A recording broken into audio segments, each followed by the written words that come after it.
All right. Aalasteir's trapped me in my closet for the next, what is it, 2 weeks? How much food? Not enough.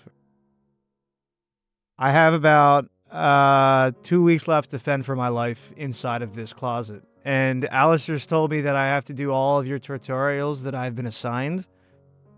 It's the only way that I'm going to be able to get out of here. So I've just given in at this rate, and I'm not even going to try to fight back. I've been here for about a month and a half now, I think. So it's fine. I know that some of you may have interacted with me or you've seen me. I've been at my computer pretty much consistently for the past month and a half or so. And if you've seen me outside of that, that wasn't me. So, I have some friends in high places. I guess I'll just say that much. But so I have to do all these things for you guys. So it's been fun, and it's been I've been trying to download the software. I've been stuck. I don't know how to move my mouse. So once I figure that out, just kidding. Haha, I can move it. Just like in that other movie with the animals where they're like, move it, you got to move it. What I have to do is I have to go through, let's see here, 1, 2, 3, 4, 5, 6, 7, I can't count, about 18 tutorials. It's not a bunch, but it's quite a lot. So I have to deal with that. Thank you, Aalasteir. I've got a slew of different types here. I've got things for art programs, some physical art. Luckily, no body model art. Bet you wish that I would bring in a fat guy to sit behind me as I draw him. That would be kind of sick, wouldn't it? But it would go against TOS, I think. So I got some bleaching in here. I'm pretty used to that. I've got vitiligo, so I've got some bleach on my body here permanently. And I've got some writing. There's some stuff with Flash and animation and like point and click games. And making a website, I sort of did that before. I took computer science for fucking 4 years and forgot all of it. So I think that would be a great one for me. And then the best, saved, for like near the end here, is music. I'm known for making amazing music. All my friends know that I'm very musically inclined, because the following instruments that I can play amazingly. All those, I can play all those great. And then, of course, the very, very last, saving the best for last, is setting up fucking Linux. Again, I took computer science, but we'll give it a shot here. Thanks. So I hope I don't like brick my computer and accidentally delete System 32. That would be not very good. So thank you.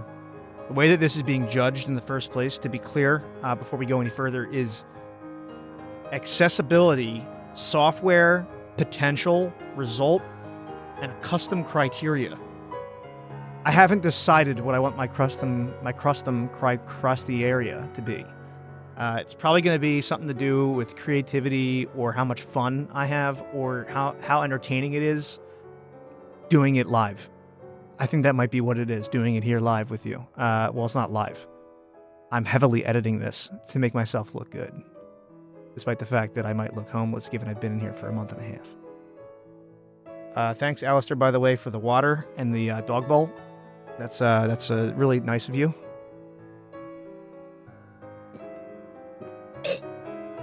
Yeah, so sorry about that. If you're gonna hear that, that's just that's what you call plosive, when you fucking explode a tin bowl against your microphone.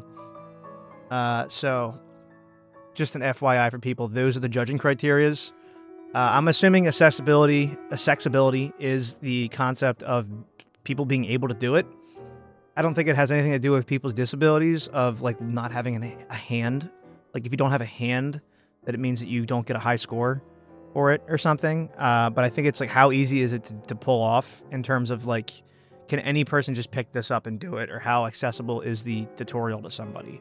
So for example, we'll see how the Linux one goes, but I would not expect somebody could pick that up as easily as someone who can make a crayon effect on an art program.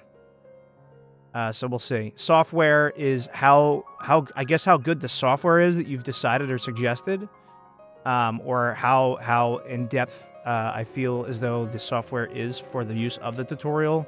If it's something that is a hardware piece where I have to draw something on a piece of paper, that's what this is. If you've never seen it before, it comes off of these things called trees. Then I will do it physically, and I'll count that as part of it. I have this physically, so I guess that hardware for that one is a high, a 10, I guess. Potential is how much, I guess, it implies that this tutorial is useful. So personally for me, there's one on here about making Minecraft 3D models.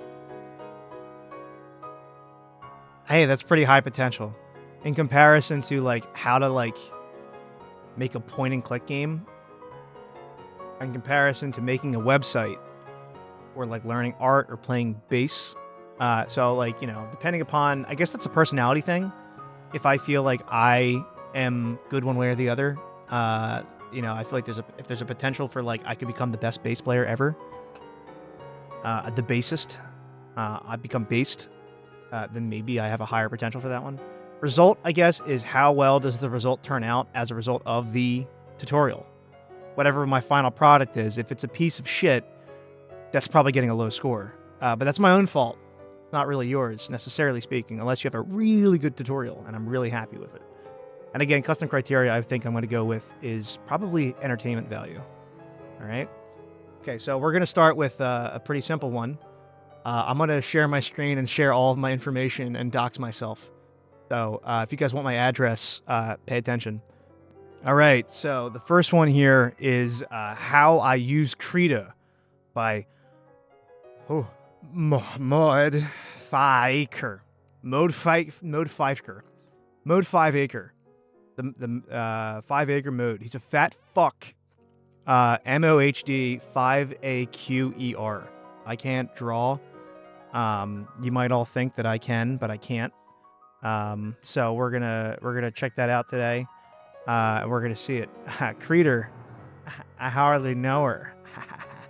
Good one. Good one. I thought I'd make a tutorial on how I use Krita to draw things on my art page. Also made for the tutorial jam. That's what we're talking about.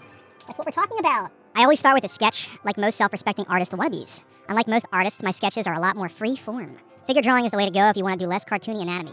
References are always welcome. If you're not used to drawing a certain character, you can drop images in Krita as reference images. If you don't like that, you can download Pure Ref and get references to your heart's content.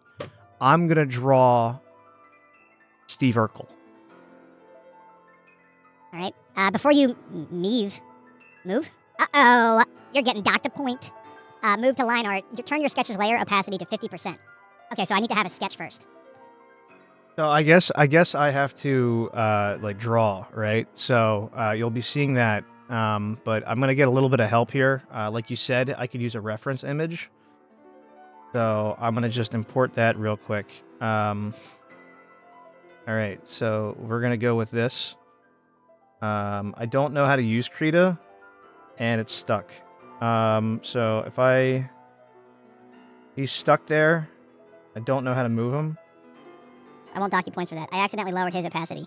He doesn't count as a sketch. He's a sketch comic, I guess, but I would not consider that. How the fuck do I move him? Hold on. I figured it out. I moved him. All right, so I'll give him back the full opacity. I think that this is the layer for where I can draw on here. I don't know where the size of the... All right, is this it? All right, I'm writing, but nothing's happening. I'm having to figure some of this stuff out on my own, as opposed to being told in the tutorial. Does this have smoothness in it? I forget if this does have smoothness. I think it does, and I forget entirely how to do that.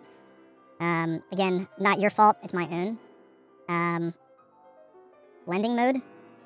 Do I just bust out fucking, what's that software? Easy sleazy? Easy breezy? It's the fucking, it's like orange. It's, Lazy Nizumi, that's fucking thinking of. That one, I'm gonna bust that out real quick because I forget entirely how to do this any other way. Okay, so you can see SpongeBob now. I moved him so that way you could see SpongeBob. Pay no attention to the underwear. I've been locked in here for a month and a half. I've ran out of all soiled clothes. So anyway, now that we have our completely not involved in the tutorial piece, now I get to draw Urkel. So I'm going to do that here. So for anyone who is unaware, Urkel was a very famous, what's it called?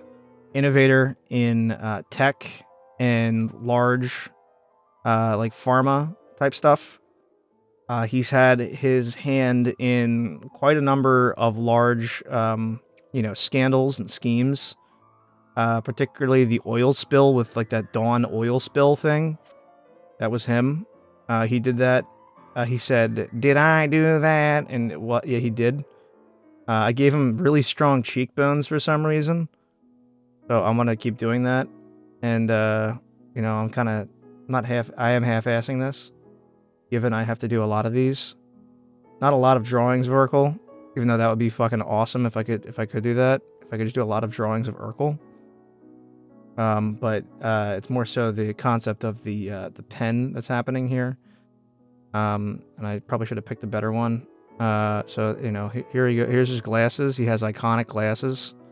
He's known for having glasses in his universe. He's got a next door neighbor that he goes and hangs out with often. So I don't know if you guys knew this, but he's actually not even Urkel. He's Stefan Urkel. So he has a secret identity that not many people know about. Only those in the know that subscribe to his OnlyFans know about this. And he's quite the catch, I'll say. And I'll just say he is packing. And I'm not talking about lunch, though I know that he probably packs a mean lunch in a little like weird lunch bag that I'm sure he brings around with him at all times. Given like I don't know, I feel like he's the kind of guy that brings like cheese sticks with him at all moments or something. I don't know why I feel that way. But yeah, here's his neck. This is Steve Urkel's neck, right? This is what he looks like, his iconic neck, right? And then he's got like those kind of stretch lines right there, whatever's going on. And then he's got quite the smile to him. I wanted to go as Urkel one year for Halloween. I didn't. Okay. So there's Urkel, and he's quite smug. I don't know like what it is he just did. He did something, and I don't think you want to know what it is. You know, I don't think you want to know what that is. Okay, so it's kind of a little hush hush. All right, don't tell anybody. I'll keep you up here so that way you can see the drawing over there, right? And you can see SpongeBob kind of. You've seen him enough. Now that we're in the torso here, and we're getting really involved, I'm gonna move on from there. Here's his other arm. He's got biceps. He does a push pull. What's it called? Push pull lift. Push. PPU. What's the bodybuilder alpha M thing? He does. He has quite a vigorous workout routine. He does a lot of joking, so it really helps him out when he. I want to give him really thin arms here. And he's like, he's like doing one of those. That doesn't look right, and none of this does, right? But hey. Here's his what's it called? What are these? Suspenders? Suspenders? So there's your iconic Urkel. Obviously I forgot to draw his iconic ear canal. So now that you know that who it is, I forgot his mustache too. That looks exactly like Urkel, right? So now that I've done nothing regarding this tutorial, now I can actually do the tutorial. So the sketch layer is at a 50% opacity now. During my line artwork, when my lines get loose, that's when I clean them with the shortcut E. E. Oh, that is an eraser. Okay, that's sick. I had no idea. All right. I learned something today. Basically, you're saying, step 1, open up your canvas. Draw a sketch of a circle. Step 2, Mona Lisa. Okay, I see what you're saying. All right, you do lines that go past each other. So you intentionally go over lines, and then you, erase them after the fact.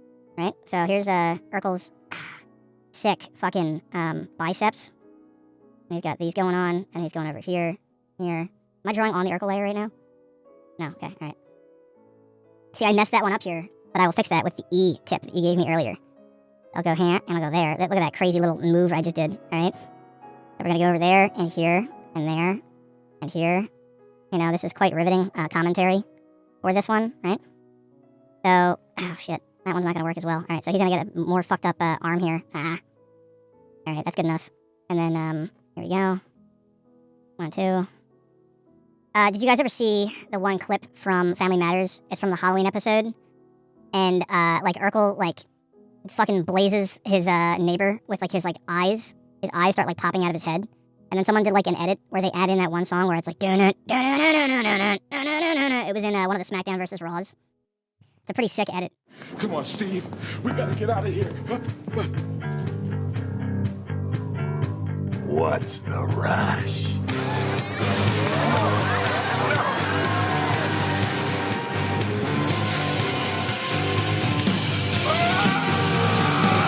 This is still iconically, you know, everyone knows that this is what Urkel looks like, right? Everyone's seen the movie Urkel's Big Adventure. It's starting to look like Clone High or something, right? With the edges.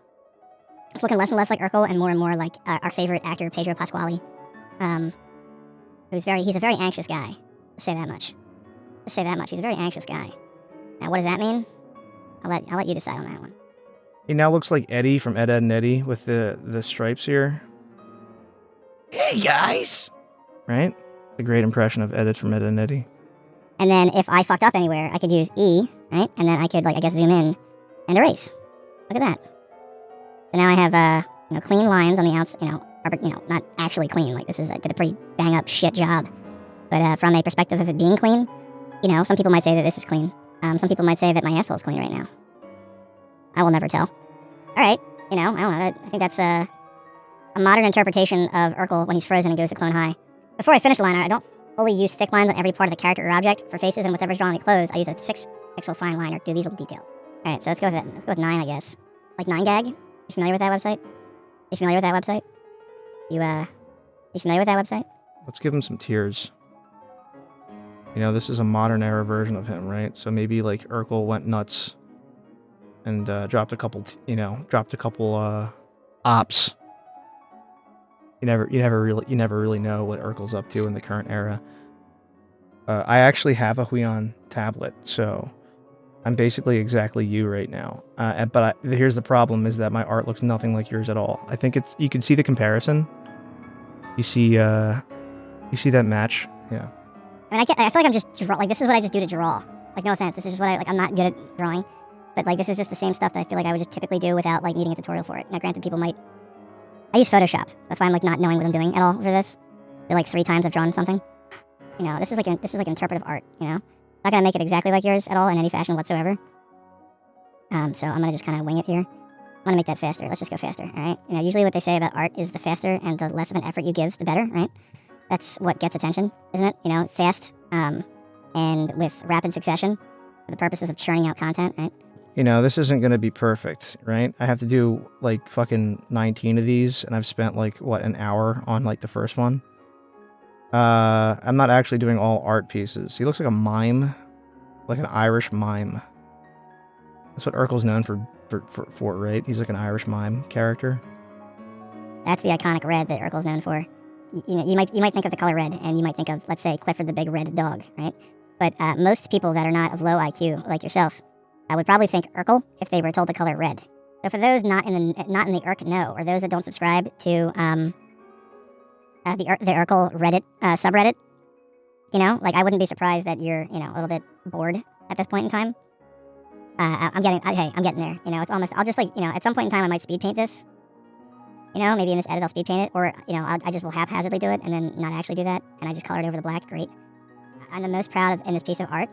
The lines right there, because it reminds me of JoJo's Bizarre Adventure, and I think Urkel would fit perfectly in that universe. I think that his stand would be like his, like, doll, right? The doll from the Halloween episodes, or it could be his neighbor, the police officer, Carl. You know, it could be him and Stefan Urkel popping out. Like, you know, you never really know what you could do. There's a lot of things that you could do with JoJo's Bizarre Adventure. For those that aren't in the know about that, it's a the funny little cartoon show from it's from America, and it's about this kid named JoJo, and like she goes to like this circus, and she has like a cat that hangs out with her and stuff, and stuff gets wild. I'm also selling this for $3,000 for anybody who wants to buy it. I have the full rights to this Urkel OC. Guess what I'm gonna do? Thanks to your tutorial, I know that I can press the eraser icon and do this. So that's the one thing I learned from this tutorial. It took us only 44 minutes. Oh my god. I just drew Urkel for 44 minutes. And that is not even a part of the tutorial, really. But hey. Then you said something about using preserve alpha and using the shortcut G to make a gradient. So let's go with deleting this one.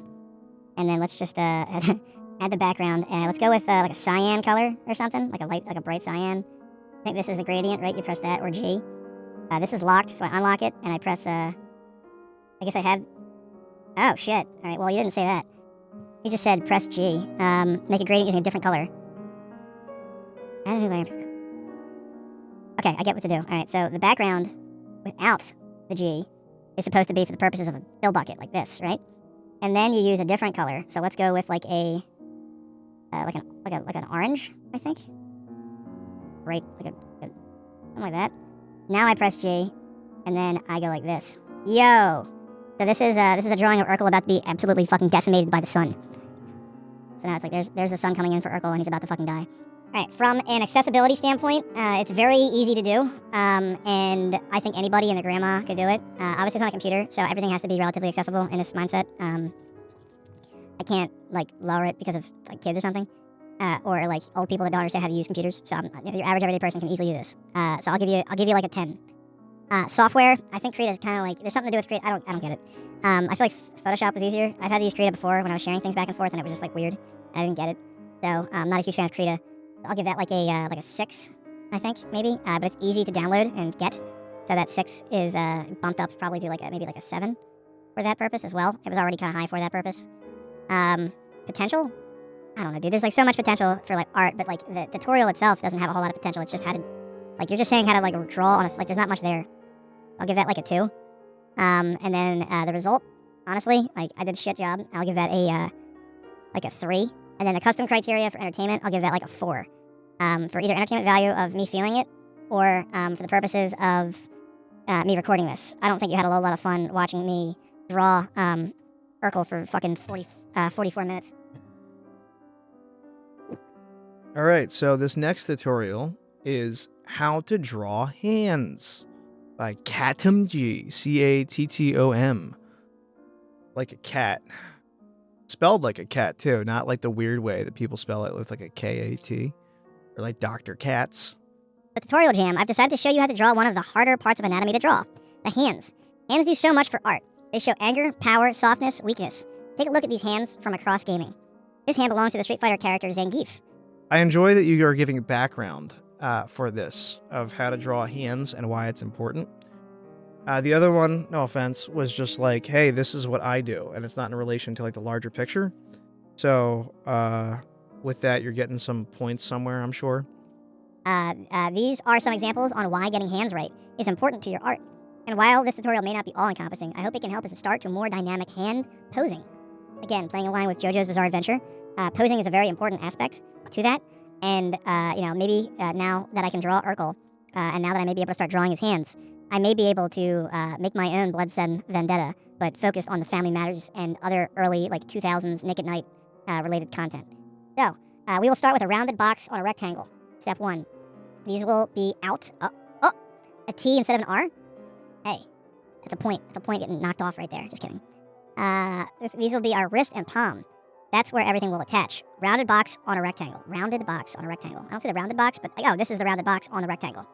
I'm sorry. What we're gonna do is we're gonna go here, and I'm gonna get my trusty SpongeBob pen.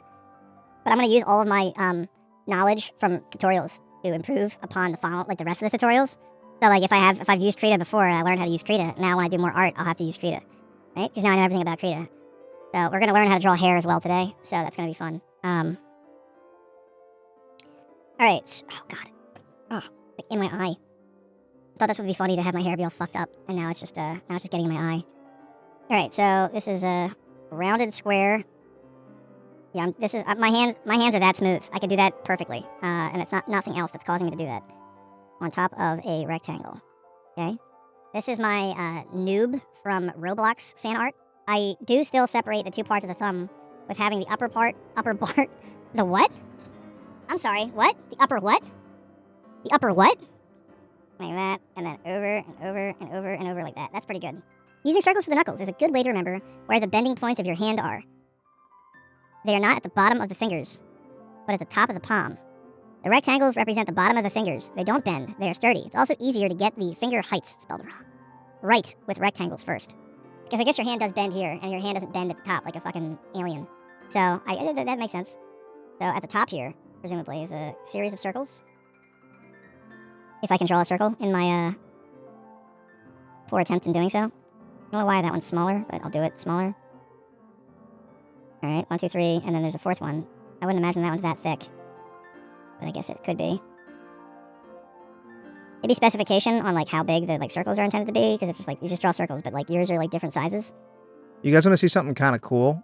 I can actually break my pinkies and have them point to 2 different directions. You want to see this? All right. 1. That's 2. See that? See that? Pretty neat. Pretty neat. Assuming the middle finger gets longer, and then the rest go down. This matches. You know you're a Chad if this happens. Right? Instead of this. What does that say about me? Nothing good. This is like current era Hank Hill, King of the Hill hands, where they're all like this, and they're not like this, naturally. Now we repeat step 3 at the top of the fingers, same principle, only moved up, alright? So we circle the hands, circle the fingies. Do you put them in the circle? Yeah, you do. You put them inside of the circle here. I don't see the point of the circles, really. I mean, I get that this continues.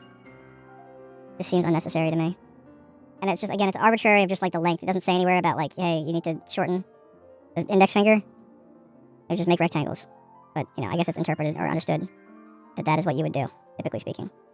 Thick-ass fucking pinkies you got there, bro. Now erase all, but your needed shapes. No more lines or circles for you. So what's the point of the circles? I'm going to use my previously learned tutorial of pressing the letter E. Alright, so, looks like, haha, look at that. You see that? You see that right there? Hey, what does that look like to you? What does that look like to you? A key from that one game with Mickey Mouse in it. Kingdom Hearts, I think, is the name of it. It's this game that I don't think you wouldn't get it. Probably should have gone with a circle eraser instead of the other one. He has a wart on his hand. Alright, relax. I gotta do this as well. I probably would have kept, like, lines that, like... It's not like your hand is flat, right? Did you know that if you have an M on your hand, that means that you're gonna get married? I think I'm gonna get married soon. Or also your Wario. Step 6, your hand still looks a little wonky. Oh, he did it! It did actually do the line. Your hand still looks a little wonky. It's a bit blocky and undefined. Correct. Why not add a line underneath the fingers and connect the hand to the wrist more securely and round out those Minecraft fingers? So yeah, there we go. And then, we've got to do rounded out finger. Like, okay, you round the fingers. So I guess you're gonna use your eraser to erase them. So I gotta erase the sides of the fingers now. Oh my god. Alright, Part of me just wishes that I could just do this from scratch, Just, like, draw the line. Like, because now the lines are all weird. Now, granted, what he's probably going to suggest at the end here is to, like, this is probably the best hand I've ever driven. Like, driven. The best hand I've ever, I've driven a handful of hands. This is probably the best hand I've ever drawn. I'll be honest. Maybe this tutorial is actually doing a pretty good job. It doesn't exactly look right. I think I made my hand a little bit too wide in the, palm, but it seems okay. You're on your own from here. You can color, shade, add details, remove details to your heart's desire. Remember, art isn't about rules or tutorials. It's about what you want to do with it. Don't let me tell you what to do. I don't want to see this as a golden rule, only a push in the right direction. Here's how to really draw hands, however you want. Get creative and make some weird hands. Conclusion. This is the method I've used to draw the hand for years, but I've also never stuck to a single method. Look at these hands, for example. There are a variety of different hands there. Look at all those hands. Right, neat. Also different, but all recognizable as hands. Experiment, build off of, and have fun with my method. Shake them up and try something new, but never stop trying. That's the one new rule. Never stop trying. So what I'm gonna do is I'm gonna add a little bit of spice to these hands. All right. I'm gonna go crazy with these hands. I don't think you're ready for this. He said that I can go and I can do as much as I want with this. Well, it sounds like I'm gonna do that. Okay. I wish I was using Photoshop so I knew what I was doing. But I'm gonna do it this way because this is how I'm going to learn. I'm not showing you it to you right now because I don't want you to know until until you find out, until it's too late, right? At that rate, it's too late. You're fucked, right? I've been here for a month and a half now, and I haven't eaten other than a couple skins of bananas. Which just imagine I'm photoshopping a hand right now. You just can't see it because I don't want you to know what I'm doing behind closed doors. Most people don't know what goes on behind closed doors. I do. I know what goes on behind closed doors. For most people, because I have cameras everywhere, pretty much. You would not believe your eyes if 10 million fireflies. You ready for this? I don't think you are. All right, what do you think? Looks good? Yeah? I can do whatever I want, right? So, there's my hand. There's my last hand that I'm doing here on my art piece. Generally, I think that I did a better job drawing hands with this than I ever have with anything else before. So, I'm impressed myself with this. I'm going to use my own additional learning from... I learned this from Krita, right? You got to do gradients, right? So here's a gradient in the background where I'll do that, right? And then I'll add the orange again, coming from the other side. But instead of it having a gradient option, which actually, I think it does have a gradient option somewhere in here. Yep, there's the gradient tool. I'm going to use the gradient tool at learning... this is in Photoshop, but I've learned this from Krita. So I'm going to go like this, right? Oh, you know what? I got to do it on a different layer. Ready for this? Boom! Except it just completely fucked up the rest of it. I got to change the other side. I got to change that to... I don't know what's going on. Marching ants? Is that like, We wake up in the morning, takes his teeth bite to eat, and he's rolling. Never changes a thing. The week ends, the week begins, she thinks. All right, there you go. There's my gradient or whatever. I don't even know how to get out of this. There it is. There's Urkel. Handkel. There he is. All right. I'm gonna save that. Save that bad boy. That was quite the success, right? I can now draw hands effectively, however I want, and I can be creative with it. Right? I can do whatever I want with my hands. Not anything. I learned that the hard way. What did I think? I like the background you gave for the hands and how to draw them in general, or like why it's important to have hands and they have character behind them. Because clearly, master hand, Zangief, whatever, depending upon the type of hand, you can tell the type of person. What does my hand tell about me? Accessibility? Yeah, I think anybody can pull out a piece of paper or a drawing program and start drawing this. So I think that's, you break things up step by step, so that's like, a 10. I don't see why not. Software? You didn't specify a software, I don't think. Let's give you a 7 because I used Krita alongside the other one and docking you some points. I would have just given you a 10 if you picked something that was accessible and described it, but you didn't. So you just said, I guess just use whatever. And the potential, is there potential here? Yeah, I think the more I do this, the more I get better at drawing hands. Given it's just one side of the hand and you didn't show me the other side of the hand, I can't give as much points. So let's go with like a 4, I guess, from a potential perspective. There's not a whole lot else going on here other than that. The result, I'm pretty happy with my result. I'll give it a 6. The custom criteria was entertaining. I did enjoy doing it. Was it entertaining to watch me draw a hand? Probably not that much. But I think the end point was kind of fun. The end there. Let's go with a 5. So thank you for that one, CattomNG. Let's give it a shot here and try the next one if I don't die of malnutrition within the next 20 seconds. Do you have the desire to draw pixel art, even if you don't have any artistic experience or skill whatsoever, like myself? Guess what? You're in luck, because we have somebody that's here that's going to be teaching you how to go about doing that.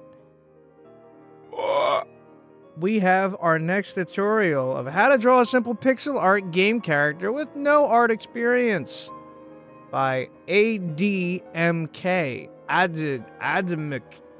ADeMk, Mortal Kombat. If you want to start making 2D games in softwares like Click Team Fusion 2.5, that's the sequel to Team Fortress 2, or Game Maker, then you need to be aware that besides the programming, the programs involve a lot of drawing. A lot of drawing. It can be discouraging if you are a sole developer and don't have any art, and you don't have an art experience. You don't have an art experience. However, making a really simple video game character might be easier than you think. That's why I want to show you how to draw a really, really, really simple standing character, which you can use in your project. For the tutorial, we will do it in a pixel art style. Find a drawing software, step 1. Where could it be? Where can I find one? Where can I find one? Looks like he gave us a suggestion, pixel art. Guess what, for everybody that's out there that doesn't want to buy software and doesn't feel like downloading something that spends in, $1 million and, takes up all your time. Guess what? Pixel art is a web art website, a web art website, the iconic web art websites that you can actually just draw on, like on your fucking blank canvas here, new drawing. You can do it on your computer with a mouse or, with a tablet, all right? So we're already set. We're almost ready to go here. So it says, that was step 1. Step 2, draw the head part. Step 1. Finished. That's it. That's all you got to do. Just draw it. I guess I'll use the pencil. I don't have any other context other than that. And I guess I'll draw down. There's the head part. Hey, I drew the head part. Was I supposed to use the mouse? Draw it using singular pixel with 2 lines on both sides. So I guess that means that I gotta use the mouse. Move it down. Over here. Move it down. Oh, whoops. Over here and go down. Can't do a straight line in here, apparently. Add facial expressions. After drawing the head, draw some face parts, like the eyes, nose, and mouth. You can do it in your way. Maybe add some emotions to the character you want, or what you prefer. Is it just I'm drawing a character? Or am I drawing pixel art? I'm just drawing a character. We'll see. We'll see how we get further into this process here. Just draw it like the guy. So I'll do an eye. Whoops. And then an eye. Maybe like blockhead or something. Then we got his nose. And then we got a dick for a mouth. There he is. Draw the hair. There's the hair right there. First, draw the hair above the character's head. After that, draw the missing front part. Okay. So this is the hair. You know what? Here. Let's do this. Let's go with one of these. Yeah, dude. There we go. That's what I'm talking about. That's what we need more of. We need more representation of Afro-like men in society.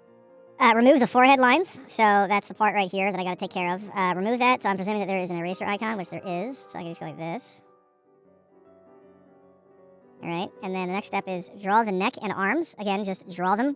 I feel like I'm just drawing in MS Paint. Like, this didn't have to be... This isn't pixel art. Until he gives me something along the lines of, like, how to, shade in pixel and, make things look like they transition from, a given thing to another, I will not consider this pixel art at this rate. This is the arm. I'm gonna give him really tiny legs, I think, in the end here.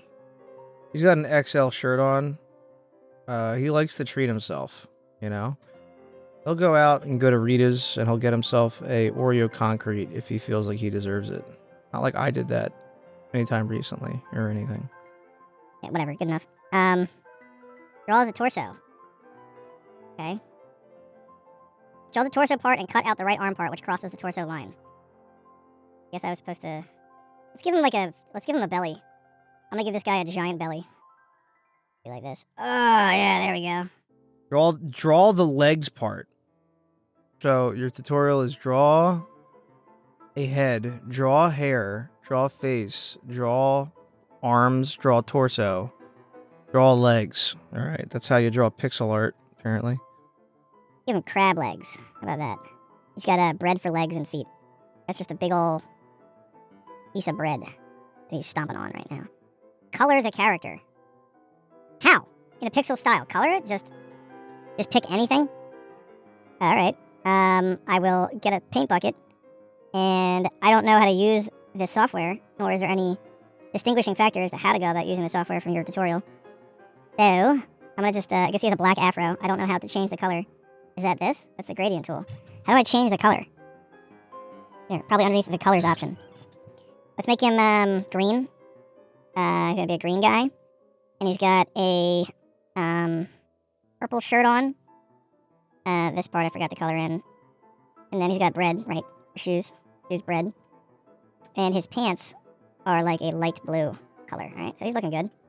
He's looking pretty good, I'll be honest. He's looking pretty good. Doesn't exactly look like your guy, but it's pretty close. Add shadows using the darker shades of color used in the selected part. So I guess I'm supposed to select that first, as if I were to do this for a regular drawing. whether or not this is pixel art makes no difference. Can I make this darker on here? Can I like change the Yeah, I can. I had to figure that out for myself though. And then let's give him a little belly shade going on there. Got the belly shade. Yeah, there we go. Give him some moobs. That looks pretty good. I like that. And then we'll give him like bags under his eyes and stuff. You know who's a really good pixel artist? Base Age Wrangler and Malfrommed. Those guys are pretty gosh darn good at pixel art. I never understood the concept of how to shade correctly. So like half the time I'd end up giving the dark shades like in the wrong direction of the sun or whatever the light source would be. So I've always fucked that up. Why would anybody do this if they could just use AI? Why would anybody do this if they could just use AI in the end? You know? Shh. Don't tell anybody I'm doing this, okay? It's packing. This guy's got something going on down there. And, you're lucky if you find out, alright? Behind closed doors. And then you gotta color the bread. Don't forget the bread color. We would be nowhere without our bread. Jesus saved, thousands of people by breaking bread. Oh, this says pig. Getting a phone call from somebody. I'm not allowed to bring them on because they'll be, I might get in trouble from Aalasteir because I'm technically, if I say anything to anybody about this, I could possibly lose one of my hands or my legs. And as a result, I'd have to put all the accessibility rules and, scores down to like a 0 because then I wouldn't have any hands or legs or arms or body parts to do any of these tutorials. But yeah, Jesus broke bread and gave that to his disciples and said, "Look at this, green Afro man. Take it. Make a second frame and lower all the top body parts a bit to make sure the character pops a bit." I like how he's using the software, but like doesn't tell you like how to use it like at all. But we're gonna change up his hair. They go fucking nuts. All right, preview. Yo, that's sick. Look at that. Look at him, dude. Isn't that nuts? I did that. Mom! Mom! Oh, great. I'm like locked in a closet in Aalasteir's house. Did I think that this was a good tutorial? I'll be honest. Not really. It just said to draw like a head, draw a face, draw hair, draw arms, draw a torso, draw legs, color them, add shading, and then move them up and down. Would I describe that specifically as pixel art? Not really. Maybe I would have talked a bit about the concept of like, I'm not a pixel artist, so I don't know, right? But I'm assuming that there's more involved to it than just this. Otherwise, everyone would be doing this. Like maybe something to do with like the way that you have little bits of, the pixels, if you were to combine them together or change up the colors a bit to make it like fade into it or something along those lines, or make it look like when you add a gradient on top of it that it looks more realistic. You know what they do in the old games where they added like not a VHS effect, but on your old TV, it would have that like weird overarching filter to it that makes it look like the 8-bit is a little bit more realistic with the colors and what they're done within that. Not that I could pull that off in a simple tutorial, but yeah, I mean, I can admire that this is a part of game characters, and I really like your Weird Al Yankovic one right here. This is really cool, but I don't know. I just don't think that with this being a tutorial for pixel art that I would say that it's necessarily a pixel art tutorial. It's more of a general art tutorial, but that's fine. In terms of how I would rate this, I would say, let's see here, accessibility. I mean, again, I don't know if accessibility means the software. I'll give a heads up. I may change these votes and these scores after the fact, given interpretation of how the scores work. But I'm just putting my original thought process here into play. So the accessibility of this, I'd give it a 10. The software is on a website, so anybody can just get it and start using it. The software is, again, very easy to get. How to use it, though, I don't really know. So honestly, I'll give that a 4. I have no idea how to use it, and I wasn't given any tutorial for that, and I thought that I would get that, given your suggestion. Potential. Is there potential in it? The more that you draw within that, I guess so, but is there potential from doing any more with it, other than just saying draw a head, draw a body, draw legs? Not a whole bunch. I'll give that a 2. And then the result, am I happy with my final result of my guy? I guess so. I think he's okay. I'll give him like a 4. And custom criteria, was it fun? Yeah, it was kind of fun. Do I think it is entertaining to watch me try to, or entertaining to do the whole process of getting down there or whatnot? Not exactly. So I'd say that's more of probably a 4. I guess, right now. So that one I wasn't, too hot on, I guess. But, I don't doubt that you're good at doing pixel art. It's just that I don't feel as though that was a tutorial that really taught me much about pixel art as much as it did just tell me how to generally draw. But even then, it wasn't like, draw 2 circles. Like the hand one was giving me descriptions as to how to go about drawing the hand to make it look like similar to the final drawing. It was just like, hey, follow the drawing. Okay. Anyway, that's that tutorial. So thank you very much, and appreciate it. You have no idea what we're about to do here. You have no idea how I'm about to push this to the brink of possibly the most useful, most entertaining, 2 hours of your life, I'll say. I'll spend a really long time on this one. How to draw furries, but actually cool. Actually cool. Are you ready? I don't think you are. So within here, we're going to learn how to actually make some bank. You could have a house that's up in the Hamptons. You could make so much money that you could quit your job. Granted, your job would then become drawing furry art. But hey, I mean, it's pretty entertaining to do so, and you're making a lot of people happy. And, honestly, you can make yourself pretty happy if you commission your own OC in a certain, position here or there. So anyway, I think there's a lot of potential here. When it comes to the scoring for the potential for this one, it's probably going to be pretty high. I'm not gonna lie. All right, boom. All right, we got NoodleArt, how to draw furries, but actually fucking cool. Look at that, capital letters for the beginning of sentences and bullet points. Can you believe it? Have you ever wanted to draw your own furry characters, but all you see is that Disney cartoonish style that's featured on almost every YouTube tutorial or anywhere else? You have no idea how many times I think that, dude. Well, suffer no more. I've been drawing furries since 2021, and I've learned a lot on how to draw furries without being the same brand style that is featured in many tutorials. So let's get started. First, let's get on the common mistakes or first thoughts. You don't need to do it. All right, that's a high score right there. You don't need to do it hyper-realistic. This is a common mistake a lot of people think when it comes to drawing furry characters. As long as it's understood its species or what's happening in your drawing, you don't need to go into full details on the design. You don't need to stick to the most common species for your art either. You don't have to do a rabbit or a bunny or a dinosaur. There are a lot of animals that exist in the world. You can go crazy choosing any animal of your liking. Personally, what if you did mixtures of animals? What if you did a cow and a flamingo? How about a flacalgo? What do you think about that? You milk it, and it releases strawberry milk.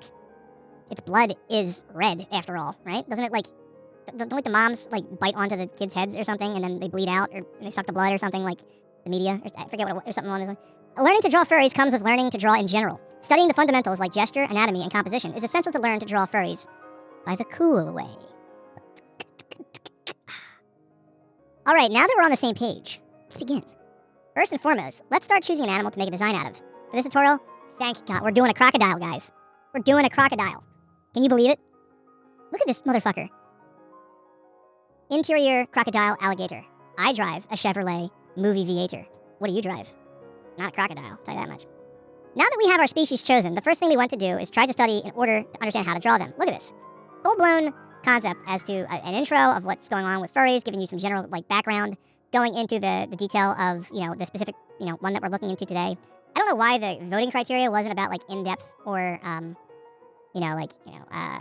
background or knowledge in general. But if I had the option of choosing that as a category, I would. I've already chosen the entertainment as the custom area. Maybe I'll change that later. I'll decide it later. I'll figure it out. But in these studies, the thing you want to do is understand what are the main shapes that the animal... Is that fucking thing standing right now? He's giving a high five. Is that Gex? Figure out the main shapes that the animal has and how it works. In my example, the shape of the head divides in two to make the mouth opening, having a small opening to make this possible. His body lengthens, connecting with the tail, and the limbs of the arms and legs are small, connecting with the main body. Yeah, tiny little arms, tiny little legs. You got his body here, the two pieces of the head, and the jaw, even to the little mouthpiece. I have a lizard, and he has he looks like this, kind of, not exactly, but smaller and more of a sausage. He's dancing here, dude. Look at this. Look at this guy. Separating the different parts out. So now I know how to draw a crocodile a little bit better, just knowing some of this ahead of time. You don't need to go super in-depth with these studies. The main goal is to just understand how the animal is built so you can later replicate it in your style. All right, now that you have made your proper studies, it's time to start designing our fella. In this phase, you have to focus on what you want him to be. Is he going to be a bookworm? Someone who's aggressive and goes to the gym? Why is the person that goes to the gym aggressive? You know? Whatever you have in mind, you need to consider it to integrate it with the animal. You can either just not make any character trait and make it look cool, which is valid. But in my personal taste, when you think more deeply about the character's personality and give it depth, it makes it much more valuable than if it just seemed cool. I agree. I think if you were to just base level design a character without giving it any personality whatsoever or any like little niche interests or intricacies, then it's just kind of like an empty palette, and what's the point? Again, I don't draw characters a whole bunch. I'm not like the best at it. But I would say, having it have a personality, I feel like that's pretty important. For my example, I'll make him a young punk. Let's fucking go, who's constantly running from authority. With that in mind, I'll give him punk vibes to make the design interesting. First, I went with the base. You should do a pose that can express the character's personality. In this case, I created a relaxed pose, and above all, use the structures we previously studied in our studies. Okay, so he's relaxing. Here he is. In a relaxed pose. There's his tail. He's a big tail, a thick tail. Then I did the line art. Since I noticed in my studies that a lot of spiky forms were used, I transferred that into the design, using a lot of pointed forms in all the character. This way, I could make sure that the shape was emphasized throughout the character and that I could describe it, a little of the character's personality. You can do that too, by emphasizing shapes you've observed in your studies and then using them in your character. This gives your art personality, making it more dynamic and less flat. I like how it went from this to this immediately, like perfect. So from, I get the general concept of what you're trying to do here, where you're saying, like, build out the different pieces. This is the shapes, and then you give the details within there. But I guess, what's to say that I wouldn't just draw, like, a character that's just like a crocodile? Like, what would make it a furry, Emphasizing shapes you've observed in your studies and make them in your character. So I guess exaggerating the shapes of the character to make it a little bit more furry-like. Lastly, I did the coloring. I used saturated greens and blues to make it visually appealing and to try to make it stand out. You can either experiment trying to combine colors of the color wheel and see what's best for you, or you can use some color palettes that the internet can generate. I personally recommend using Pinterest or coolers.co. And we're done. That's it. It's that easy. And we're done. It's done. I want to emphasize that you can exaggerate all you want in your art. There's no limit to that at all. You can make a character that has almost all human features except the face, to go full animal and have minimal human characteristics. Like, I'm assuming like a crocodile's body, a human's face on a crocodile's face on a human's body. Give him big tits. Something along those lines. It all lays down into the studies and practice. This one is important, LOL, that will make it possible for you to do your characters that you have in mind. Thanks for reading. So, I like this part in the beginning where you mention what you should or shouldn't do, which is important for a heads up as to how to go about doing furries. But when you got to the portion of drawing, I guess the portion of drawing is like, you're not telling them how to draw, you're just telling them, if you are a skilled artist, how to go about drawing furries. So you just kind of, like, it's just the jump that goes from here to here is kind of funny that it just, like, becomes that good. Maybe it looks like you kind of did that in the background here. You're just that good at art that you can just jump into it. And then you just do the coloring, and that's it. But, like, I don't know, like, I guess that's a furry, but it just doesn't jump out to me as a furry. Maybe it's because of what you said originally, where you mentioned that, you don't have to use common species for the art. You can use a variety of species. So I think that's probably what's happening here, where I'm just, I'm anticipating, like, a bear that's, like, fuzzy-wuzzy with a big, tummy. And diapers or something along those lines that jumps out to me. But in this situation, you're going a little bit more, niche, which is admirable and respectful. But I feel like there's not a whole bunch of a tutorial here, as much as it is like it's cool design. It's not as involved as I guess I was hoping to some extent, except for this part. This part's pretty good. So the breaking down this and get there. Anyway, I'll give it a shot. I'll give it a shot and see what happens. Right? The best I can do is give it a shot. Right? So here's my hand that I did earlier. That's gonna go away. I don't need this anymore. I don't want to play with you anymore. Like, do I pick a different character now instead of, like, the alligator? I could pick a different character. What could I pick? Like a giraffe? I think a giraffe would be fun.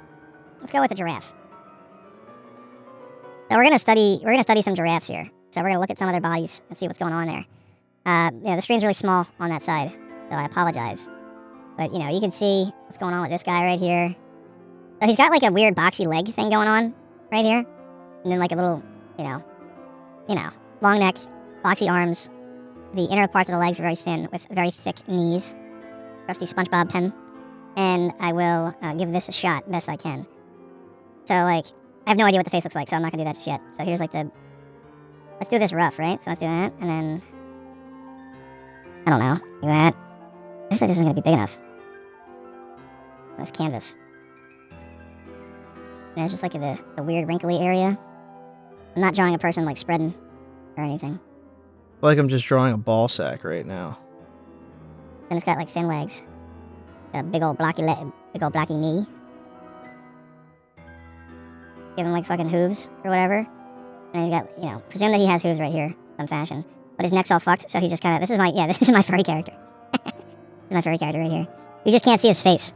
He's just his neck's so long, you just can't see his face. So, you know, this is my sick furry art right here.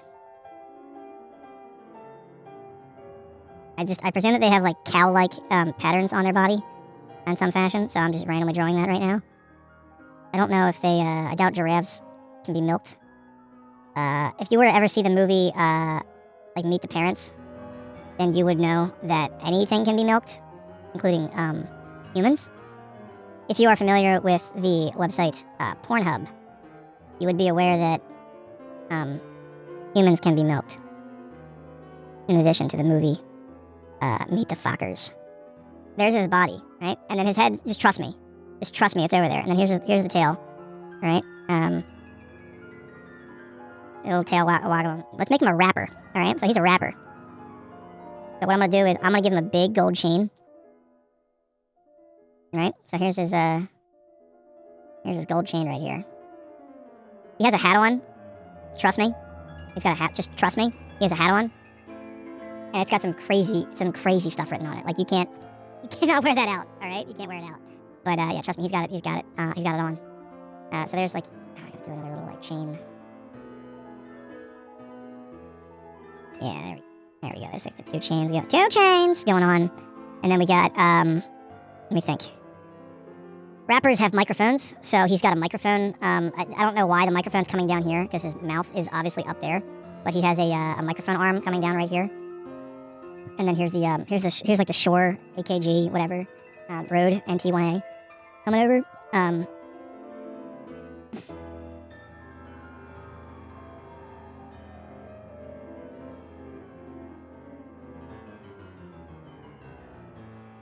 Something or other. It's got phantom power. It's popping off. It's one of these type things. Something. And then what else is he going on? He's got like a guy over here. That's like his manager or something. And he's what's he got? Give him like something like that. He's got like big ears. And he's got like let's give him a mohawk for no reason. He's just got a mohawk going on. But he's really small, really tiny. So I'm gonna just make his body like this big. Got a suit on, got a suit on, right? But within the suit,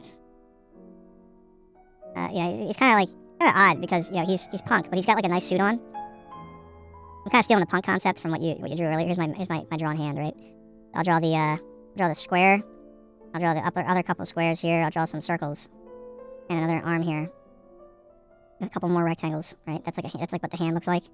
And then within here, he's got papers, right? So it's like his record deal. That's what this is right here. He's got papers.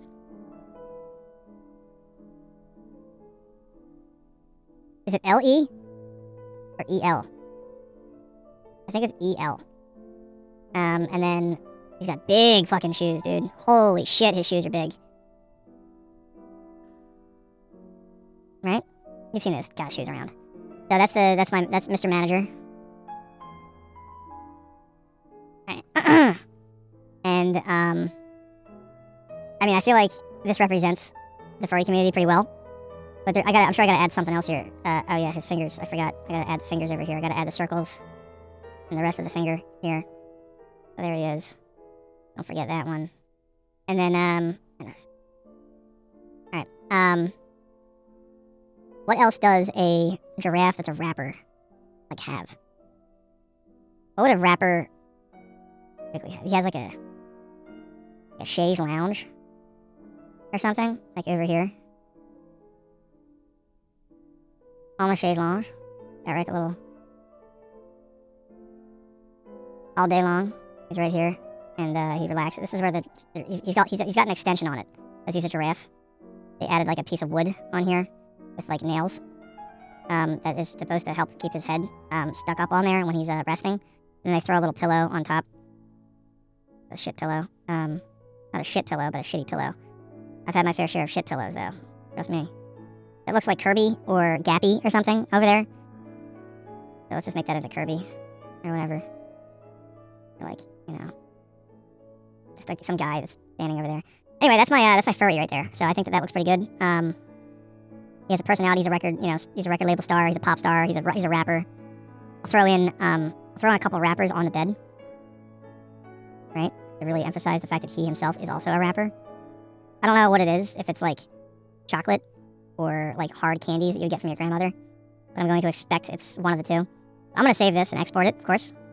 I had a lot of fun with that one, actually. So granted, I wasn't really a huge fan of the tutorial because it doesn't really go into how to actually draw the furry. I think it's more of like the concepts of what makes a furry.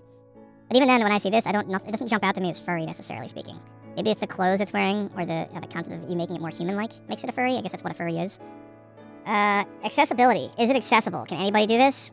Actually, I wouldn't really give this one a high accessibility to it because you kind of like you've already gave the implication that it would be something that where you need to like already know how to draw, as opposed to like this is like an advanced tutorial, I think, where it's just kind of like giving you the concept of how to draw a furry after you've already learned how to do art. So maybe I'll give that like a 6 in accessibility or something, and people also might not know what a furry is, so maybe that's like a 5. Software. I don't think you specified software, and all you would really do for software is like a piece of paper, I guess. But I had to use Krita, right? So I'm going to give it the same rating I gave the other ones, a 7 for the Krita. The potential. Is there potential here? I had fun doing it. I think it would be a fun thing to keep doing from a potential perspective of like just picking different characters and then analyzing their geometric shapes. Is that just drawing a character though, as opposed to drawing a furry? Drawing like, you know, an alligator or a crocodile or a giraffe? Probably. So I'm only going to give that like a 3 in the potential. And then the result, I'm pretty happy with my result. I'm going to give that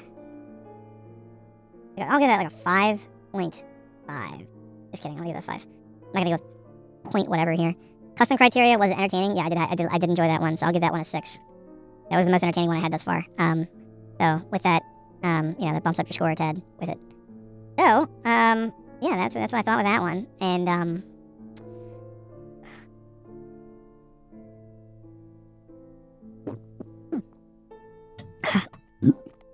next one for hair, right? So I think that one will be quite fun, and I'm looking forward to figuring out if I can pull it off.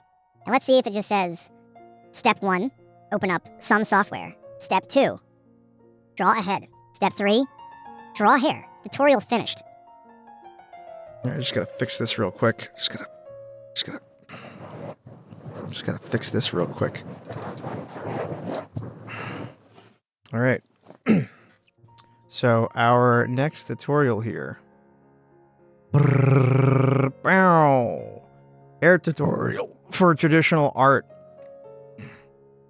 So what we're gonna do with this one, this is Toothtakerrr with 3 R's at the end. Hi, I saw the tutorial. People continue to not like to capitalize letters.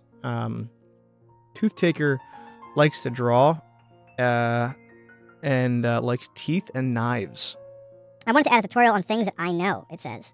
One of them is how I do hair. I noticed one of the things that stood out in my art was hair. I hope I made the explanation as understandable as possible. Here's how I do it. Supplies I choose are cheap. You can use a Bic pen or a Toma pen. Interesting. Okay, this is not what I expected. Both are pretty good. I mostly draw with ballpoint pens.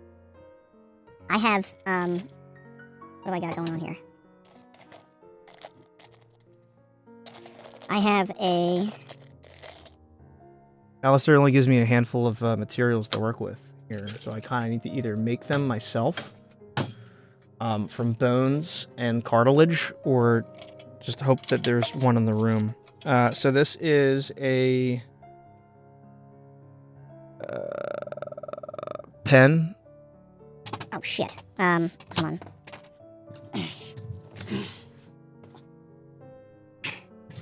Alright. Go. That's good. You're gonna just see me do it upside down. Alright?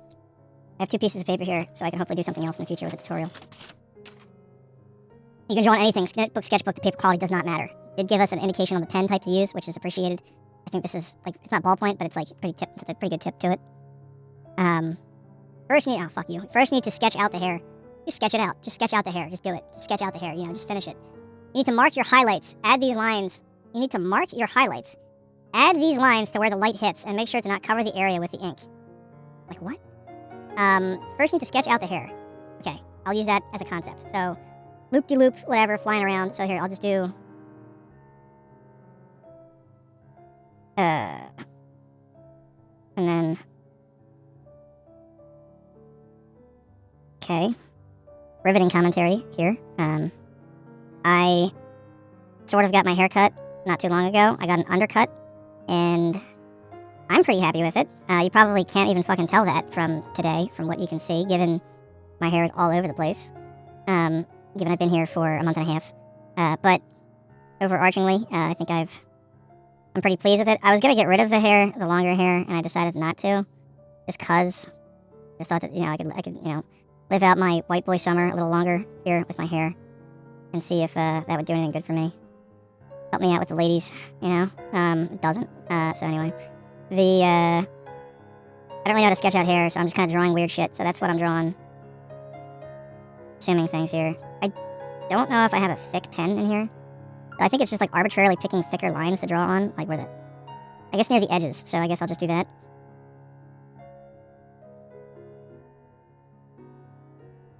Okay. And then I guess that's where where the light hits. And this is gonna go around here. You're seeing this upside down, obviously, so you're not getting the full picture, unfortunately, but you get the general concept, you get the gist of it. Should I go bald? Should I just cut all my hair off? I think that works sometimes for people. Sometimes people are really into that kind of thing. Then you can get them to, hold your head in more ways than one. You'd be like, yo, you want to touch my skin, my scalp? Get a nice scalp massage going. You don't have to worry about lice. If you were a fat, lunch lady, you wouldn't have to wear, a hairnet in that situation, because you'd be bald. So that'd be kind of cool. Bottom part doesn't look that half bad. I don't know why all the other ones are not being hit by the light. But I'm going to assume that they will be. That looks like shit, that one. That was a bad job on that part, on that end. This one here. These are, I don't get why. Oh, I guess it's because the sun's coming in from the right or something? I'm not sure. Alright, so then put more pressure on the pen and ink the hair. Pay attention to the sketch and leave out some of the white lines so the hair will have more depth added to them. Now you gotta press down. I kind of want to ruin this pen. I've got nothing else. No, I'm fucked. I have a marker. I have these. I think these are brush tip. This pen is a pretty good pen, so I don't want to mess that up. Oh, I have a... Jesus Christ. Alright. Alright, so... Here we go. Okay.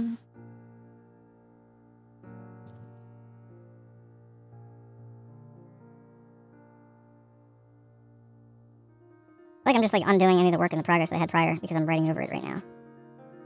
Or maybe I'm not supposed to be doing that in this black area, and I just completely fucked it up. I get the general concept of how this works, kind of, maybe, but kind of not. Again, it seems like it's a high-level tutorial. That, or I'm a fucking idiot, maybe. Uh-huh. And this one's gonna get, the opposite side. I think they, kind of run it through it, even if you don't really... this person's hair is crazy. It's, the worst. This person's hair is nuts. That's nuts! Say the line, Squirrel Jack. It makes me want to use, a pencil after this is over. Something. I'm not writing on my desk. I did slam a watch on my desk at one point in time, and then, you can see it, actually. Where is it? How did I do that? I slammed, I was doing the poetry slam, ironically, and, I was getting really into the heat of the moment, and I grabbed my hand, which had a watch on it, and I slammed it onto the table, and then I left a big mark on my nice brand new table when I was in my other apartment. This looks like shit. Gently go over the highlights and mute them. You can make the highlights stronger or weaker depending on the pressure you put on the pen. I'm actually supposed to really press on this. I feel like I'm gonna go through the table. I don't know, it's just it doesn't seem like I'm doing it right, I guess this is how hair works. Because it's just, multiple layers on top of hair, on top of hair. I feel like at this point, like, what was the point of leaving certain areas to be highlighted by the light if I'm gonna just write over them? Like, I'm gonna leave this like bright. I don't know. I feel like I'm ruining it. You know, like it looked cooler before. I'm gonna go light here if I can, kinda, and then like thick here at the edge. You know, like, at this rate, I just feel like I'm just fucking like whatever. You know, which I guess is which makes it fun. You know, it makes it different and unique, and you know, I guess like no hair is the same as any other. You know, whatever. Like this is what my hair looks like, where it's all just fucked. It's not consistent or anything. Whatever. Add some hair strands. You can add as much as you like. All right, that's cool. I'll do that. That's kind of fun. Like the different strands of hair that are popping out around. This guy did a better job at it than I did, but you know. But yeah, this is definitely what my hair looks more like than that.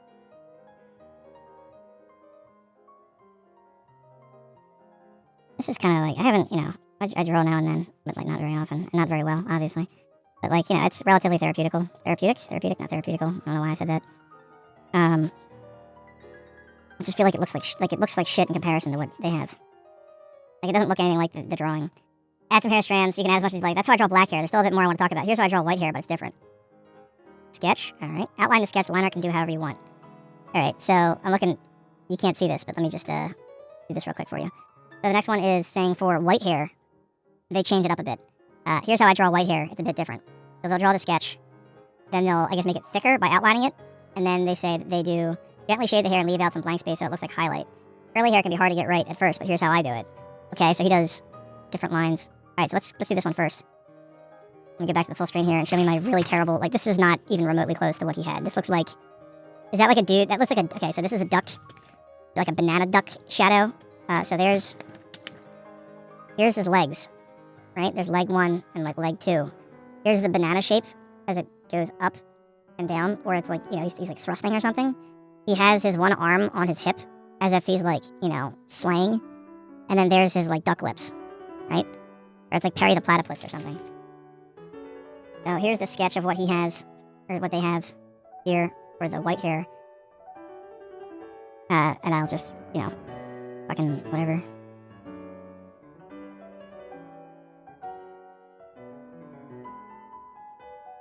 That's terrible white hair. That doesn't look like hair. Whatever, it's something. Then you outline it. Outline the sketch. The liner can look however you want, so I'll outline this all, I guess, effectively.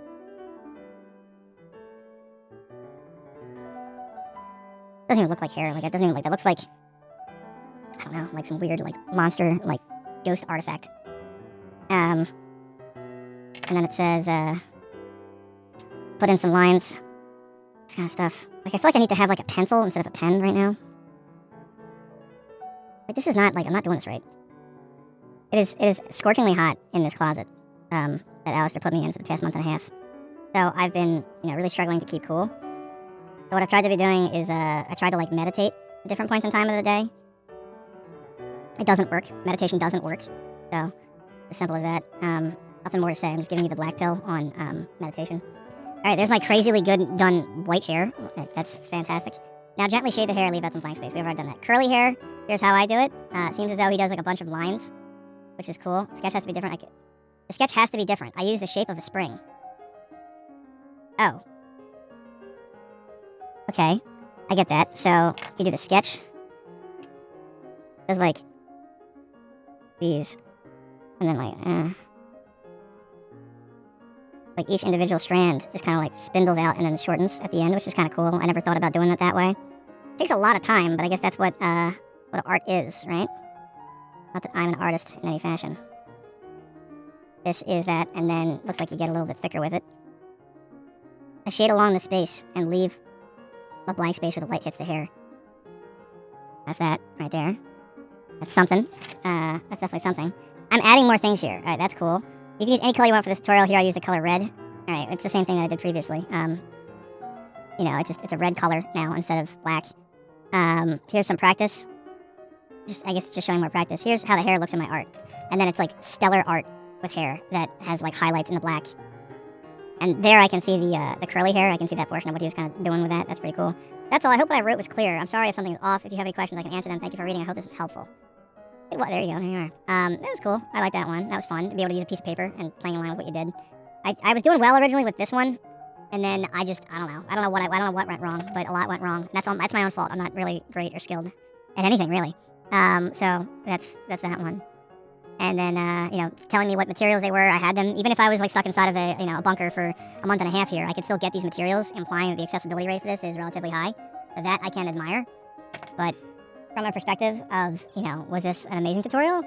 It was higher of the tutorials for me thus far. I like that there's different examples, different colors, different styles of hair that were drawn. If you hate me, you don't have to do this. But you could attempt to draw my hair, and see what you think. But that's that. So in terms of what I thought, an overarching perspective on that one, from an accessibility standpoint, I think that was very accessible using pencil and paper, or marker and paper. So that's a 10. I'm giving out too many 10s with that one. I might have to change these around later and adjust that after the fact.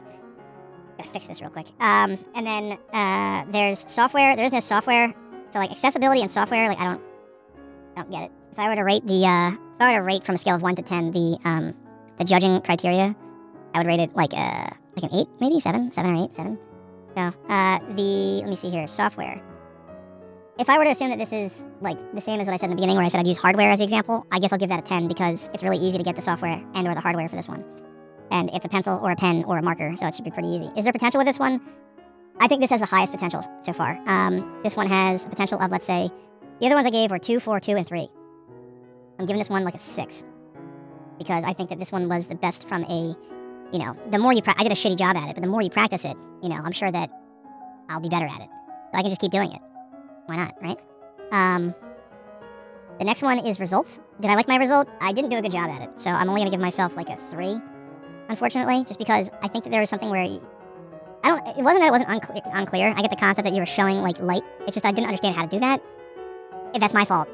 But I mean, this is the judging criteria. Like, do I like the result in the end? Like, I don't know, not really. In comparison to the hand, I think I was able to do the hand better from scratch, and then know how to replicate that every time going forward. So now that I know how to do the hair, maybe if I were to do my pixel guy again, I would draw his hair differently. Instead of being one black blob, I might do individual little spirals instead. But I think that I just have to keep doing this, and it might have just been the fact of assuming a lot of the person. Maybe you have to just instead of just showing the final product, maybe if you showed I'm not expecting you to make a video of it, necessarily speaking, but if you were to have a couple strokes first, before you showed the final product of the given sketch, maybe that would have made things clearer, instead of just, step 1, collect underwear, step 2, step 3, profit. Custom criteria was entertaining. I had fun doing it. I had fun doing it on a piece of paper. And it was fun to do because you're just, sketching fast, as opposed to trying to be symmetrical or match in a pixel program that I don't understand how to use, or fuck around with Krita that I don't get.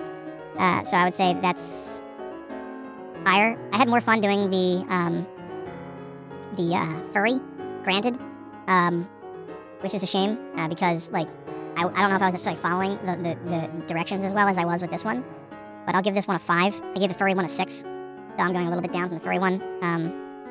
But if it makes you feel any better, as of right now, it looks like you're up in the first running. I'm probably going to change some scores around later, given a little bit more mind of what I put into it.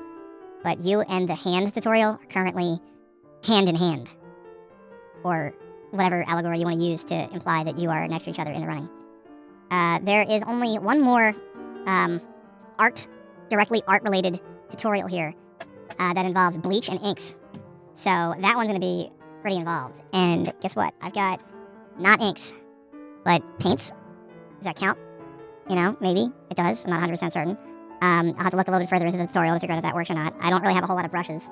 I could snip off my femur or something, or my tibia or whatever, ACL or different tiny bones, whatever the bones are that are in chicken wings, that are the smaller ones that you get stuck in your teeth.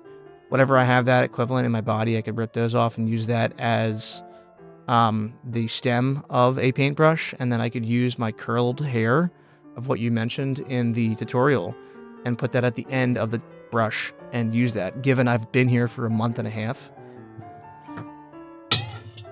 Sorry, that was a plosive right there.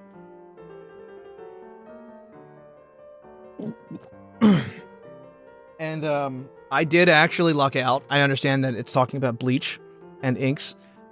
You would be surprised that within this bunker of this closet that I actually do have something that would work with that. So when I came in here, I had the ability to bring or rather ask for 2 liquids. So one of them was water, and I'm like near out of it at this rate. I'll just keep going and see how far I can get with that. Otherwise, I'll just drink my own urine, I guess. But secondly, I have as a backup in case I am sick and tired of doing this, and I know that if I were to leave here without finishing the tutorials, Aalasteir would like effectively torture me to no end. You ever see those types of torture methods where you're put on like a spike slowly releasing, so that way your like ass crack or your taint kind of rips apart slowly, and you die from shock as opposed to like any particular like body fluid, and maybe a loss of blood, but in the end you kind of die from like a shock perspective given the amount of pain that goes through your body. That's the kind of thing that Aalasteir's gonna be putting me through if I don't finish these tutorials in time for the deadline, which is again why I'm locked in here and why I've been here for a month and a half. But anyway, point being is my second drink that I chose was Bleach. So I'm gonna go with that as potentially the thing that I could use for the bleaching tutorial. So luckily enough, I had this. It wasn't in the back of my mind that I was going to be using bleach at all in the actual thing. Had I needed to use bleach, I probably would have just thrown up and like mixed together something inside of like my dog bowl here to make some sort of acidic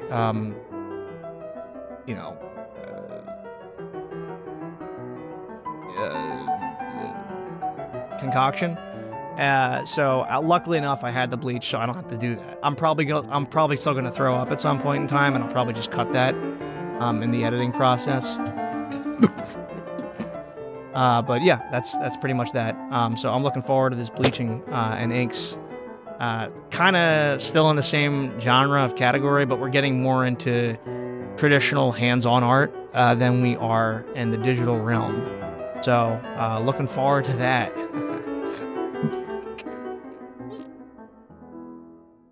I can smell the bleach. I can smell it. All right, so it's time to do probably one of the harder things to pull off inside of this room, given that the toxins of bleach typically give people headaches, even if it's in like a larger room. So what I've decided to do was cover my face as much as possible to potentially protect myself from any of the chemicals that could be entering into my body and my orifices. I can't protect my other orifices. I'm wearing a very thinly veiled version of underwear, and I don't know if your belly button counts as an orifice. So I have a shirt on that hopefully can protect that as well. I don't know what we're gonna do to dye it. Well, I know what I should do to diet. I should eat a little bit less wings. No Wing Wednesdays anymore, am I right?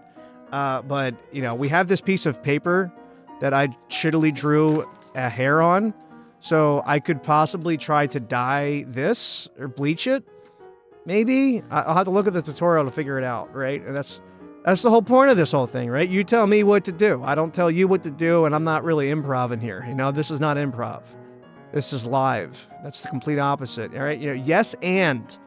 That's what they say. Do yes and. All right. So what we're going to do is we're going to go and we're going to work with bleach and inks by rerfov-the-cringr. Important note, if possible, work outside. Well, Aalasteir, thanks very much. Thank you. Thanks for giving me the opportunity here to possibly fucking ruin my life for good, and I don't know, like chemically alter my being and my like chemicals and my atoms in my body. So anyway, I can't do that. That's not really an option here. Otherwise, a well-ventilated room. All right, there are no vents. There's no vents in here, so that'll be good. Bleach can give you a bad headache. And for bleach, use cheap brushes you won't care to lose. I have a brush that is, it's got some green shit on it, from when I was making like a shirt, and I could, it's like very stiff. I'm gonna just, hold on. You hear that? ASMR, ready? Thinking about starting an ASMR channel. What do you think? But yeah, I got this brush. Hopefully that can work for the time being. And let's see. So step 1 is play around. Okay.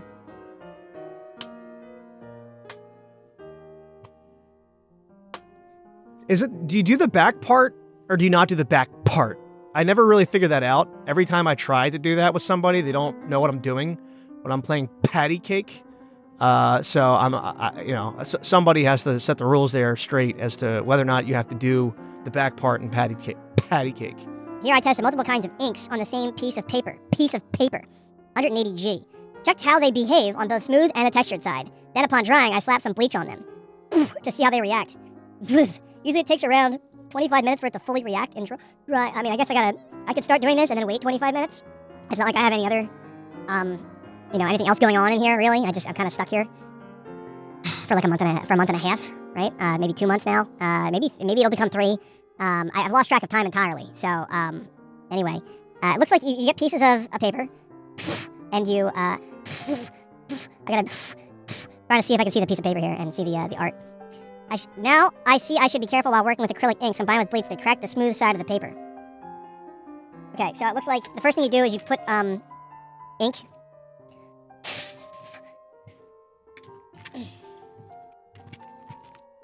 Just gotta fix this real quick.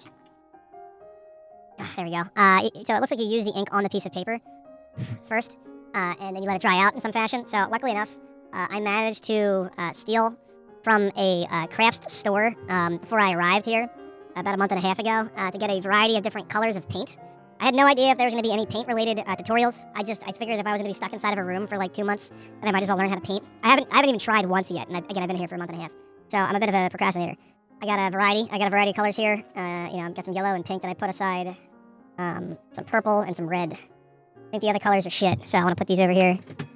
Aalasteir's got a pretty nice house. He's got also a walk-in closet, a bunker.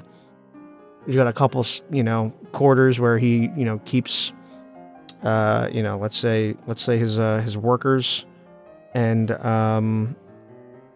there's like beds in there. And when I say beds, I mean like concrete with like drop cloths on them.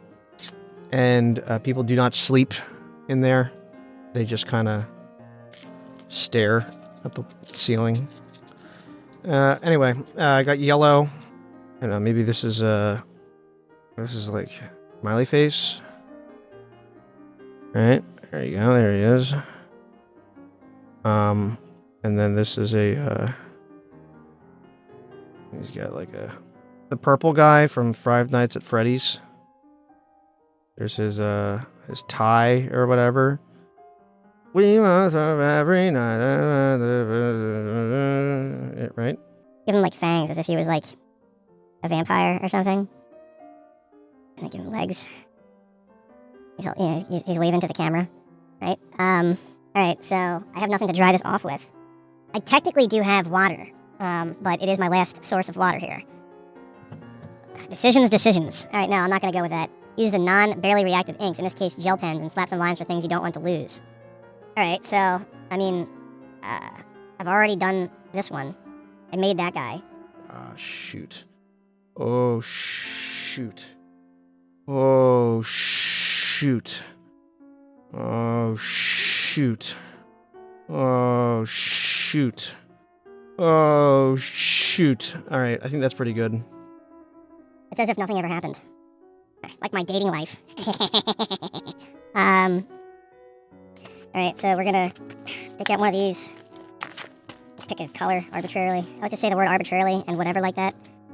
You'll catch me saying these things. You'll catch me outside, how about that? Catch me outside, how about that? Right? That's still popular, right? What year is it? I've been stuck in this closet for, 1.5 years? What was it? Let's do like a 6 skateboard, alright? So we're gonna go with that. There's the bottom of the skateboard. There's the wheels. Right? There's, they go round and round last time I checked. And then let's give some sick patterns on the board here. I put these up my ass. Well, rather, obviously not individual ones. I put like the whole container. Imagine this, right? It can fold, and so can I. Ooh, I just dropped it. And Before I came here, I knew I was going to need some art supplies in some fashion as well. So, I know, annoyingly enough, there were not a whole lot of physical art stuff being done, a lot of digital, so that ended up being kind of a waste. But I did include a lot of these in my anal cavity when I came here. But I got to give a shout out to Deuce Lagoose, Adam, as he is the one who purchased these for me. He did not put them in my cavities, but he did purchase these for me. I'm gonna take the orange, and I'm gonna make the annoying orange. So there's the top of the orange, and then annoying orange is like dimples or whatever everywhere, right? Because it's an orange and he's annoying, so he has to have dimples because people with dimples are annoying. So there you go. It's all over the place here, and he's you were to shave him or like put him in a mimosa, you know, he might like that.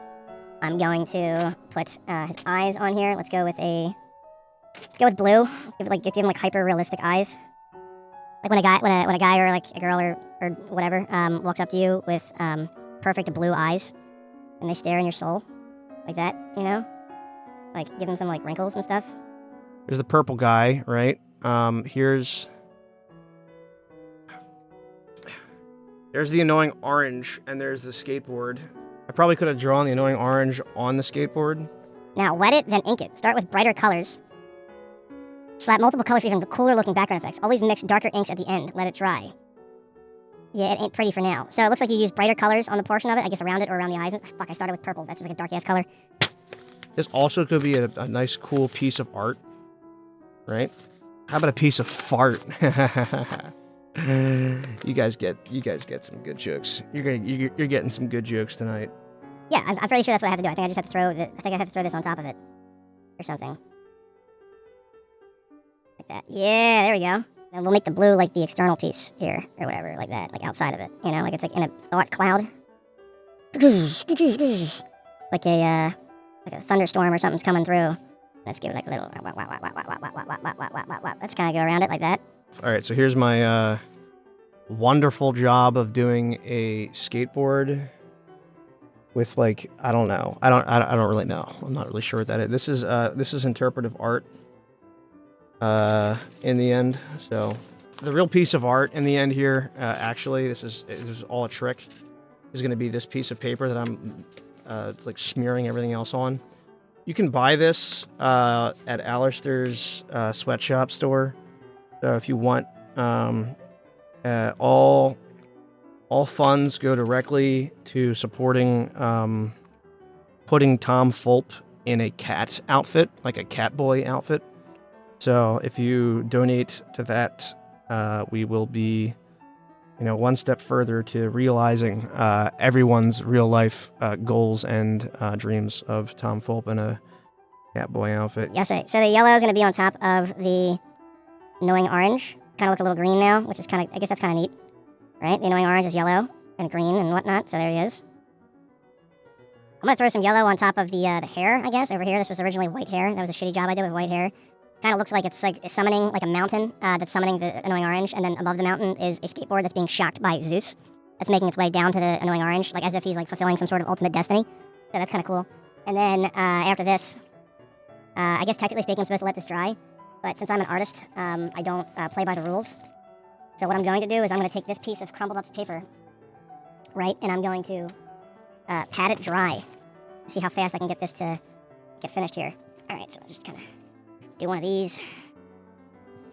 All right. There it is. So there's like the back part of it, right? That's kind of cool. This is the front. This is actually kind of neat now. Like, look at this piece. This is like actually like pretty good, right? I would put this on my fridge. Brush it, then let it dry for 10 to 15 minutes. Don't ever do it unless that's your intention. Sometimes you do want the ultra bright effect. It takes some time before the bleach fully reacts with ink, so be patient. Putting too much at once might result in too bright of patches. You thought I was child locked. The toxins of the bleach are eating away at me a little bit, so I've kind of lost track of time here. But this is what I've done so far. Pretty intense, pretty good, right? Alright, that yep, that. Yeah, that's in. Alright, we got that one. It looks like you just kind of brush it, dry it, and do it again multiple times. So I'm gonna just like. Kind of cool. It looks like green in the end. Probably because I used too much of the paint and didn't dry it off. So that's what's happening there. So I'm gonna put this down here, and then here's the white on that, and then we're just gonna like go around the annoying orange, give his tongue a little bit here. I'm gonna just put bleach all over this piece of paper, and what we'll do is we'll come back. I get what you did. I understand what your tutorial was like and what you did there, and I didn't necessarily follow it to a T. So that's my bad. But I do get what you're going for, and I just don't know if I have the time to go through 3 days worth of this. But from a tutorial perspective, it's fun, and I get it. We'll see what this looks like in some time, in some due time. I like that you showed earlier renditions of the paint and what that looks like with the bleach on top of it, so you get an idea as to like what colors work well with others. So like this black right here, this specific pen reacts in a better fashion than the rest do because it turns like orange, orangish, and the black right here, it is kind of like partially it's partially getting blurred, and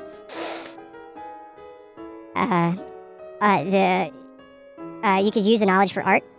So with the work in progress, if you have a piece of work, not including yourself as a piece of work, you can use that.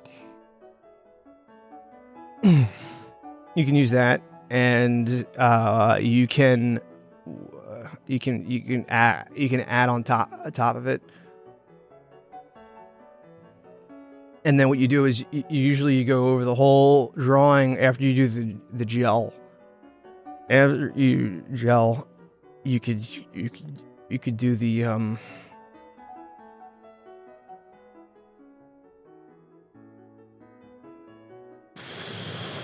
you could do the paint on top of it. With the bleach, I suggest doing the 1 and 3. You could do the 1 and 3. If you let it dry for a couple days, you can you can do multiple layers, and then if you do gel on top of it, it was just pretty good. I could just give you score accessibility. With that one, you could do oh boy, you can do the anybody can do it 10. Software, you can get it. It's not as hard. It's not the tape paper.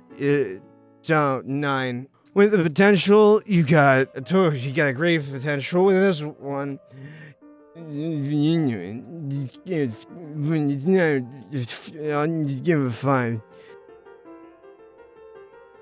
So it's like a 4. So lastly, is when it goes to entertainment value. And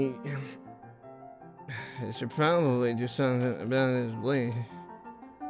I'm gonna here.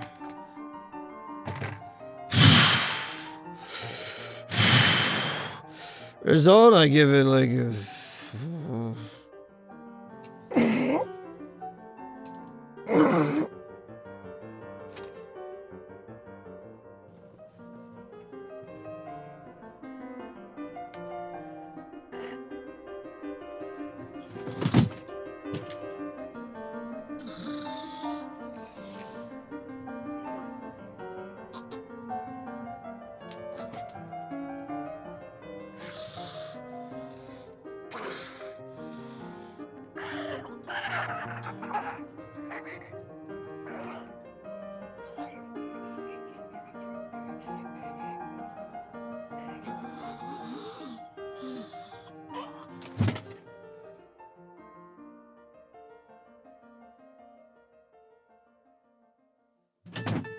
This Airbnb is pretty swanky, eh?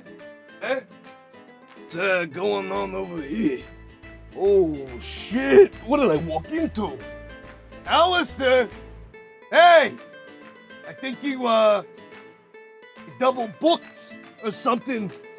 There's a guy over here Hey, sorry, bud. All right, what's going on? What's that? Okay, microphone, hello? Can you hear me? Can you hear me, Mr. Mikey? Hey, I remember when I used to be able to do this back in the day when I would go up on stage, I would say, hey, ladies and gentlemen, hey, welcome to the show. It's me, Vinny Fazool. Hey, and then, you know, like I would get kicked out a couple times because I wasn't booked. We're past that now. I get to do my own shows for my nephew and my niece, and wish my kids could be there too. I didn't mean to intervene. Am I streaming like piss? I feel like I walked in on something that I'm gonna be a part of a list. They're doing a tutorials. I remember back in the day, I would do a couple tutorials for when I would go up and, you know, and stand up on stage. Step 1 was to walk up on stage. Step 2 was to lock your knees. Step 3 was to stand there. This is stand up. Hey, anyway, I came in here and I thought I was gonna be living a life, living a dream, with this nice, you know, house that Aalasteir left me, and it turns out that you know, someone else was here earlier and may still be here. He's not moving, so I guess this is my domain now. Want to make sure I get my good side here. Ooh, doesn't look good from over there.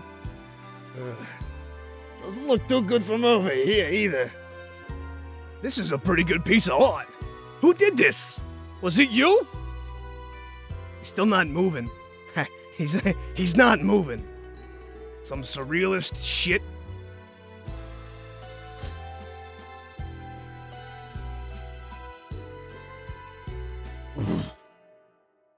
That's the good shit. Reminds me of Jersey, or New York, or Boston, or Italy, or whatever.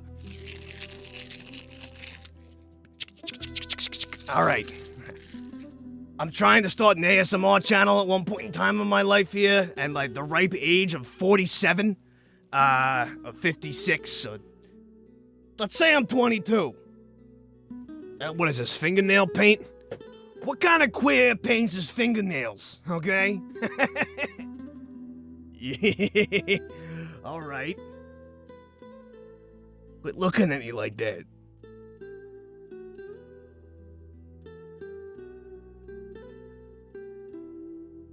Let's get my mind off of it by, doing something cool, right? Let's learn something new. I kept being told I can't do anything and I can't learn anything new, so why not start now? Anyway, bada boosh! How to write and make a basic comic according to Bez. Vinity. On, what's this? Newgrounds. I want to be a member here. How do I get in? My main character, Bez, will tell you the process of making a simple yet awesome comic in her style. I want to clarify that this tutorial is based more on the organization, conceptualization, and writing of a basic comic. And only a little on illustration. Good. I'm not a great drawer or anything like that. Don't take it too seriously. It was fun to do this, and I'm not very good at teaching. P. Enjoy, LOL. Dude, alright, this guy's already laughing. Easy audience, good crowd. Alright. Normally I'd be wandering around the woods, but I did my little sister a favor and made this tutorial. Oh, it's for your little sister. That's pretty cute. I got a little sister too, and she kicked me out of the house.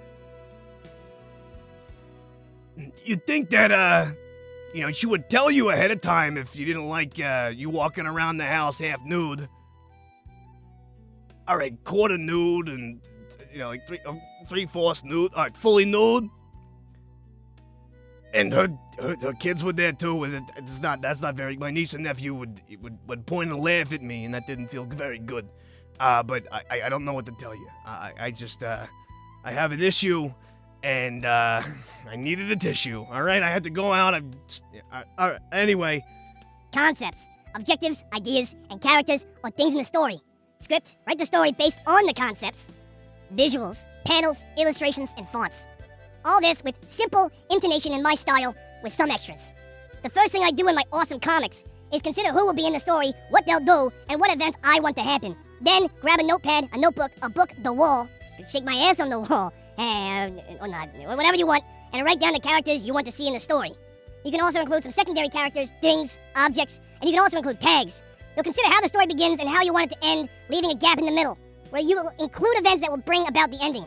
The more complex your story is, the more the ending will develop and even change. But this is mostly about knowing your goal. Stories almost never develop exactly as you want them to. You know, like today when I came over here and I found a corpse in my Airbnb. Are you gonna get a bad review, Aalasteir? You'll do better, and this is to keep the development organized. Take your time. In this case, we'll consider the number of panels and the length of the story because it's very common to run out of panels and not have the entire story developed yet. That's why I include the main and secondary objectives, as they also give you an idea of the story's length. But you're always free to create subplots that occur to you during the process. I do it sometimes. While improvising the story can give you experience, I don't always recommend it. It can end up making your story pointless. Better safe than sorry. Then we'll start writing the script. And if you want, you can include a maximum number of scenes or panels based on the concepts and how many panels you think the story will have. In my case, I'll set it to 10. I'm fucking not doing 10, alright? I'm sorry. I'll do like 3. The way you arrange the speech bubbles is important. Illustrations are simply the author's way of expressing their ideas through images. Everything is a constant relationship. You can use various fonts and change the style of panels or effects outside of them to enhance the experience. And if you want, include what you want the characters to do in the panels like this. So it's like a weird storyboard, but you're putting in bubbles and you're putting in actions and the characters, so that way you can lay it out and you can figure out where you want these characters to go. I guess I would have thought originally that you would lay out the characters and then done the speech bubbles because you want like more of a dynamic in what they're doing. But I guess this also forces you to be creative with how you want to lay out things, so that way you're not just reading a text at the top left every single time. I never really thought about how involved it is when I'm reading my hentais. The only limit here is your imagination, and remember your knowledge transfers to other areas, like this tutorial. Wait, forget it. Good one. What we're gonna do is we're gonna open up the script writer's, like second-hand best man. The thing that always comes into play. It's always the most important aspect when it comes to writing, scripts or screenwriting, anything along those lines. Is Notepad. We're gonna write a notepad, all right? We're gonna lay out our comic in Notepad. All right, but I gotta think of what's going on. If it's a comic, and I'm a comic, I'm thinking we're gonna make it about a comic. Making the comic. Doing comedy on stage. Comic, doing comic on stage. Alright? So what we're gonna do is what they said in the tutorial was something along the lines here. Well, basically, I think you're supposed to lay out your concepts and your ideas. That there's different characters doing different things. Objectives, what are you trying to do? Second, the main objectives. So let's lay out a main objective. My main objective is that the comic is trying to make a comic on stage. Heckler.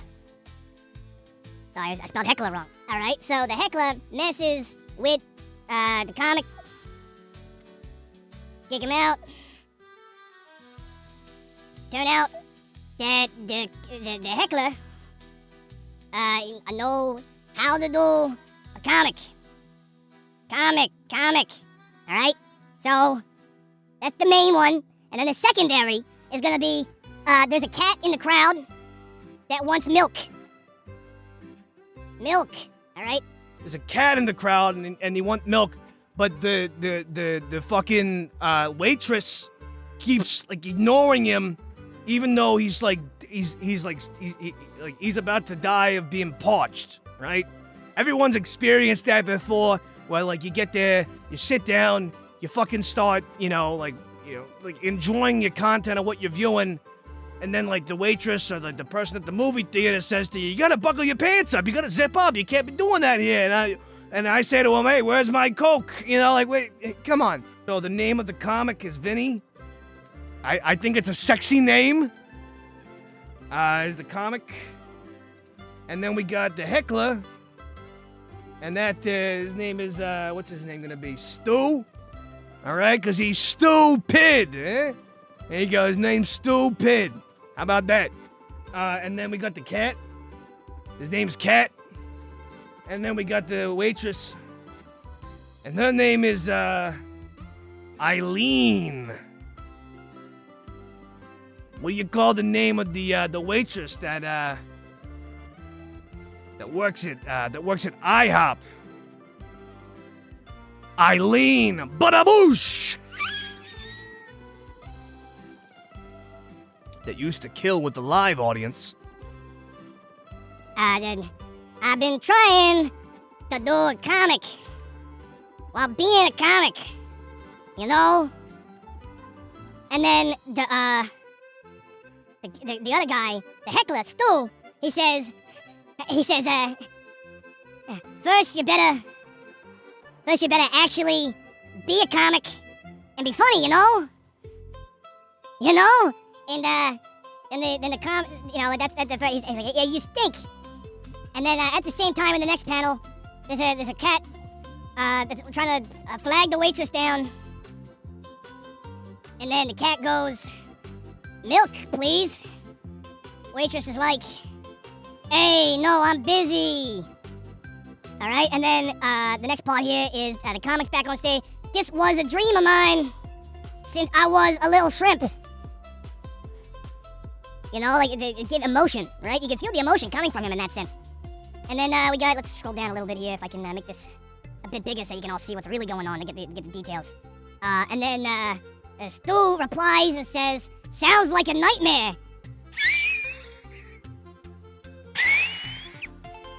And then the cat is like, yo, I really want some milk, bitch.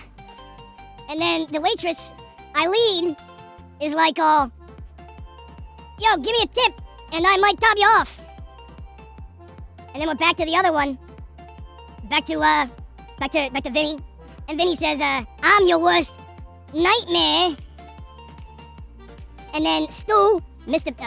Pid, says, hey, relax. I know where you're coming from.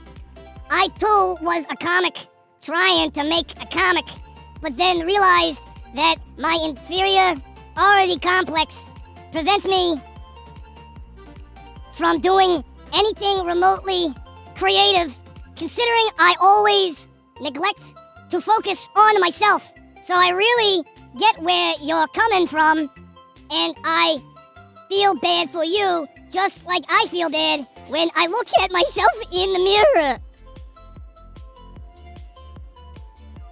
So we got our comic. Now we gotta like write this out. So I'm gonna, there's different softwares I believe they have on this computer here. The only one I'm familiar with that I know how to use is it's Paint. So we're gonna try to do that. We got 1, 2, 4, 5, 9, like 5 or something panels. So we're gonna do that. Here's the 1 panel. Here's the 2nd panel. Here's the 3rd panel. Let's get fucking nuts here. The 4th panel. And then the 5th panel right here, right? Oh, hold on. I fucked that one up. Right here. All right, so we got the first one. The first one is the comic on stage, and Stu's in the crowd. Does this thing have a pencil in it? In his hand. Hey! You mind if I take that?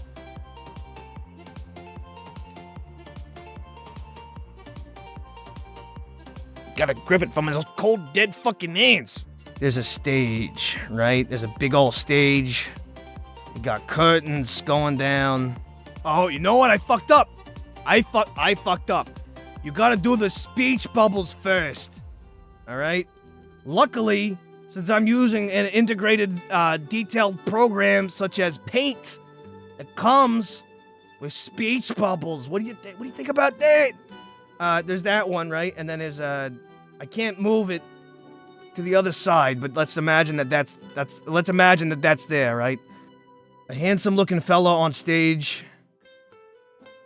And he's in a leather jacket, right? He's got sexy arms. Got big hands. Got a big dick. And then you got like imagine this is over there, right? And you got Stu down here, Mr. Pid. He's gonna be this big fat loser over here. Give him one of these like a pig nose. Give him fucked up teeth. Give him a little bowler's hat over there. Looks like a dick on his head. Great. A comic. I'm trying to make a comic, he says. And then he says, you better get funny first. You know, because he's a asterisk. Comic is comic.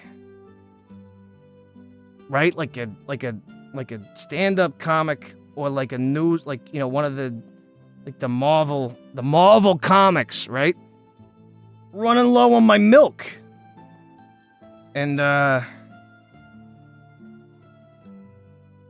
need milk, bitch. Some dumb bitch. Eyes wide apart. Not really knowing what's going on. She got big tits. A fat ass.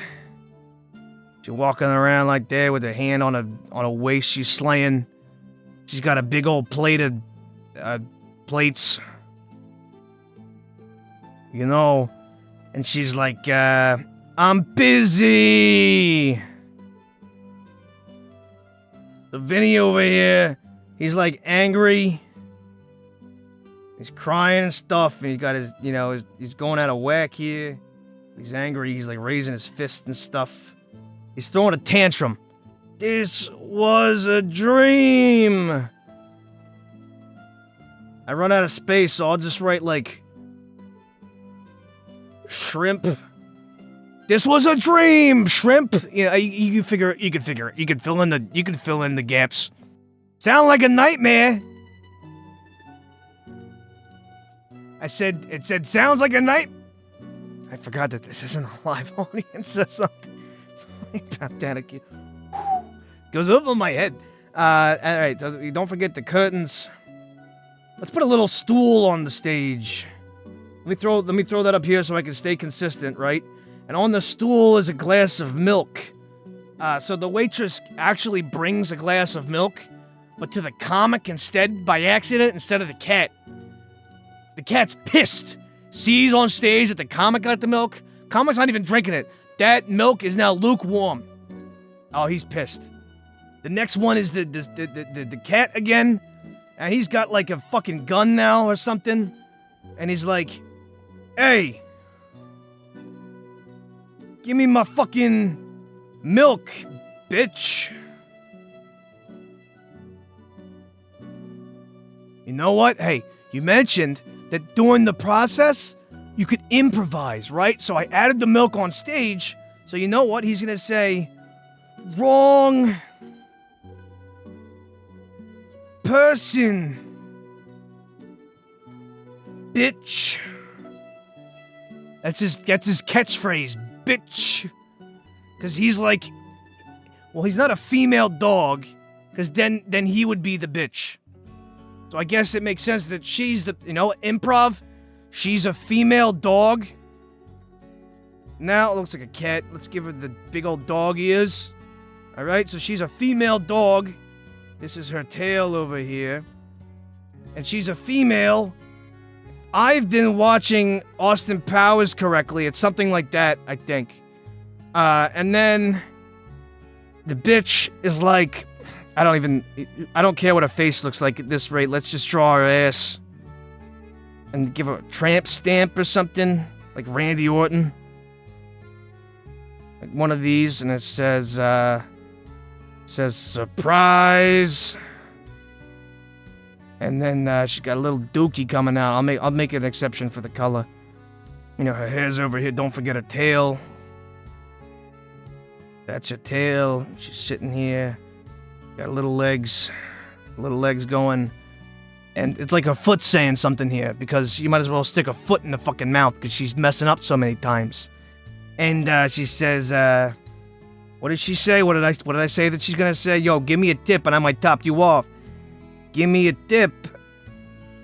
A tip. LOL, you know, because you used LOL in your tutorial, I might as well do that too, right? Because it's like you're playing in line with the audience a bit and you're making them laugh, you know? It looks pretty good. Guy's going through a lot.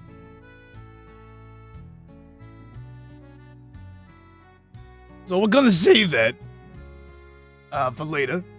You know, we started out with figuring out concepts and a script, getting a visual together. We did, you know, ideas. We laid it out as to what the different characters are trying to do, what their motivations are, listed out objectives. The story got a little bit more complex and figured that out. Wrote a full script and everything, figured out how many panels we wanted. I did all those. And then, you know, just continued along, added the visuals, changed up the style of the windows and whatnot. And then, you know, we laid out where everything was going. I'm realizing now that I didn't do the layout of what the names are on here and stuff. But hey, I am just that advanced when it comes to being a comic that I can do it willy-nilly. You know, like Nelly and then Free Willy combined into one. When we illustrated it, we sketched it. I don't need to do line art. I can do it. I know how to do line art. I get it. You know, you do a couple of lines on top of the art. You don't need to have me on footage doing that kind of thing right now. And then color, I made the Dookie brown. I made the crying blue, and I made the female icon pink. Hey, it doesn't have to be pink. It could be blue. It could be green. It could be, you know, I can't think of an arbitrary color. Chartreuse? Is that a color, or is that a cutting board with cheese and shit on it? Emphasizing illustration, every pose, and yeah, we changed the perspective up in the poses. He pulled out a gun. You know, our backgrounds aren't too detailed, really. I guess I just didn't do a background over here. But I think that's pretty detailed to have the milk on stage, because that was pretty important. Because he doesn't have it originally. Then she brings it on stage, then he has it, and then he's angry. So it's a pretty in-depth art piece here, and that's pretty cool, what you did there. So from a perspective of how good was this tutorial? I actually really like this one. I appreciate all the effort that was put into it, from the perspective of drawing everything that you did, breaking out step by step, and you put like a lot of love into it, and you put your original characters into it. You even had a nice little comic at the end there for you to watch, and then you made a little GIF with the peanut butter. So accessibility, hey, my mother said I could do nothing in all of my life, and look where I am. I'm making comics. It's kind of like a 10. From a software perspective, I don't know, I guess a 10. You broke out like how to do it, kind of like I'm gonna give that to you. I think there's a lot of potential here. You know, it's fun to make these. I think I want to keep doing these, to be honest. So let's do it with a like a 7. And the result, I'm actually pretty happy with, like a 7 as well. From a perspective of being entertaining, I know what's good and I know what's bad. And buddy, let me tell you, I'm good. And so are you. And so are you. Shit. Fucking always fuck this shit up. God damn it. I'm not great with technology, okay? Cut me a break. Cut me off the breaking egg, Kit Kat, boy. You ever had one of those? If you hadn't and you're pissed off, then I think you're a little hungry and you need a Snickers. Gotta be careful with that word. All right, next thing we're gonna do is we're gonna figure out how to draw vectors, like the guy from that one funny movie. I think that was his name, with the little yellow guys running around. There was like a bad guy that looked like Velma or whatever. I think his name was Vector. Anyway, this is by Nothany, Nothany. I got a fanny on me. I don't got no fanny. Hey. All right. Ever wanted to get into vector art, but kept finding it way too difficult? Well, do I have somewhat of a practical solution for you? What the fuck is a vector? I like this guy. He's got an attitude. To put it simply, there are two ways to draw digitally. The usual way with pixels, aka rasters, and the vector way with vectors. Now, your usual digital drawings are quick and snappy to draw and manipulate, but you can't easily make your drawing bigger without making it blurry. Vectors, on the other hand, are made up of entirely of dots and lines, essentially making them one big complicated connect the dots game for the computer, where it draws along the lines and fills in the middle. Meaning you can make these images as big as you want, and it'll never look blurry. So that's what it looks like. There's a pixel, all fucked up and shit. That's what my porn looks like on 240p. And then vectors, which look great and smooth when I'm at 4K and I'm fucking taking up all the bandwidth of my sister's house. In this tutorial, I will show you how to make some basic vector art, or basically using your usual digital tools, combining the best of both in a way. What you need is Krita, I got that, I think. Vectorizer and Inkscape. Other art programs work, but Krita has the tools needed. At worst, use your preferred drawing app and import the file to Krita. Vectorizer is a tool that I coded myself. Oh, okay, you use a coder. All right. Section 0, installing the Vectorizer. I'm pretty sure most of you already know how to install programs on Windows, but since I created the Vectorizer, I'll briefly explain how to install it in case you missed the included documentation. I appreciate that, because I struggle to connect my printer to my computer or my phone. First, place the folder you unzipped wherever you prefer. Secondly, right-click vectorizer.exe and copy it, and then paste it to a shortcut on your desktop for convenience. That's it. That's all you gotta do. All right, let me do that real quick. I downloaded it. Trust me, I tried clicking it and opening it and doing stuff with it, and it didn't do anything, so hopefully it does something. I don't know. I'm preparing the drawing. This part is pretty easy. Just open up Krita and start drawing, but before you do, you have to keep this in mind while you draw. Keep your colors in separate layers. Vectors use shapes, and each shape can be either a single color or a gradient. There's more to it, but those are the basics. All right, so he drew that. There's different layers. All right, I get it. Is that fucking Urkel from Family Matters? That guy's great. He drew a bunny, so I'll draw a bunny in different layers. All right, so this is paint layer 1. Here's the bunny. Body. Here's his fucking little ears. He's got a cute little nose and little mouth here. He got big old beady little fucking eyes. He's got a couple things wrong with him. You know, and there's like the fucking whiskers. And you gotta give him a big belly. Alright. I don't know. Something about this isn't feeling right. I kinda need to draw something I think it might be a bit more my kind of style. I don't know, let me start back over here. Yeah. Give him big floppy fucking ears. He looks like Gromit. He's gonna have huge fucking biceps, dude. Look at these biceps on this motherfucker. Give him the forearms. He does some workouts on his forearms and stuff, and there's his little fingies. He's got like a Gucci belt. Give him like a sick tattoo. Alright, there we go, that's cool. Alright, and give him a big package to work with, eh? Alright, this is looking more my style. I gotta do another layer to do some color on him. So let me do that real quick. Alright, here's the 5 o'clock shadow. Right, yeah, there we go. And then we'll give him like reddish kind of ears in here, whatever. You know, something like that. And then he's got his eyes are all fucked up from doing all the crack cocaine that he's been doing, jumping around with the other bunnies. And give him whiskers, make him gray. For his tattoo, he's got green money. Green money. And he's got a lovely tattoo with a heart with his mom's name on it. His mom's name is Mom. All right. And give him bling. There we go again. There we go. That's sick. And let's give him like a bit of a splotch down here. It's because he's getting action, you know. They got some ladies dancing on him. And they left a little bit of a little treat for him, you know, a little doggy bag of goodies for later. Give him a watch while we're at it. Why not? I don't care. Fuck it. It's gonna be a Rolex. Now, how do I vectorize this piece of shit? All right. Before we start, make sure all the layers you don't want converted are hidden. You'll see why in a second. First things first, go here. Tools. Export layers. All right, tools. All right, I followed all your steps, I think. When it comes to the settings, I check my directory to be download because I put everything in my downloads folder. Sometimes my desktop, I just, you know, save it to your desktop. It's easy. I go to invisible layers and I ignore those because I don't care about invisible layers. And I change it to a ping. I did that. That's what it sounds like when I shoot somebody in the face. It goes ping. And then documents, I can't figure out what to do with that top part. Go to Krita, and I gotta export it and press OK. All right. Select one document. From fucking where? This one that I'm in right now? I'm gonna save it in here. I guess. I don't know. My downloads. There it is. All right. Now I can maybe go to my fucking tool scripts and export layers. Oh, there you go. Step 1 should have been save the project because I didn't do that because I'm an idiot. Select one. What the fuck are you talking about? Select it. All right. You gotta click the document first. I'm sorry. I'm a little bit cuckoo coconuts. I can't figure out what to do. All right. There you go. Oh, the layers have been exported. I finally fucking got it. Thanks. Oh, there it is. All right. I got the vectorizer.exe. I'm gonna put it on this guy's fucking mouth because I don't like the way he looks at me. And then I'm gonna get the files from my downloads and I'm gonna drop it on there. All right, so it's this one right here. I drop it on vectorizer.exe. It made a new folder called vectorizer on my downloads area. I can only assume that that's what that is. Then it is a folder that's got 2 PNGs in a background. All right, sick. Let's go back and see what happens. Now that the vectorizer spat out the vector file, it's time to clean up the vector file in a vector editor because the vectorizer is really messy with the conversion process. First thing you'll notice is everything is black. What are you talking about? Okay. You didn't mention, like, what happens when you drop it in there. I did that? I do not see a file that's like a, whatever, this, like, .sv, whatever you're talking about. I see a folder that's got 3 PNGs in it, and that's it. So I think your file is fucked up. It didn't work. I don't know where I went wrong. I saved it, I converted to I exported the PNGs and I dropped the fucking PNG folder. Am I supposed to drop the Krita file in it? I dropped it in vector. What the fuck am I supposed to do?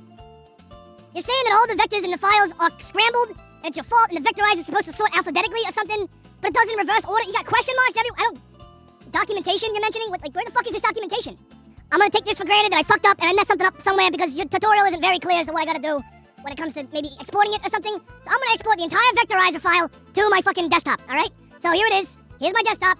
I'm gonna close this. I don't need this anymore. I'm gonna put the vectorizer folder right here next to the vectorizer.exe. Alright? There it is. I'm gonna just close the other one, and I'm gonna save this here, and it said that you want me to put an exe file as a shortcut on the desktop, which I created, and now I'm dropping it on this piece of shit looking at me weird. Alright? Did it.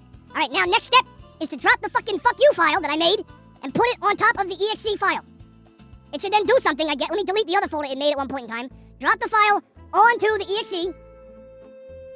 Alright, now I got it. I exported it incorrectly originally when it comes to when you get your file, everybody make sure that you export or unpack or whatever the 7-zip thing.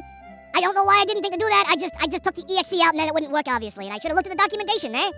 I was getting a little angry. I'm sorry, I haven't eaten a lot today. I was supposed to eat a big meal of chicken palm recently at my fucking nephew's graduation, but I didn't go. So I decided to come here instead, and I was hoping to get some ladies to show up and here's my file. It's a big fucking black square.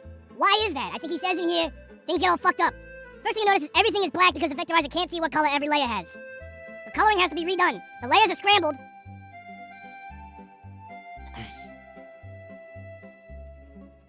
To get to the layers on Inkscape, if it's not there, just right-click any shape and choose Layers and Objects. Okay? Layers and Objects. Alright, there's the folder. I'm gonna delete the background, because I guess the background is the big black one. There's my guy right there. You said that the coloring has to be redone? What was the point of me doing all the coloring earlier in the other layer? I shouldn't have wasted my time doing that, because now all of his shit looks all fucked up. I hope that's fixed on here. You tell me what to do to fix that. Reorganize every layer by clicking and dragging them. I only have 2 layers. I put the color and I put the line art. So I'm gonna just move the one layer, not this one. Put this one on top of that one, I guess. To enable the color wheel, if it's also not there, just right-click any shape, includes fill and stroke.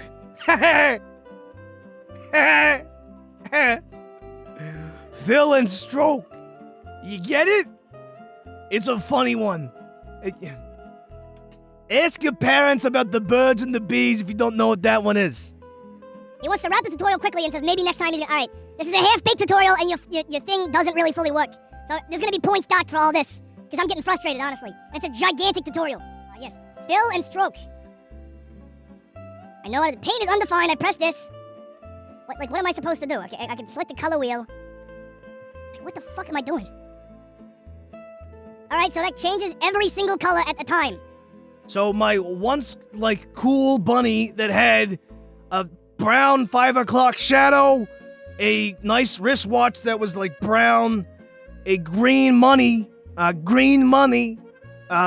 tattoo, and a red mom tattoo, and a gold chain, and a red, and maybe a gold Gucci belt, and then, the little stain on his pants. It's all fucking one color now, apparently. So literally don't waste your time coloring in the other software and just do it in fucking SVG Inkscape. That should be your step 1 is, hey, before you do your vectorization, fucking delete all of your colors and throw them out the window because my program's gonna fuck it up. Now that your drawing is colored and organized again, beautiful colors of my green. It's time for the optional stuff that I usually do with my vector drawings, cleaning up the shapes and adding the shading. I'm not doing that. If you're not interested, you can stop here. You've already learned more than enough. Have I? Have I really? Is this now, I guess it's a vector now? If I zoom in on my bunny, as much as I want, he's now a vector, which is, it's cool from a line art perspective, and then I gotta just do the color, what I don't understand here, if maybe I just lack the understanding of how this stuff works. What's the point of doing the vectorization in, drawing it in Krita if the color's not gonna come over? And then go to Inkscape, which you can draw in, from my understanding, and you color it in, just to get a vectorization of the file. Can't you just draw and color in fucking Inkscape and you're good? Why the extra step of doing the vectorization through some weird program? It goes over my head. I don't know the first thing about this, but that's where I just feel like the reason to do it just doesn't make any sense. Maybe I'm just a fucking idiot. That's what my whole family used to say. But I don't get it. I don't get it. I'm not an art guy. I don't know. I'm a fart kind of guy.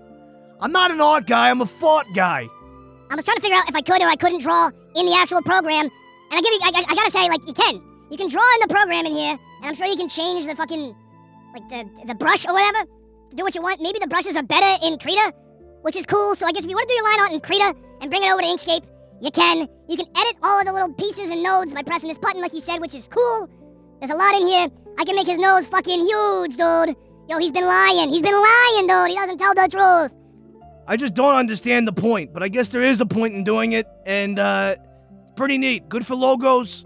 So when I start doing my stand-up, instead of using AI art, which I think is honestly pretty useful, I could just use that real quick, right? And I just throw that up there.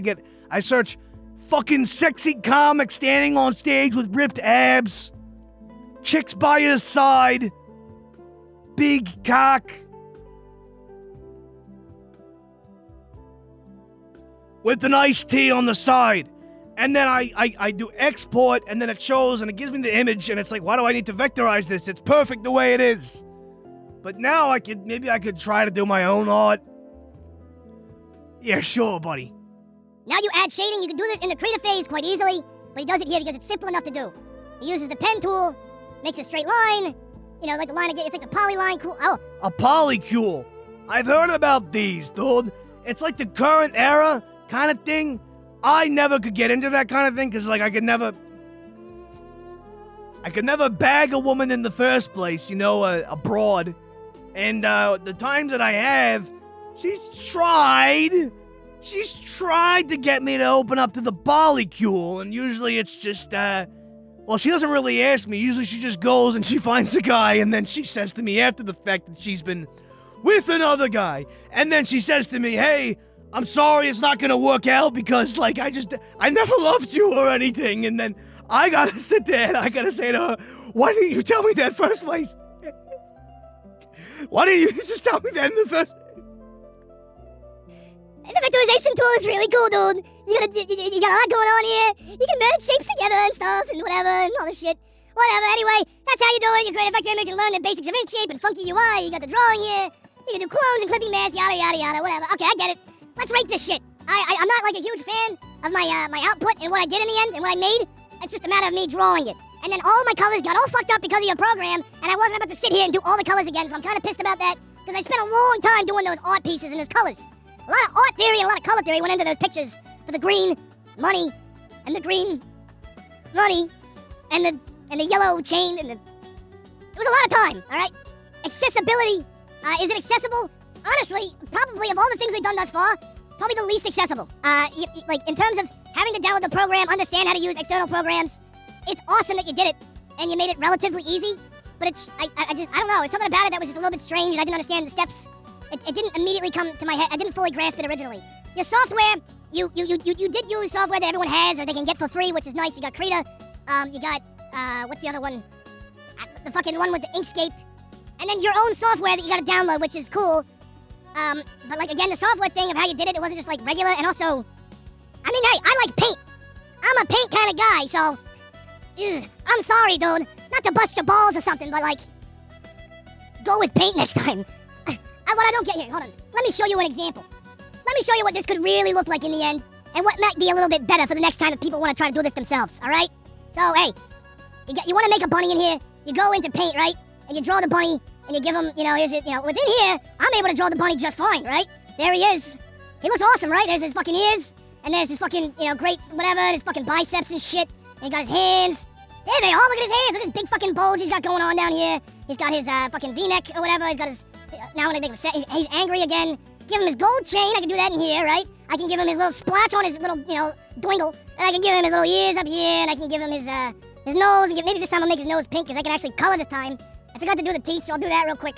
And then I'll give him his fucking watch. You zoom in on this one, that looks pretty great, look at this. Look at the quality of this program. I can see that perfectly fine. Right? Right? This is great. The quality of this is great, dude. Look at it. I can look so close. Hold on, let me look closely into this one. You can see the details really close up. Honestly, I'm quite impressed with what I can see here. Look at this. You can see the pores in his fucking face. You can see his acne if you look hard enough. So you don't need to do Krita and Inkscape and vectorization or whatever. You know, you don't need this shit. Paint. Is there potential in this? Yeah, I'll give you a 6 in potential or whatever, because, hey, maybe the more you use it, the more useful it'll be, and your program's kind of cool that you can just do that and then it just works. So that's pretty sick. The result, I'll give it a 5. I'll give it a 6.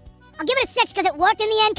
No, it didn't work in the end, really. I had to recolor everything. So had you had the color work, it would have gotten another 5 points. Since half the shit didn't work and all your things are missed around, then you got half of the full points because it worked entirely except for the entire half. So half. Was it entertaining? I'm drawing again. I'm tired of drawing. All right? So was it fun? Was it a matter of going through that whole tutorial? Was it entertaining? I don't know, a 5? I think that was, it was good. You had a pretty detailed tutorial. I don't really understand who's going to be racking up these points in the end, if this is going to be changing, but, like, I don't know, dude. It was cool. It was useful, but it wasn't like a tutorial in the sense that, like, the concept of actually vectorizing something, it was you just saying, run my program, and now you're mining Bitcoin on my fucking computer, I'm sure. All right, we're done with that one. All right, we're finished with it.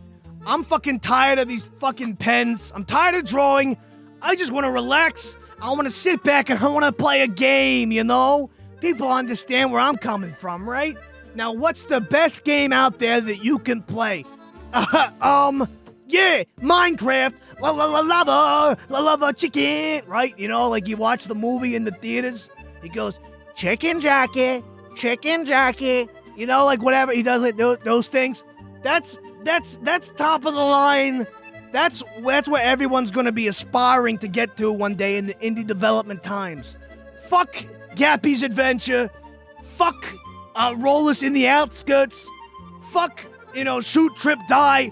Fuck all these things, you know? What I want is Minecraft, all right? So we're gonna do a little Minecrafting. Except not, we're gonna be doing 3D models or whatever. Or making like a skin or something. How to get started on Minecraft 3D player models. So that way you can make your porn of your OCs and their costumes. And then they can like fuck the Ender Dragon or whatever you wanted to do with them. And, you'll be totally fine. It'll be great. It'll be looking amazing. You'll rate it as A on Newgrounds, and then you'll get 1 million people fucking looking at it because it's rated A. This is by ShairmaneUbaos. ShairmaneUbaos. ShairmaneUbaos. He likes to animate and draw stuff. He's an aspiring, creative head. I got an aspiring head, but I wouldn't say it's very creative because it doesn't think much. Except, think about one thing in particular. I'll let you guess what that is. Yeah. Eating noodles. Anyway, now, imagine this. You're on your favorite Minecraft skin maker app and suddenly you have a thought. Wouldn't it be cool to give my character a sick halo, devil horns, wings combo? No, you need something more. 3 fucking D, right? All right, so what you're gonna do is, this is where CPM comes in. There he is, he's waving. All right, you got a table of contents in your tutorial. I am, what's the word here I'm looking for? Fucking intimidated by the concept that I gotta sit here going through an entire table of contents for your tutorial. Controls and hotkeys, manual basically. Camera, top, context menu, left, all right, whatever. What's the point of the table of contents if it doesn't tell you where, like, this is written on Newgrounds. Newgrounds does not have an area where you can click a button, like in HTML or CSS, and then it bops you down to the lower half portion. So I don't understand what the point of the table of contents is. I appreciate it's like an intro, like it's almost as if you're doing like a corporate presentation for some fuck ass boss that doesn't even care and just wants to be told how much money he makes in the end after he sits on his ass all day with a finger up his fucking bumhole, and you showed him the first slide that says, "Here's what we're gonna talk about today," so that way he knows where he gets to fall asleep and where he's gonna actually pay attention. How do we even get access to CPM? There's 2 ways, bear with me here. As mentioned earlier, it's a Minecraft mod. So I need the I'm not... Alright, I didn't realize I'm gonna actually need to have a Minecraft launcher for this. I do not feel like doing that. But I'll read through this and see how far I can get. You'll need to buy Minecraft first? I have no money, alright? I wanted to play games, but I thought it would be like some like rip-off Minecraft like block thing that was gonna be like a shitty like Blender like square that you can knock over. And so I don't know what I thought it was gonna be, but I didn't think it was gonna be this. You gotta actually download Minecraft. not doing that. All right? This looks incredibly complicated. What the fuck is Modrinth? I am, like, not gonna do this. Oh, hey, wait, hold on. You should have fucking started with this. There's a website version of CPM that has all the features except being able to test the model in game. I don't fucking care. I'm not using this for the game. I'm using this for source filmmaker porn, all right? Web version here. Thank you. CPM right here. Let's go. All right. Controls and hotkeys. Here's some of the main controls and hotkeys. Feel free to look back on this when you're confused. Here's what the UI looks like. I took it upon myself to split some of the more prominent tools that can help you get started. Once you get accustomed to the controls, once you're accustomed to the controls, who's controlling me? Are you controlling me? All right, so I can move the camera with the middle mouse. I'm gonna close all this shit out of here. All right, cool. There you go. Spin Steve around. I can click on an object by clicking on it. All right, cool. Context by right-clicking. I can lock it or set a color, a name. Shift and middle mouse is drag, probably about like a zoom or something. All right, cool. Drag. I guess you're just getting me used to the tools or whatever. So, like, you can rotate and spin the cubes. You can position and move the cube with the pivot. Pivot point moving only the pivot. Oh, Jesus Christ. What is a pivot? I've been meaning to mention the pivot point and I haven't explained what it is. So if you realize that, put that earlier. I know what a pivot is. It's when I see my fucking baby mama walking across the street and I pivot my position to turn 180 degrees and walk away. All right, how do I add a cube? Down here. I added a cube. All right, so I can...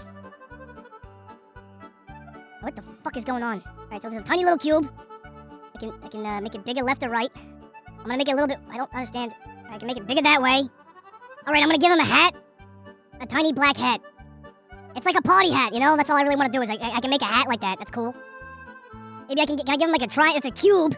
I was gonna try to give him a party hat, but maybe just the base of the hat is all I can do. Let me go back here. You can remove a cube.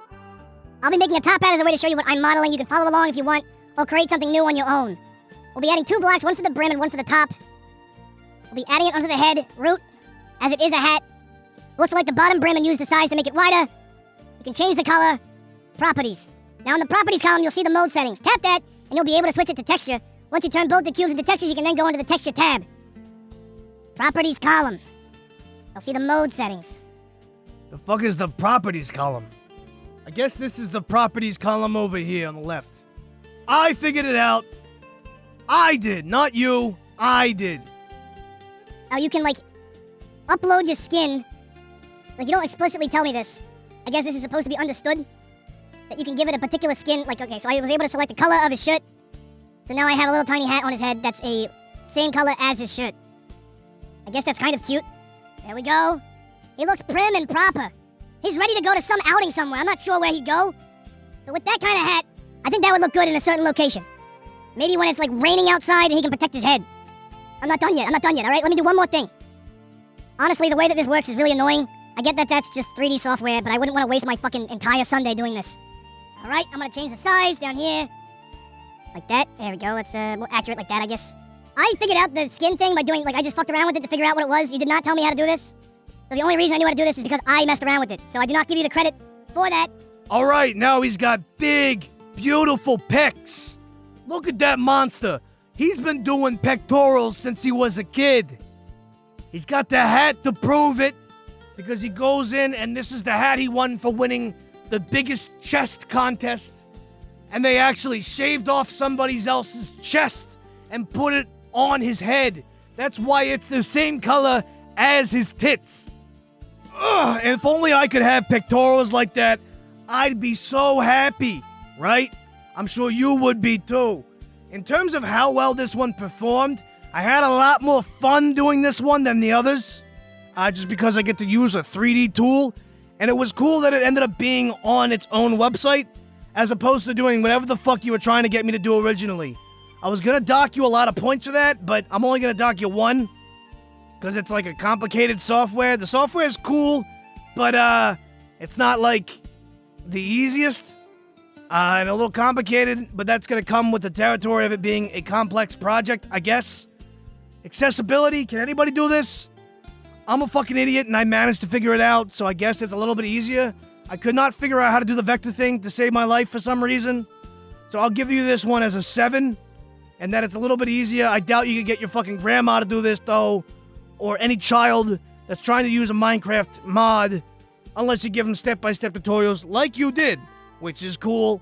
Is there potential? Yes, I could have given him, you know, even more pecs. I could have given him abs. I could have done like give him like a BBL or something like that in the back, but I didn't. I wanted to restrain myself because I'm not trying to get too crazy tonight.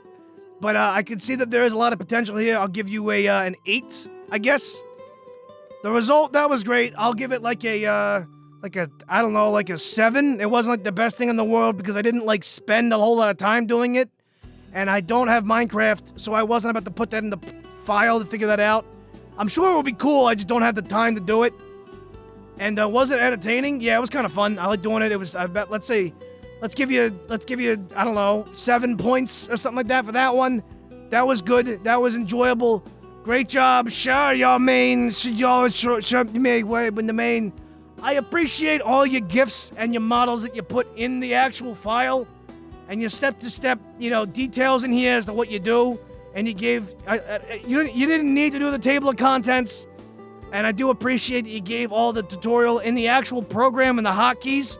Every other fucking tutorial didn't do that because it didn't tell you how to use the program. It's just like, use this program. You know how to do this, right? And I'm like, no. So that's appreciated. And when it comes to everything else in here, I don't know, like columns or whatever, I couldn't figure out a couple things, and I'm a fucking idiot. It's my fault. But yeah, it was cool, and I appreciate. You can tell that you got talent when it comes to 3D models or whatever. So that's cool. You got a cool OC, they say, right? All right. Anyway, good job. I literally can't do this next one because it tells me that I gotta flash the audience. And I'm not doing that. I'm not gonna download some software that censors out my private parts or something, but I'm not gonna fuck with that. And it seems like this flash software is like incredibly hard to find and download sometimes, depending upon the version and the model. But you didn't give me a download for it, so I didn't download it. All of these softwares that people keep trying to use in these tutorials, they're using things that are like outdated and old, as opposed to like easy, accessible things that anybody can do, which is part of the voting criteria, I guess, if you read that originally. But, I can't fault you for it. It's my fault that I don't know how to do these things and download this and that. The only thing I know how to do is use LimeWire and download hot blonde videos. And sometimes I accidentally get a recording of Bill Clinton saying that he did not have sexual relations with a woman. So I apologize that I am very limited in what I can or can't do. But let's get rolling here because we're going to go ahead and we're going to learn how to use a crayon effect in something called Flash. Whatever the fuck that is. I have no idea, and I am not showing my dick to the audience. So anyway, this is how to use a crayon effect in Flash by NoCaps. Yo, NoCap. NoCap. I'm not lying to you here. This tutorial might be shit. So we'll see what happens. But he makes cartoons. That's sick. Great job. Keep it up. That's like the little Mickey Mouse guy, or like the little guy that goes meep meep, right? And he like runs into the wall, and there's the other guy that like flies and like fucking falls off the like cliffs, and then he holds up a sign. Cartoons are cool, but I don't really agree with showing your dick to a wide audience, because once it goes out there, it's not like you can't hide it. It's there forever. This is how you do a crayon effect in Flash. I don't remember where I learned to do this, but I've known it for a couple years, and I might as well share it in the name of the tutorial jam. This is the same in every version of Flash, probably up to the latest. Just for reference, I'm using Flash CS3 on a Mac. Again, I don't have this software, and I'm not gonna waste the time figuring it out. I'm sorry. The pencil tool. First, you need to draw something with the pencil tool. Doesn't matter what it is. A circle, a square, hardcore sonic pornography. The stroke size doesn't matter, but I'm using a 1.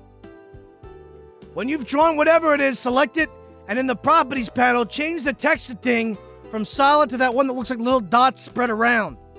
The second to last one. You could also do this before you draw your thing, but fuck you. I actually like this guy. Because fuck you too, dude. You got a good sense of humor. You want to hang out sometime? We could go to like Rutt's Hut in Jersey, and we can get some hot dogs. We could get like a Weller or a Ripper. They got the dark ones. Put some relish on that, and we could eat either side, and we could like kiss each other in the end or something like that. I hope you. How old are you? Never mind, you're 17. I'm sorry. I have no idea why I said that, and I did not send you Discord messages and I did not talk to you online via Discord and talk to you via voice calls and got to know anything about you ahead of time, and I didn't ask you for anything for permission first. I did not do anything that was questionable or potentially illegal. Just to cover myself here, layer that fucker up. After you've done that, your drawing will probably look weird and thin, so we're gonna layer it. Without anything selected, press Ctrl-G or Command-G on a Mac like me to create an empty group. And when you're in the group, pick up your trusty pencil tool again. Oh, there it is. Oh. And trace over your drawing. Don't just copy and paste it because it'll look weird. Put the effort in, loser. I like this guy.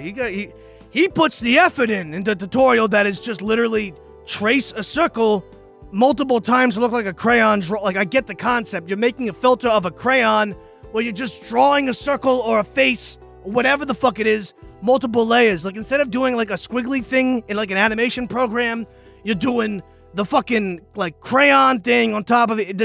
I get it. All right, whatever. Lay it as many times as you want until you think it looks good. If you nest it in a million groups, just click the scene one up top to instantly go back to the stage. If you want to color your drawings after you're done, make another group for your coloring and then arrange it underneath the line art. You should be able to do this by going to the stage, selecting the group with the color, and then pressing the control, download out, whatever.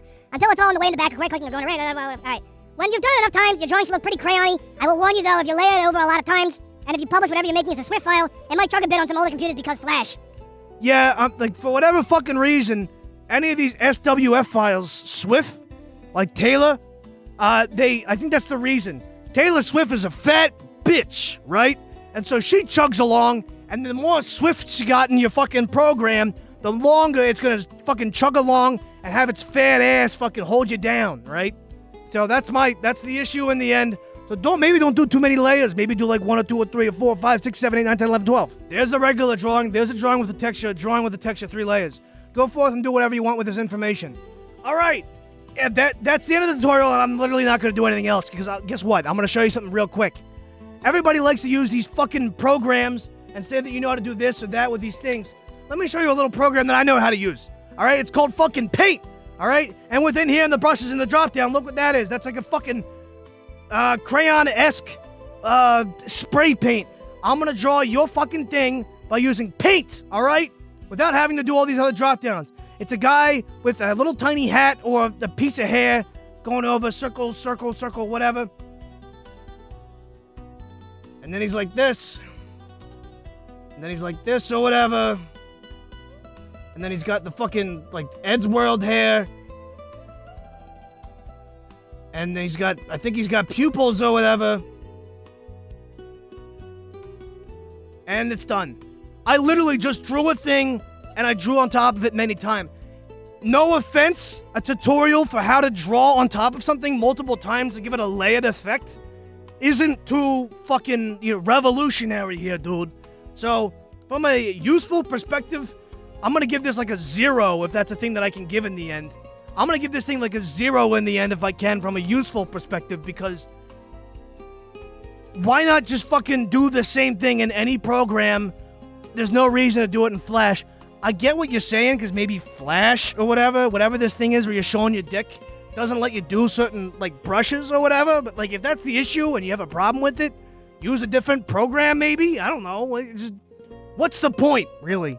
I just don't get it. I know, like, it's a matter of, like, do you really give a shit? Does it matter in the end if you use Paint or you use Flash or whatever? Like, you could do anything, any program you want. You can lay it on top of each other as many times as you want, group them as many times as you want. It's going to look the same in the end, whether or not you use this crayon tool or you just use a fucking airbrush tool and paint. So who cares? And I don't suck. You do. You suck little dicks. Why don't you suck on a little crayon dick, huh? Except you're underage, so never mind. Don't do that. That's fucked up. Censor this. This is going to be censored right now. Hey, can you see me censoring myself? Guess what I'm going to say now? Fuck you, bitch! Accessibility, I literally couldn't get the program. Anybody could do this, but I'm not going to give you a high rating for this because, like, it like, wasn't, like, it doesn't really, it's not useful. I guess anybody could do it, but, like, it's, like, it doesn't apply, so I don't want to give you extra points for that because I didn't like the software that you used or whatever, and it just wasn't that useful. Software is the next category, so I gave you fucking 3 because I hate the software. Doesn't really, I can't, it's not easily accessible. Use Paint. Sorry, use paint. Potential in the end. Is there potential for this? I'm going to give you a 1 because there's literally no potential in this because you could just layer things on top of each other. It doesn't matter. You should have picked a different topic for your tutorial. I'm sorry. Result? Was my result good? I think it was better than your result. I'm going to give it like a 4 or whatever. Like, it's not like good. You know, it doesn't look good. Mine's like probably slightly better than yours. Even though you think I suck, I personally think that you should, I don't know, pound sand. And lastly, custom criteria was entertaining. I'm having fun fucking berating you. So honestly, in the end, yeah, that was kind of fun, but I'm not going to give you many points for it, so I'm going to give you a 5. That was honestly kind of shit. I'm sorry. I can't say anything more than that, but you know, it's what can I say? It wasn't anything that spectacular. Speaking of programs that do animation, we're gonna do an animation now that's only 2 fucking frames. That's it. Every time I used to go to my grandparents' house, they used to give me $1 each. I got $2 going to my grandparents' house. You would think that wouldn't be that big of a deal, but I kept going to my grandparents' house literally every day. They both had dementia and Alzheimer's, and I made sure to go there during the time that when the sun was going down, that they literally didn't understand a single thing. And I used to like slightly wear different clothes every time, multiple times, to make it think that like I was like different like nephews and nieces and grandchildren of theirs. And then I would just keep going over and getting dollars every single time. So that was like a $2 trip originally, ended up being somewhere around $86, $88 or whatever. Probably because they ended up using all the rest of the money on like QVC, like buying shit. So anyway, 2 frames is actually maybe not that bad in the end. If you just keep doing it over and over, you're gonna have a full-blown animation, alright? Welcome to my 2-frame animation tutorial by, oh Christ, F4T4R,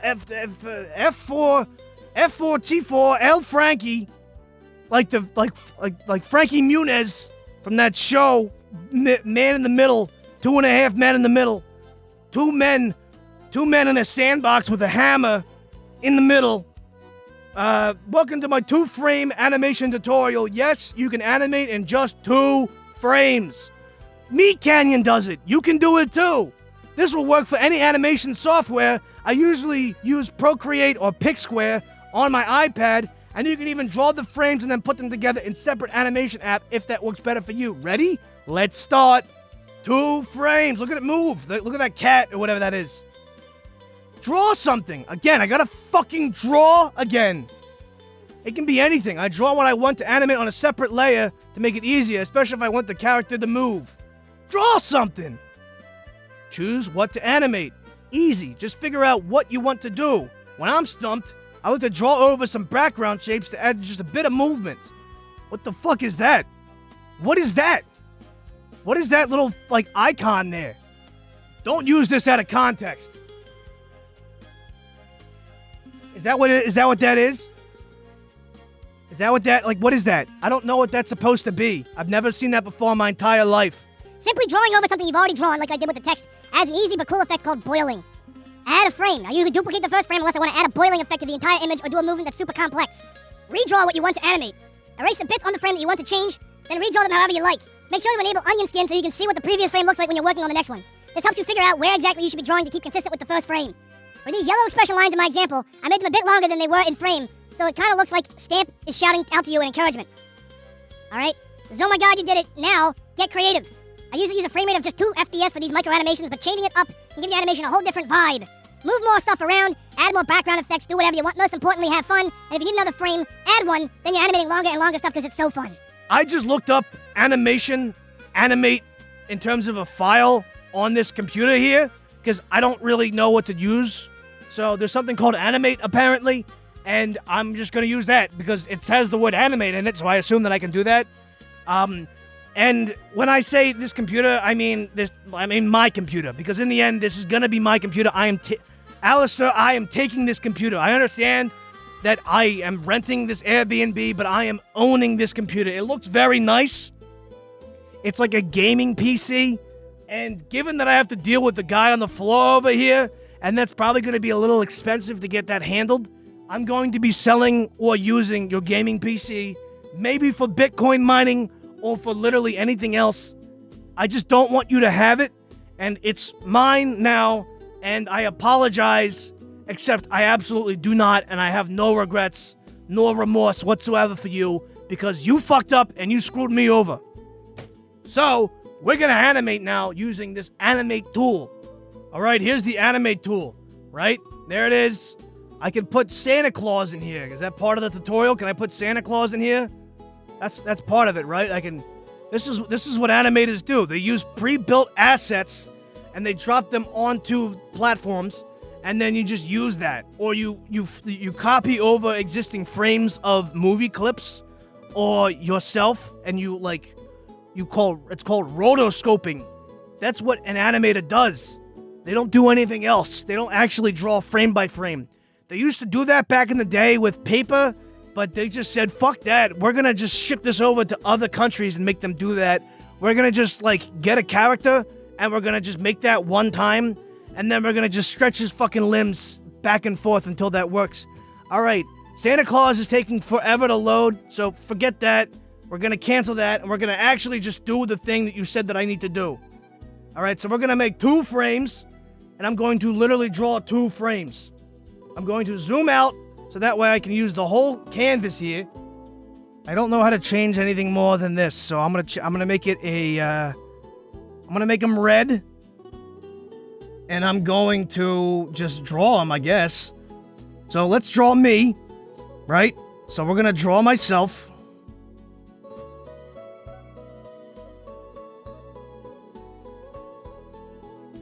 We're gonna go, well, I don't know why my one eyeball is a lot bigger than the other here. Good enough. And then I, here's my, gigantic fucking nose.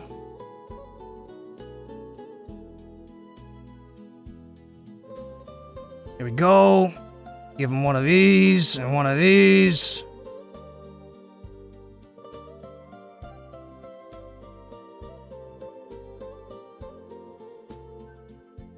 Give myself a nice flowing thing of hair. This is gonna be fun to animate over, you know? Alright, let's go here. Give him a really weak fucking jaw. Like I have. The hair down here. And then it just kind of keeps going around here, whatever. You gotta give him other hair that's fucking around over here. It's not hair coming out of his ears, trust me. Alright, and then he's gonna have big fucking biceps. And chiseled abs as per usual.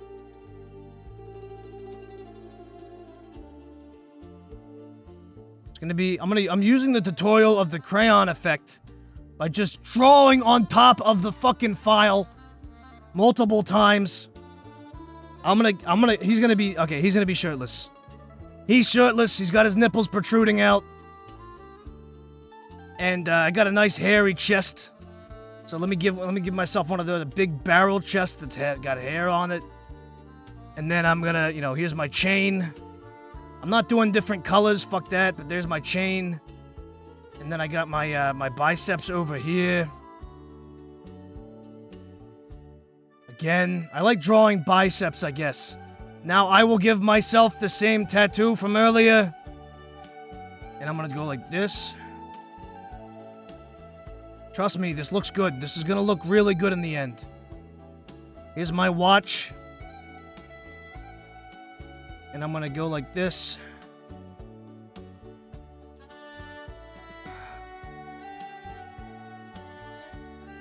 Alright, there we go. You thought I was gonna do something else, right? You thought I was gonna do something else, I bet.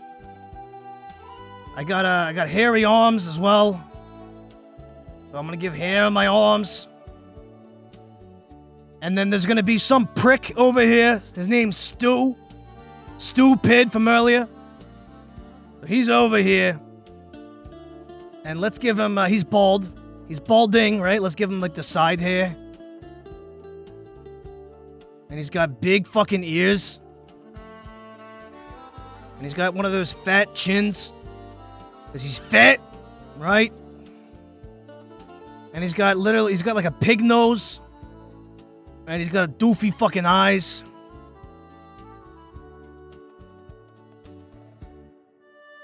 His mouth's agape. He doesn't really know what's going on. It's flying in one ear and it's going out the other, you know? We got, let's give him one of those neck beards. And that's pretty good. Like, give him some hair in his ears. Alright, that's good. Alright, so that's frame 1, right? So what I'm going to do is I'm now going to copy this frame. And I'm going to put it over... actually, hold on 1 second. I'm going to go like this. And we're going to paste that frame over to the next one. And then we're going to change shit. So I'm going to lasso this. And I'm going to do this. I'm going to go down there on that one, right there. Except before I do that, I'm going to I'm going to shift him down a tad. And I'm going to erase his eyes. Because who needs them? And then that's about it. Alright? And then we're going to give him a caved-in head. I'm going to just delete his head. He doesn't need a head. We're going to move this right here. Let's have blood spurting out over here. And I'm going to have his eyes pop out. So we're going to use the onion skin thing. And give him like these weird fucking dingle-dongles on his head there. I don't know what's going on there. There I go. Get him. Get him, Vinny. Dude, he's dead. I think he's dead at this rate. He's done for... Let's keep going, actually. Let's keep going. Get him. Get him. Get him. Go. Go. Go. Go. Yeah, fuck him up. Fuck him up, dude. Like that? You like that? Yeah, does that help? Does that help? Does that make you feel a little better? Oh, you want some Vicodin? You want some more pills? Huh? You want to use all my fucking money for pills? You're gonna use all your money for the horse track racing and not pay me back, bitch? Sorry, I got a little bit heated there. I get tired of these type of people that, like to make fun of me. I'm a good humor, good fun, good vibes kind of guy. But when it comes to people fucking with me and the way I live, that's when things start crossing lines. And, that's when I start bashing in heads, alright? Just like this. This is what you can expect if you fuck with me. And it's gonna be that fast, too. Alright, we're done with that one now, and that was fun. I got to get some anger out, some steam. I think I have a little bit of a backlog of issues that I gotta work through, and this is just one of them. I have a couple others that I have to involve maybe my mother and my father and stuff like that, and I don't think I'm gonna be able to do that anytime soon because I am afraid of seeing them, and I think I'm gonna just put them to the side, and I'm going to just kind of like let that shit like lay really low in my body, in my stomach, and feel that consistently, even during the late hours of the night when I cannot sleep. But that was a good time. Accessibility-wise, you kind of just said that anybody could use it in any single platform. It's relatively pretty easy, so I guess I'll give it like an 8 or whatever. I don't use whatever software you did, but it sounds like that software you can get on your iPad. Anybody can do it. I just use Candy Crush on my iPad, so I don't want to like bloat my Candy Crush machine with other useless software. So I'm gonna just use whatever programs on a computer have the word animate in them. And I might try to do things in Paint instead, and then just do 2 frames of Paint, and then I'll use Windows Movie Maker, and I'm gonna just make them run back and forth really quickly. You could do that too. I'm gonna give you like a 7 or whatever because like I'm not using your software. I use another software. It's pretty easy. You didn't go into detail as to how to make a frame, but like you explained the concept kind of. So I'll give you the points for that. Potential. There's a lot of potential here because it's animation, but it's only 2 frames. But like you said, you keep doing that, and then eventually you end up making a full cartoon. So I can appreciate where you're coming from with this, and I would say that's like at least again I'll give it another 7, whatever. A result. Am I happy with my end result? Yeah, I'll give it another 7, like win the lottery. 7, 7, 7. I'm winning. Yo, I'm gonna make so much money off of Huff and Puff. Oh, I'm gonna throw all my money on Red. Oh, I've made so much money in the end. Oh, I'm feeling so good. That's what I'm gonna feel like when I'm gonna be playing animation, and it's gonna be big and it's gonna go on Adult Swim Smalls. One of these days, I'm gonna make the money to make my own cartoon using this 2-frame animation, and I am not going to be giving you royalties at all. Did I have entertainment value out of it? Absolutely. I would give that like again. Let's go with an 8. That was fun. That was a good time. But I will say in general that it was a very base tutorial. Not based, but base tutorial, because you didn't really explain things like smear frames, when you smear shit on a frame, and you didn't explain things like, I like the onion skin concept. It reminds me of that movie Shrek, so that's why I would give you extra points in that regard. But I feel like maybe there's some conversation about more animation styles. But I guess since there's only 2 frames of animation, you can only go so far with what you can do because you can't really smear the one thing into the other. You would need like 3 frames maybe. So I can't really dock you for that. But in general, I think there's a lot more to animation than just 2 frames. But that is the tutorial here, and you did explain a lot of different concepts. And you gave GIFs with everything in it. Short tutorial, nice and sweet. And you gave even more examples about how to go about doing even more complex things. So I can appreciate it, and I think you did a pretty good job on that one. That one was fun. But guess what? We're not fucking done with animation. Because I'm ready to actually make my own cartoon. I know now how to do a series of things. I know how to vectorize my art. So if I do these pieces of art and I want to blow it up onto a gigantic sphere in like Vegas or whatever, I can by using vectors.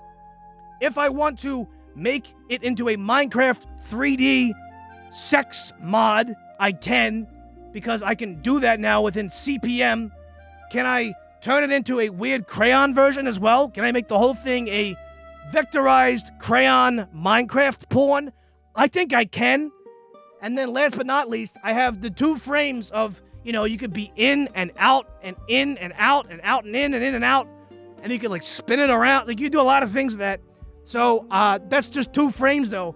There's things that are more complex that are more than just 2 frames though. I gotta understand how to work animation in general. And that's when the next tutorial comes into play. A general tutorial on Flash animation. Flash? I have to use Flash? Oh, thank the Lord. This tutorial says I can use Animate program and not Flash. Thank you, BoiledMilkz. I appreciate it. It does say that you do use Adobe Flash to make cartoons, but it seems like you said that you can do it in Animate as well. Because it says, one thing you must know about Flash animation is that Adobe Flash and or Animate will crash. I did not experience a crash, but I'm about to crash the fuck out, alright? So Flash animation. Wikipedia describes Flash as, is this like an essay for like a history class? The word Flash is described in Webster's dictionary as an animation that is created with the Adobe Animate, formerly Flash professional platform, or similar animation software, and often distributed in the SWF file format. I'm going to teach you how to make Flash animation. Technically speaking, you shouldn't start a sentence with the word and. I'll teach you how to make a simple tween. Tween? Okay, here, hold on. I have an issue with tweens. I have many nephews. I have no kids. I'm just an uncle. I'm that uncle. I have multiple nephews and nieces, and all of them have grown up to be tweens. It seems like they've been tweens for their entire life, and all they do is make fun of me, and it pisses me off to no end, because I'm tired of them always making fun of either my hair, or my body and my tummy, or like making fun of like my success in life, because I think that I got a pretty good couch to sleep on, and I think that it's like leather, so I think that there's a lot going on in my life right now in comparison to other people that sleep on crates, or grates, or outside in like the fucking wilderness. I think that I kind of have a better life than most people, and I feel very privileged for that. I gotta admire and I gotta acknowledge my privilege. But in the end, what I gotta say is, I'm not a big fan of tweens, because honestly, I cry myself to sleep after everything that I've heard my nieces and nephews call me and say about me, and also relay to my ex-wife. So I'd appreciate it if in the future we don't use the word tween. Can we use something else like shittily moving object ball? Something like that? One thing you must know about Flash animation is that Adobe Flash or Animate will crash a lot of times, so save your work as often as possible. Files tend to get corrupted, so make sure that you save it on a file hosting website like a Google Drive or Mediafire. Or Dropbox. Nobody fucking uses Dropbox, apparently. Okay, for this tutorial, we're going to be animating a simple ball bouncing animation with tweens. You can do this with hand-drawn animation, but animation simple shapes like squares and circles are much easier with tweens. Again, I appreciate that you acknowledge that this can be done with hands. Like, no one realizes that anymore. They need to use some sort of software for that to make, like, South Park. And they used to use construction paper. First, open up Adobe Animate and click on File, then New. I already have this open. Click HD and you'll set your frame rate to 24. Alright, I already have that kind of set. I think we're set there. Then after that, click Create. Then you'll be greeted with the real deal. Your setup won't look exactly like this, but you can arrange it in any way that you like. Okay, so at the left side is your toolbar. You'll be needing it for tools such as the paint bucket, paintbrush, or the shape tool. At the bottom is the timeline. It's where the organization of animation content will be, like layers, keyframes, and normal frames. Thank you very much for actually giving a layout description as to what everything is, because otherwise, normally, I wouldn't know what the fuck I'm looking at. At the right side is the more miscellaneous stuff like the properties bar, colors bar, and apparently the Santa Claus bar, where you can drag and drop Santa Claus and wait 30 fucking minutes to be able to move a fat ass around in a red suit.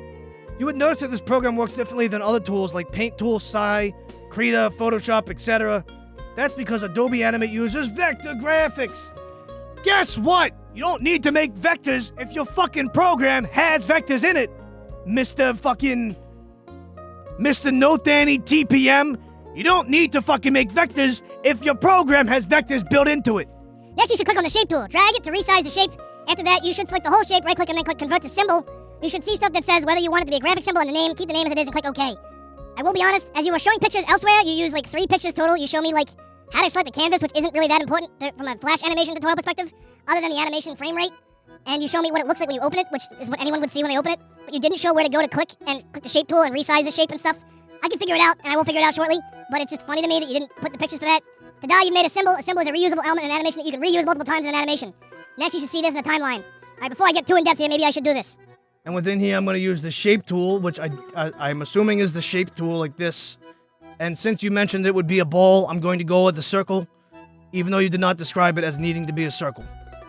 I'm going to click it, I'm going to right-click it, and I'm going to turn it into a symbol.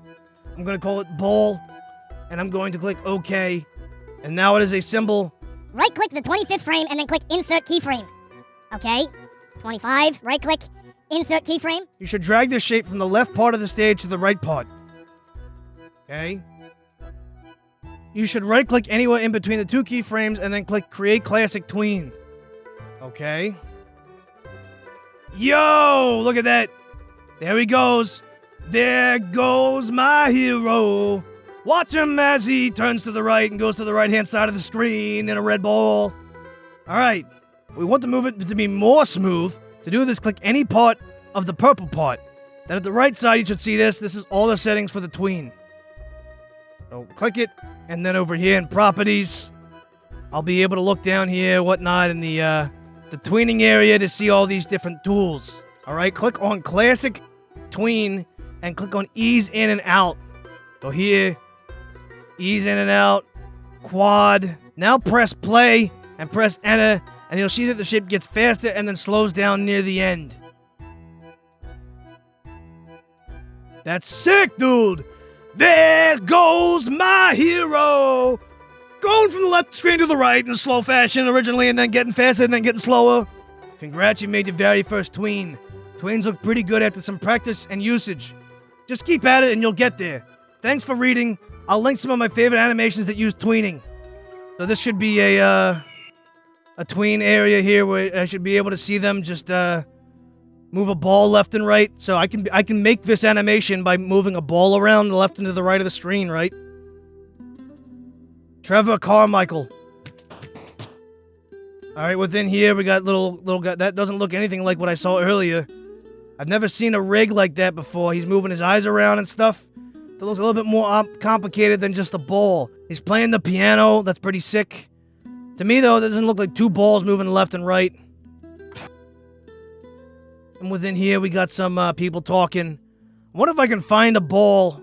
So this cartoon here is just 3 people talking on the same background for 6 minutes.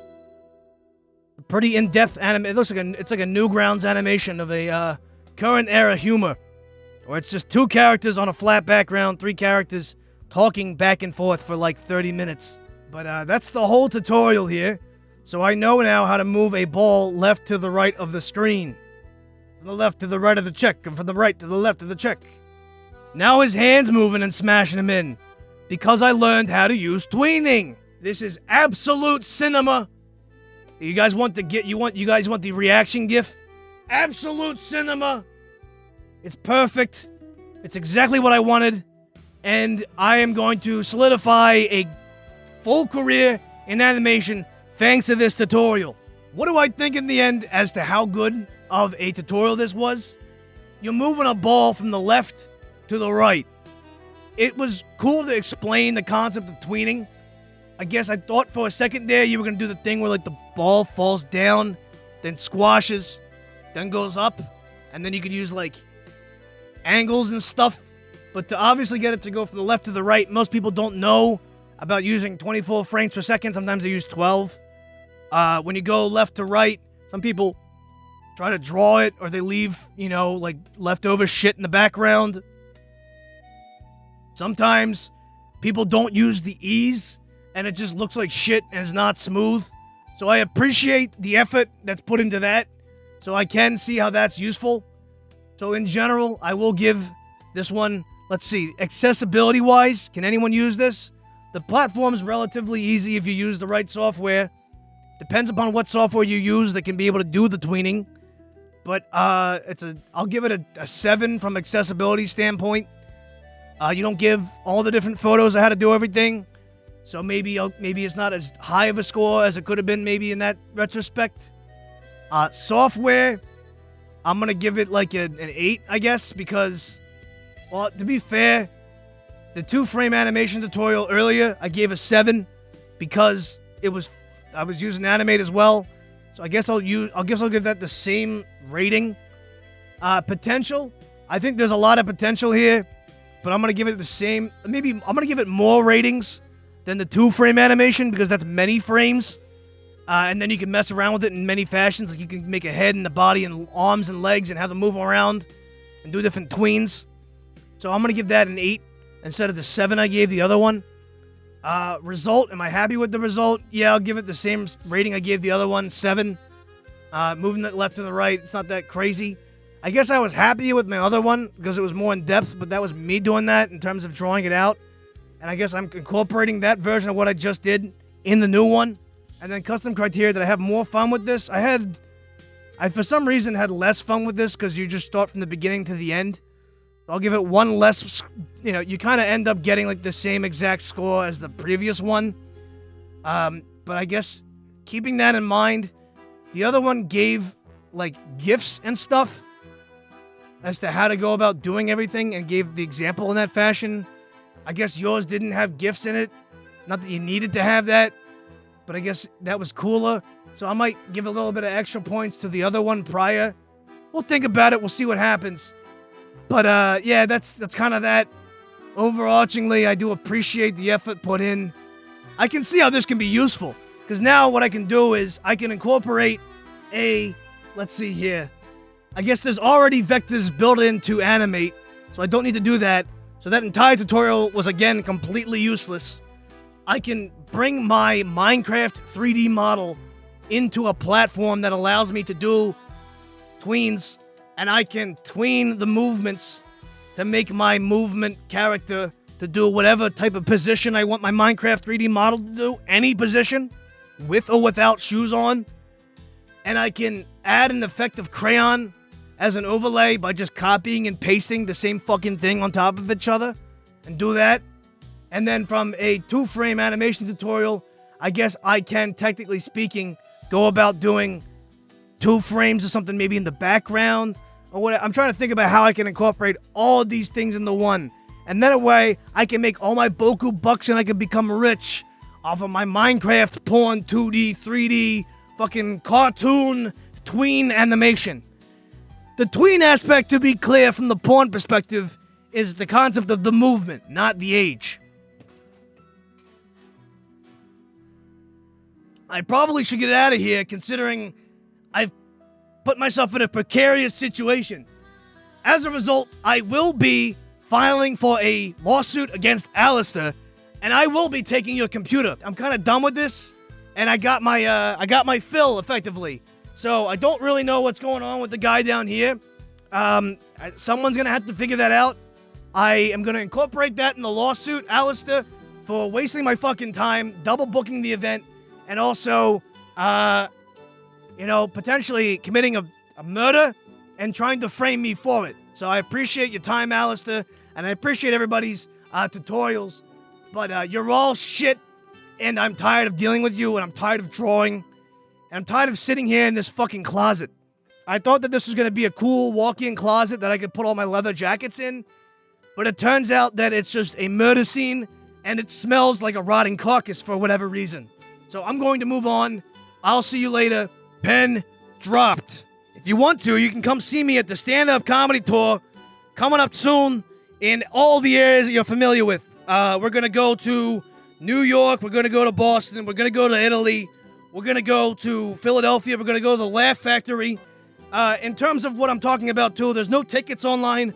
What you can do is you can show up outside of those events at literally any day, and I will likely be scrounging for food and scraps on the sidewalk.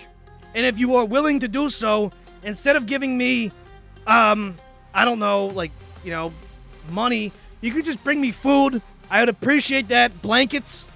I, unfortunately, can apparently no longer stay inside of this Airbnb, given that there's a dead, rotting carcass.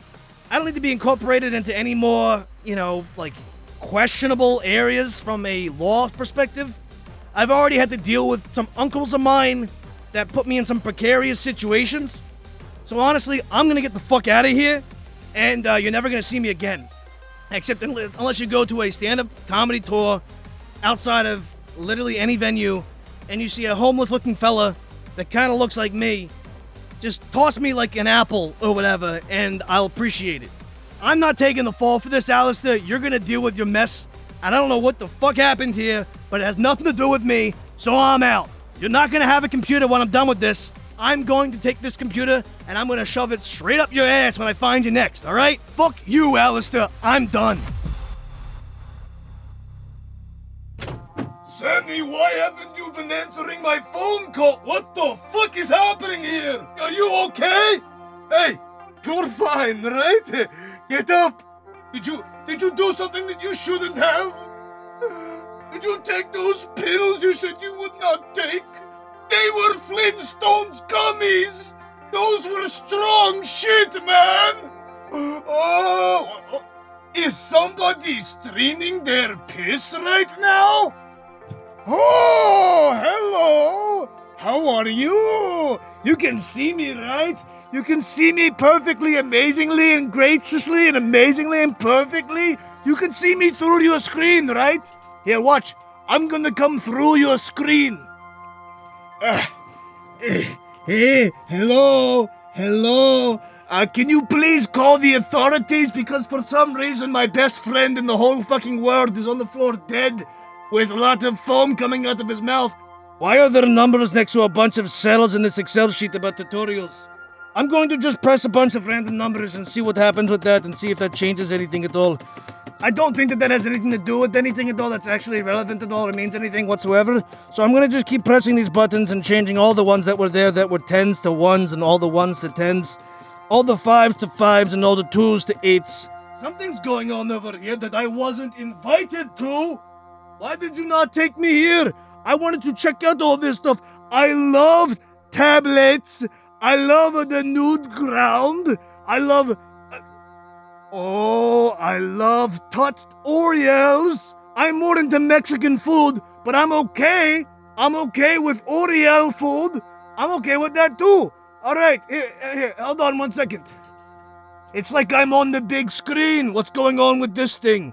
This is another screen I'm not too familiar with. It's like this, right? You talk like this? Like, what? Hold on. I'll figure it out. Oh. There's a big green nose. Oh. I did not have sexual relations with that woman. All right, I think I got it. I think I figured it out. You're going to go here. And then it's called, in the industry, they call these cons. I'm a con, and these are cons. All right. Pop. Oh, that feels good. I can hear myself. Do I sound that sexy? Oh, this feels great. Oh. I'm sorry, I'm getting too into it here. How do I make sure that I look amazing on the screen? Oh, all right, I think that looks pretty good.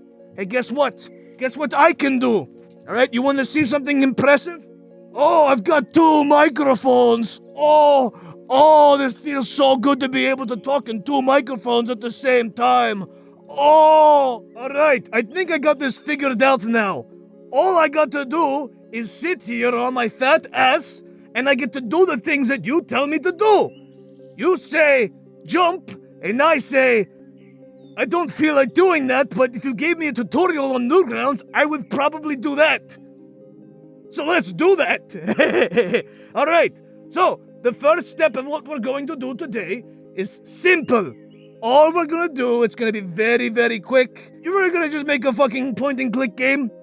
We're gonna make a fucking point and click game. We can do that, right? You can do that. I can do that. It's easy. Oh, everyone says to me, oh, Chinggis, how come you haven't done a point and click game before? And I say to them, oh, I'm so sorry. Me being the one and only existing Khan that is actually worthwhile and actually deserves all the attention in the world, why do I have to make the game? Why aren't people making games about me? I don't understand. Why is it always me that got to put the extra step forward? It's always me that's going to be driving the horse. It's always me meeting up with people. It's always me organizing the wars that I take against my fucking enemies and ops. But never somebody comes to me and says, oh, Chinggis, I want to make a point-and-click game for you. And I say, okay, great, that'd be fantastic. Make sure that you give me a big dick inside of it. But no, I guess I'm stuck here doing a tutorial on Newgrounds by Minix07. And he says on here that I need to first set up. All right? I got to create a new AS3 fla documento. Hold on. This is gonna be a problem because I can't read. I, Genghis Khan, cannot read. Let's see what this says here. If you don't see this when making a new document, choose Action Script 3.0 on the Start menu and the Properties panel. Set the frame rate, stage size, etc. to whatever you want. Okay, all right. That doesn't seem that bad in the end. So I get this file right here, this program, and I set it for. Okay, I'll just match what he did here. He did 1280 by 720. All right. Frame rate of 30. It's already set that way. Thank you. Thank you very much. Thank you very much, Nixeni. Thank you for setting my frame rate, and I didn't have to do that. We have done it. We made the point and click game. Look, I can point at it, and I can click.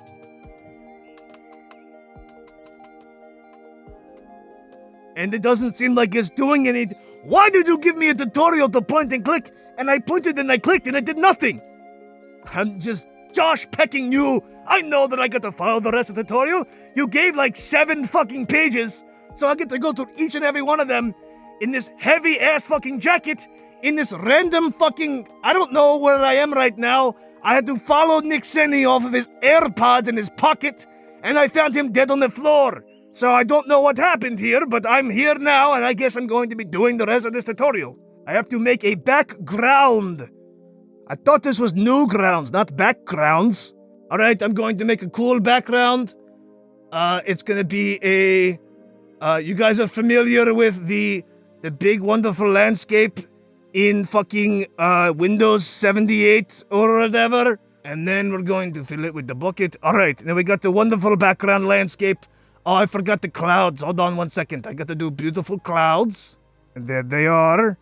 Oh, look at the beautiful cloud. Oh, that one looks like something special. Look at that one over there. That looks like a big sword that I can use to kill my enemies. That one over there looks like a big fucking... one of those spiral things that have big little spikes on them at the end of them that they used in Kill Bill, and they killed Bill with it, or rather that Asian chick that she got her head fucking smashed in. Mace Windu, I think it's called. It's something along those lines, or maybe it's a chain. I don't know. And then what's the other thing we have over here? We have in the sky we have a Ferrari cloud. So there's the Ferrari cloud. You know, look at that. Here it goes. And it says zoom. That looks like a pretty good background, I'd say so myself. So what's the next step here? Convert it to a symbol by pressing F8 or right-clicking and clicking convert to symbol. Alright? So, what the fuck do I do now? What happened to the thing on the bottom? I found the timeline that was hiding underneath my nose. I have a very big nose, so I apologize. Alright, so I made a frame, and now this frame, I've got to turn into a symbol. So I'm going to right-click, and I'm going to convert to symbol. I did it. Now what? Do I get a cookie? Do I get a cookie for making it? I can actually name it something. Okay, alright. And I think in here it says, call it menu. It says choose movie clip and call it menu. That's where the game menu is housed. Duh! Go to the root of the game. Convert the menu to a movie clip again. Go to the root of the game. Alright, so I got to go to here. I click here. Or here. Or here. Don't. Little confused.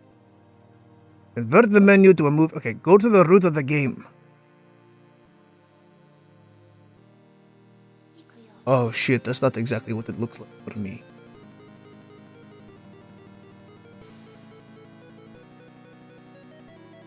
Alright, this is a little weird. I don't. This says scene 1. I've got to convert the menu to a movie clip again while in the root of the game. So he says press scene 1.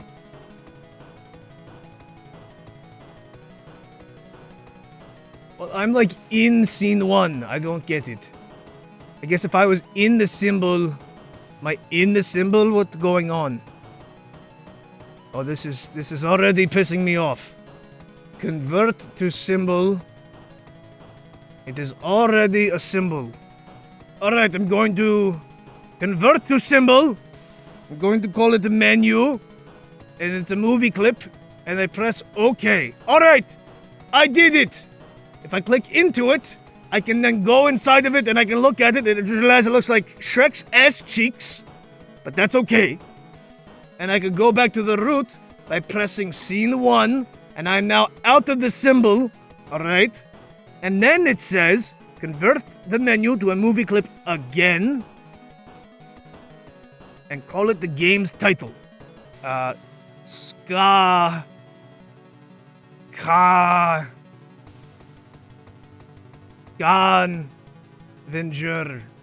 Hunt. Scavenger Hunt. Because it's going to be a scavenger hunt, but I'm Genghis Khan, so it's going to be like my name in the hunt. I know somebody by the name of Mike Hunt. Alright, back on here, he goes to the next steps. Oh, it opened up a new window. Interesting. Here's how it should be nested. Alright. Ooh, I don't know what he's looking at in here and where he got that. What is nested? What is where? I see the library. Properties, align. I don't know what you're talking about here. You just kind of said that it was in a window. I don't know what that is or where you got that from. I have no clue and I'm not about to look. Convert it to a button. I don't get it. Here's how it should be nested, root being the start. Alright, so I have the menu. Create a start button. Alright, so I guess I gotta make a start button and convert it to a symbol. Alright, I'll try that out. If that's what I have to do. So I got to go ahead. Make a text box. And it says sort. How the fuck do people do this all day in their cubicles? Alright, I got the sort button. I got the sort. How do I make it bigger? I want to make this bigger. Ah, yes, there we go. Alright. Put it in the center. And then we're going to put a, something on top of it. Like a... well, let's just have it say sort. Right? And then we're gonna make it a cooler color than that. We're gonna make it a big red color. If I can figure out how to do that. Boom. Alright! Sort button! I did it! I'm moving the other symbol by accident. Alright, sort button is in. And I'm going to convert it to a symbol into a button. And I say sort. Oh, he says play. I like sort better. So in here it has different keyframes. Up, over, down, and hit. Can I hit it? Here is what each of the frames mean for a button. Up the button goes here when idle. Over when it goes the mouse is touching it. Once it's done being made, exit the symbol and give it an instance name using the property panel. The button goes here when the mouse is touching it. I guess you can make different, like, visuals of the button, and I guess, and that's cool. And I will exit the thing and I'll right click and I go to properties. I guess over here, instance name is sort. An instance is the name given to movie clips and buttons to access them via code. There are some rules about what names you can pick. Start with a letter, can contain numbers, can't contain keywords, can't contain spaces, can't contain swears? But what if I want to swear in my... Alright, I've changed it. I'm going to change it now. I'm going to change it to the worst square that I know. Crap! Instance tag of crap! All capitalized, so you know that I'm the real deal. Common practice to end your instance name with MC if it's a movie clip and button if it's a button and TX if it's a text. This is to avoid conflict with keywords or something. You can absolutely not do that if you want. Alright, I'll do BTN. Crap button. You're still with me. I'm hanging in there, but hardly. In the main menu, create a new layer and call it Actions or Code, or anything that reminds you of where the code goes. That says script. Script. Is that what I'm seeing here? It says script. Is that just me, or is that just me? Is there a crypt in my ass? Is the crypt keeper in my asshole? Crypt keeper, are you in my asshole? Select the frame and open the Actions panel. F9. Select the frame. F9. Oh, shit. Alright. Start by writing the start button instance name and include the this keyword at the start to make sure that Flash knows it's referring to the start button from this exact location. It's an object, or a class, or a phylum, or a species. And then start button is the subclass, or like the animal. What's the thing in the class? I had to watch Nick Zenny do a lot of different computer science classes when he was in college, and I did not pay attention whatsoever. I was playing that jetpack game on your iPad where the guy flies around. That was a lot better. Oh, and Candy Crush and Angry Birds and Flappy Bird. Also, I'm selling my fucking old iPod. It's got Flappy Bird on it. I'm selling it for $500,000. It's so fucking hot in here. Alright, this dot, not start button, but crap button. Alright. Now add an event listener to this.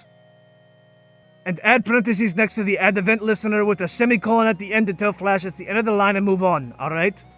Alright, that's it. That's all I gotta do, add event listener. Now we have to specify the start button that it needs to look for a click from the mouse. This can be done like this. Alright, so you're giving me the different pieces of the code I'm slowly adding to. So that's the parameter of the mouse event.click. I get it. Alright, so you're adding the function of start game in the second parameter, apparently. And I'm making this bigger so I can actually see it with my tiny little eyes. When I was a little baby wee boy, my mother used to put tape over my eyes to keep them shut.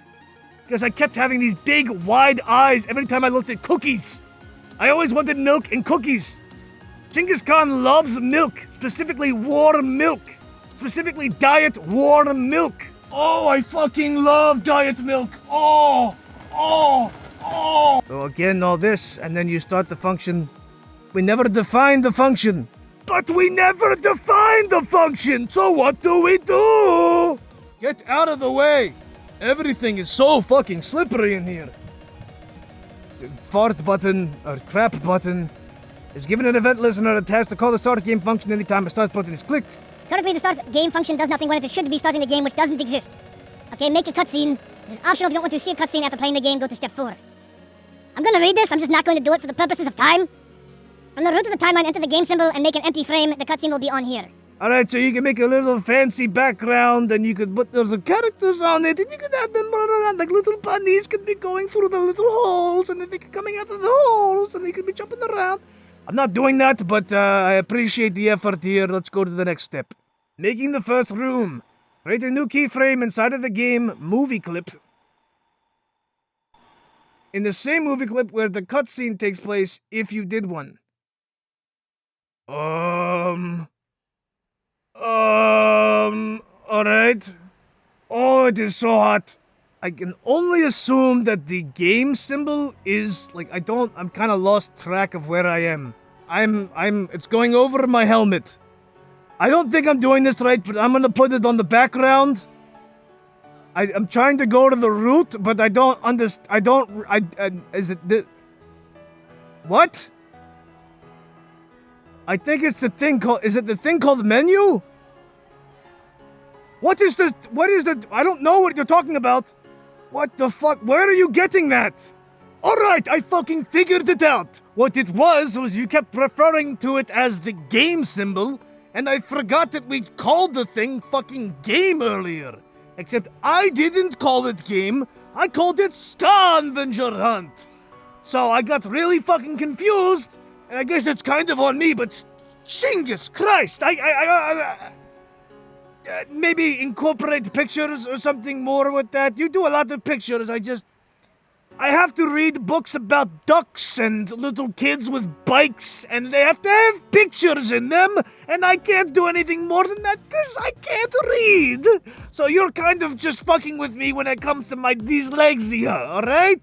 Create a background for it. Oh, I gotta go to the next frame here on frame 2, and I get to do a different background. Alright, so guess what? Now we're no longer... Oh, I just deleted the whole fucking thing. Alright, so now we're in the desert. Oh, I'm so parched. Oh, I need water, I need food, I need atmosphere.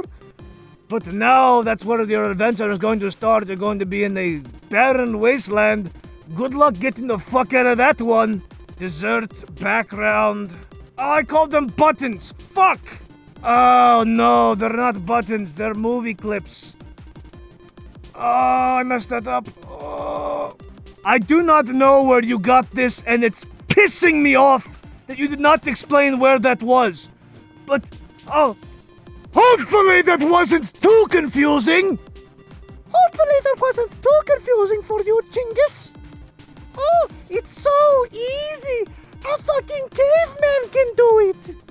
Well, I'm not a caveman. I happen to be in the presence of other men that are of very well-natured mind and brain and body and well-endowed, and I don't think that even any of them would be able to figure this out, given that back in the day they probably didn't have technology and animation or point and click. I'm gonna just move on. Inside the game movie clip, make a new layer and place it at the top. Make a bunch of empty frames, select the frame. Then in the properties, give each frame a name, like calling the main menu. What the fuck are you talking about? These are called labels and are an easy way to be able to go to these rooms than using frame numbers. Fucking what? In the game movie clip, which I think this is, make a new layer and make 1,000,000 fucking frames in here. I guess. Now that we've sorted that out, we can go back to the menu and make the start button. You know what? I don't know what the point of that is. I'm just not gonna do that. Relative is where you are currently at. So if I wanted to call an object instead of another object, you can do this. ADeMk. Oh Christ! I don't know what the fuck you're talking about. Absolute is starting from the. Weren't you going to change and make the fucking start button work? What are you talking about? Step by step. Okay, so now that root is explained, now we can test the game. How? You are jumping around way too fucking much. Oh, use this movie clip base as many as you want. Where? It's something about cheese. This is so complicated. My brain is on fucking fire. I thought this was going to be one of those things like on Newgrounds where it's a very simple game where you're stuck in the room or something, and then you have like a mirror in the room. You look at the mirror, and then you see what you saw. There's a table in the room. You take the saw, then you cut the table into 2 halves. You take the 2 halves and you make them into a hole, and then you jump through the hole. I can't take this. I don't know what's going on. You're making dialogue. This seems so complex. Alright, I made my point-and-click adventure game. Ready? Check this out. There's my inventory. Down here, I have TNT, I have a firework, I have a bomb, and I have a point. I can point, and I can click. Oh, look at that. Oh, I got 3 stars. I got fucking stars. I did it. I can't believe it. I'm going to buy a firework. I'm going to go to the next screen. All right, fucking go. Go. Oh, explode. Do it for me. Do a bomb. I want to put a bomb in. Oh, I feel so good knowing that my point and click adventure. I'm going to point and click. I'm pointing and I'm clicking. All right, so that was a very simple tutorial that I was totally able to do to its fullest extent. And it's not like I was incredibly hot in this room and just wanted to move on to the next thing at all. And I definitely will be giving you absolutely full, real feedback on this.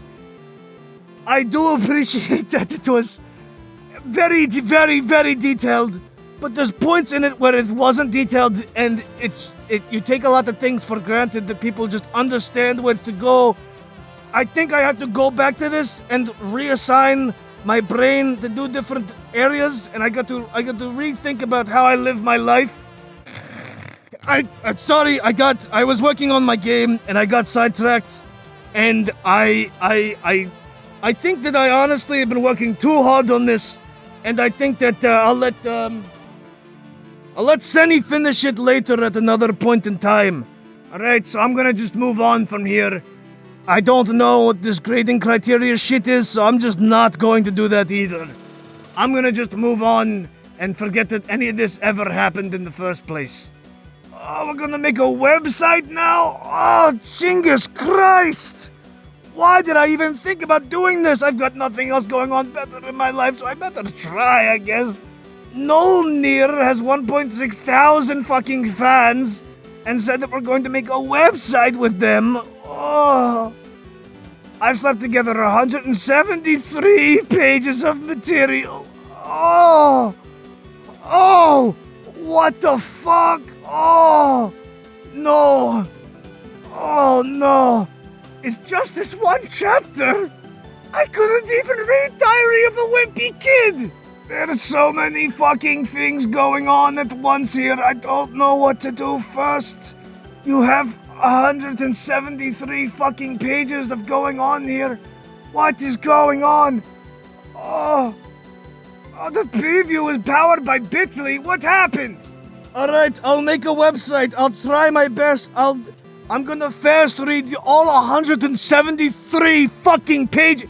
You telling me that you did this in like a month or whatever? You did this entire thing? Here, watch. I'm gonna read through all of it right now. Ready? I'm reading through all of it right now. Oh, my eyes are darting left and right reading all of these pages. Look, I was able to create a website from scratch using your tutorial. I totally did this from scratch. And I definitely did it because of all of your efforts and work. Look, I was able to go around here and I can look at different cartoons and shit. And I can change the TV over here on the right-hand side. Look, I did all of it. Look, I can go and I can click on things on the right-hand side to go to Newgrounds and whatnot. Look, I can click this. Takes me to Newgrounds. Oh, wow, zowie. Oh, my goodness, parodies. I can do everything on here. I can't believe I was able to make this website from scratch using all of your tutorials. Thank you so much. I appreciate all the effort that you put into this. Did you have this made originally at a different point in time and then you just uploaded it at the end here to get the credit? I would never do something like that. I would never just say that I made something at a different point in time and then used it at the last moment because I didn't feel like actually making something new. I would never do that. 172 pages? You wrote every single piece of this. 172 pages of how to use CSS and HTML. I am blown away by this in every single facet, and you even put pictures and drawings throughout the whole thing. I need to know how to actually make a good website, so I'm going to actually maybe use this. Look at this piece of shit and what he tried doing. He's not even using HTML or CSS in this one, and his fucking Instagram thing is broken. This website's a piece of shit. Why would anybody want to use this website? It's old, it's outdated, it hasn't been touched in years. Oh, look, hold on. I'm in here. There I am right there. Gary, look, I'm there. I'm right there. Oh, dear God, I hope they don't realize that I'm an absolute fraud entirely in every single way, one fashion or another, that I actually didn't make the website myself, but actually used AI and paid individuals overseas to make the website for me. And then I gave it to my mother, and I said, hey, mother, what do you think about this? And she said, it's an unfinished piece of shit. And I said, I'm sorry, mommy. And I said, please, can you actually get me fucking the McDonald's Happy Meal tonight? I want to go to McDonaldland. I need to go, and I need to go to McDonald's. I'm so hungry right now. I could eat a fish, a fillet of fish. I could eat a human. No, I would never do that. Well, I could. No. I got to make Artcore music. What? I'm not doing that. That seems way too fucking Oh no, I don't want to do any of this. AzureFrontline made how to make Artcore music on Caustic 3. Artcore is a niche subgenre of electronic music primarily developed in Japan that blends elements of drum and bass with classical music, traditional European styles, and various EDM genres, creating a sound that feels both beautiful and upbeating at the same time. Oh, that's so many resources. Look at all of these pieces here. Oh, structure, verse, intro, chorus, bridge, verse, chorus, outro.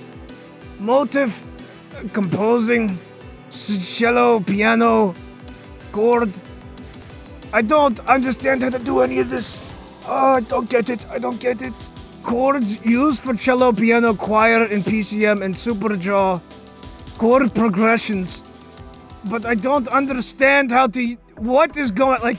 If I don't know how to make music at all, then how is this a useful tutorial for me? Because I can't make music in the first place, and you didn't describe to me as to how to go about actually using the software. I've never made music before in my entire life. I can do that one thing that... Here, hold on. Here's my music of what I can do.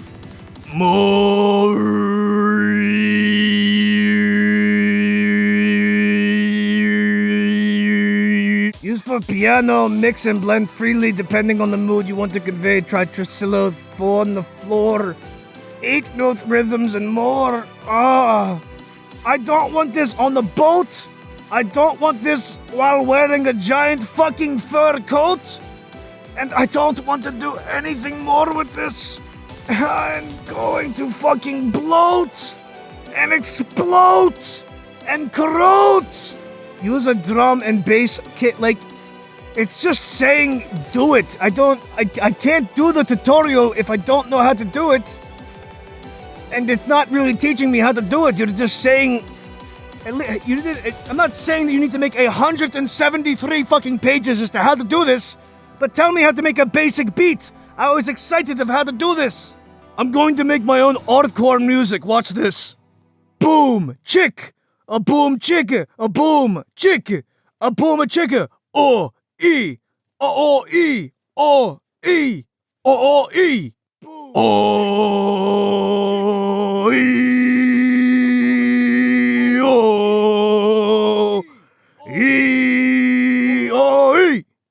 Don't forget the drums. Boom chick, a boom chicka, a boom chick, a boom a chicka,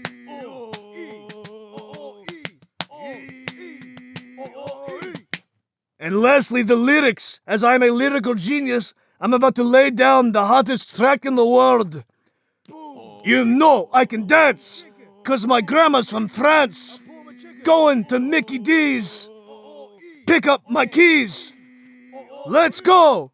Boom, you know I can dance. Boom chicka, 'cause my grandma's from France. A boom a chicka. Going to Mickey D's. Pick up my keys. Let's go. Oh, I got the hottest track in the world right now, and all of you are jealous that my Artcore is better than yours. There's more tutorials than that. I thought the tutorials are over, but they're not over. They keep going. They keep fucking going. Here is another tutorial from Duck On. All right, Duck Off. I'm about to fucking explode back here because I need to have my McDonaldland meal right fucking now. How to do DN Famitrack News version Part 1.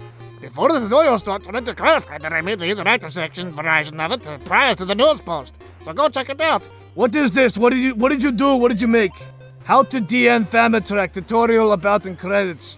You made a fucking Flash version of this that's interactive? Alright, that gets 1,000,000 points. I don't know how the point system works, but I think that's a pretty high number. Yo, I can actually spin the track. That's sick. Tutorial, the basics, keyboard, composing, Dame. Basics, how to use Famitracker. Oh, okay, here we go. There's an anus. I got an anus. Terminology, that's a row, there's a frame, there's a channel, there's a column. Unlike most DAWs which have a horizontal timeline, trackers have a vertical timeline which displays each note, instrument, volume, thingy, and effect within their channel. Notes are inputted through your keyboard. Bottom row is an octave lower than the top. Okay. To be able to input said notes, toggle edit mode first. Either with the spacebar or this button at the top of your screen. First one plays a song, such one loose the pattern. Column are the notes, and that's when you do. Sorry, I was making music in my mind, in my dreams, and by music I mean sex, and by in my dreams I mean with fake women that are virgins, and I may or may not need to change my pants. Oh my gosh! Oh, for Genghis Christ's sake! Oh, there's so much going on here. Double clicking the instrument. I can't read. I don't know how to do any of this. I have to download it. Oh my, what is going on in here? It's like a GitHub. What is going on? How do I even download this? Alright, here it is at the bottom, I think. I'm going to click that. Oh, I got to read. Oh, there's reading. Oh wait, there's demos in here. I could just use the demo. He wouldn't know. He doesn't know that I'm gonna use the demo. I could just use the demo and say that I did it. Hold on. How do I do it? Alright, I totally made my version of the song that I definitely didn't just steal a demo from or anything along those lines to be able to use your program and your interactive flash. That was actually very helpful, and I definitely I was able to read the whole thing, and I was able to do it all very quickly and easily, and I had no problem at all with any issues or anything along that. Anyway, here it is. I made it.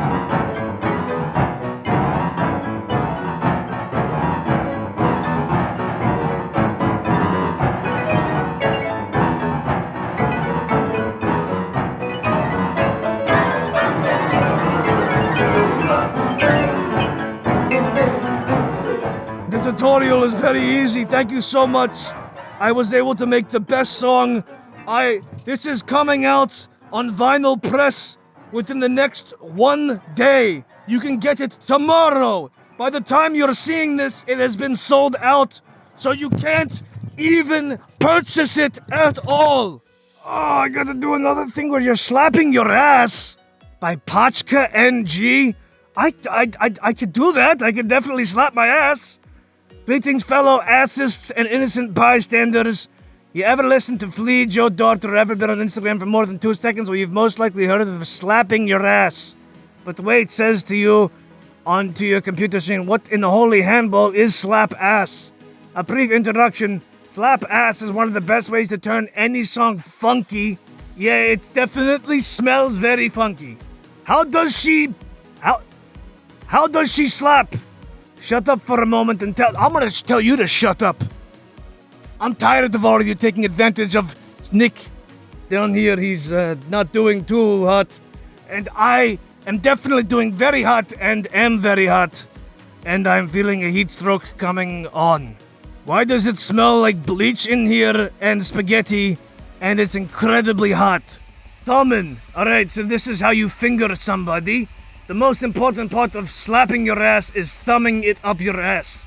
The first thing you want to do is make a thumbs up like so. Imagine you were posing for a photo and you couldn't think of doing any other pose, so you decide to do this. Alright? You want to have your I like to do one of these. I'm like a bunny rabbit. As demonstrated in this Pixar-worthy animation, you would make Don Bluth seethe and jealous rays. You slap the string, breaking through it to the one below it. Alright? I think I'm getting the hang of this. This is exactly what you wanted me to do, correct? Slapping my ass actually sounds kind of nice.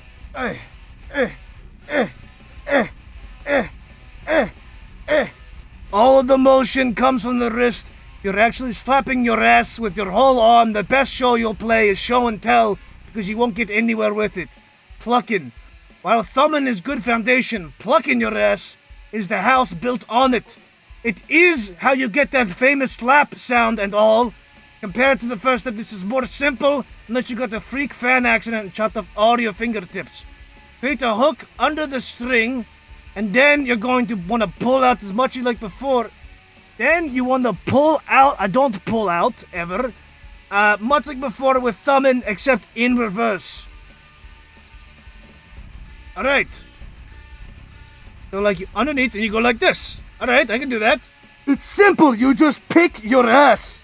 I'm doing it right. Am I doing it right? Look, ma, no hands, except all I'm doing is hands and picking my ass. Oh, it says something here about the root octave lick. So, that must mean that I have to lick my ass. Alright, here I go. I got the right angle, here I go, I'm gonna do it. You can see this, right? Well, go practice all of this, play along to music, and learn to slap ass lines from songs like Virtual Insanity or Higher Ground. Alright, I can do that.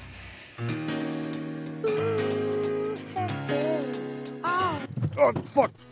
What the fuck is this? What is the Linux? Is that the guy that has the tiger with him at all times, or is that the guy that gives the tips?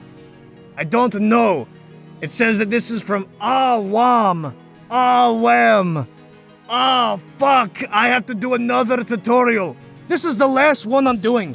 I'm tired of this. Fucking caps off, no cap. This sucks. I don't know why anybody would want to sit down at the computer and do anything ever. Whatever happened to going outside on your horse and raping and pillaging a bunch of people? You have a tutorial narration? You spoke into this? Oh my god! Oh, what in the world? You have like, what, 6 chapters that I got to listen to? Hold on, let me see if I can listen to these here real quick. Let me just play these. Alright, 39 seconds, 2 minutes, 4 minutes, 7 minutes, 3 minutes. Okay, I know what to do. I know how to make this even easier on myself. Alright, I'm going to be able to figure out how to do this Linux tutorial very quickly. Alright, I get it. Yes. Oh, it's information overload. I don't know if I can handle Linux. Oh, I'm a Mac user. I can't handle this. A fucking apple a day keeps the doctor away. After doing that, I now know everything that there is to know about making a Linux system, clearly. But I'm going to just read through here real quick to get the full understanding of it as well. I have to start. Now, I don't want you to completely wipe your computer trying out an OS that you might not like, so we'll be using a virtual machine to run Linux in. A virtual machine is a software emulation that runs as an operating system as if it were installed into your hard drive, allowing us to install Linux Mint non-destructively. Now, I should warn that running Linux to a virtual machine will come with some slowdown and audio distortions that would not be there if Linux was actually installed on your computer. Okay, I download Mint ice cream, Mint ISO cream, and alright, I have some in the fridge. And then I download a box, and I get the box. 4, so I'm gonna do 2. Alright. I have 32 gigs of RAM, because I'm a beast. He's a beast. I'm the beast. I'm the beast of the East. I am alive, and I do go out in the environment, unlike you chumps. You put the boot on, you get terminal cancer, and you can customize your desktop and panels. And you can extend yourself and themes. You can have custom icons. So there's eyes involved. You can get a limousine. What's going on? He says there's a Minecraft launcher in here. I like that one, but I can't click on it. I wanted to be able to play Minecraft. Is this not how to play Minecraft, the tutorial? Alright, I'm kind of into this. If I could just drink wine. Thank you for following along or skipping to the end. I followed along. We just cut out all those parts. I followed along the whole time. I was making it in my other system over here. Let me go get it real quick. Hold on 1 second. Excuse me. Pardon me, ma'am. Alright, so I got the box. And I rebooted it, so I put the boot back on it. And now you can lin inside of it, and you can ux all you want. There are other things that I was supposed to do that I'm skipping entirely and not paying attention to whatsoever because it's a long-ass tutorial that I do appreciate all the effort that was put into it, and I will think about it and think about it further and evaluate it at a different point in time that is not this time right now. The last step, I think, is to just whine about everything, so I'm going to whine. I can't believe that I had to sit here and I had to read through fucking pounds upon pounds on tons of tutorials that had so many pages and so many details, sometimes with good grammar, sometimes with not. You want me to keep whining? I am so hungry and I am so thirsty and I am so tired of being here in this room, to be honest with you, and I am going to eat the carcass that is underneath this table. But first I need to Linux. Oh, I'm gonna Linux so fucking hard right now. Oh, I'm Linux. Oh, I'm gonna Linux. Oh, I'm Linuxing so hard. Oh, I'm Linuxing. Oh, I'm Linuxing. Oh, there's so much Linux going on right now. Oh, I'm gonna Linux. Oh. Get this shit out of here. Whatever, just fucking toss it. I don't care. Hold on 1 second. I can figure this out. I know how to actually Linux this. Just give me a second.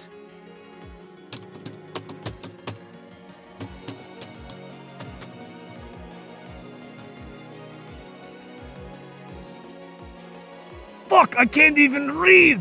Alright, how do I do the Linux thing? I think this is a website that tells you about technology. How do I go to do that? Adult. Alright, no, I gotta go to the tech area. Alright, it says something about going to Windows real quick. Alright, and then I got to find the 32 versions inside of here and get rid of them. I found in-box apps. Oh, there's the Linux box. And then there's the 32 versions. All I have to do is right-click, right? And then all I have to do is go to right here and just press it. This is probably the easiest tutorial that I've done tonight. Now all we gotta do is just take the action and press the button. Here we go.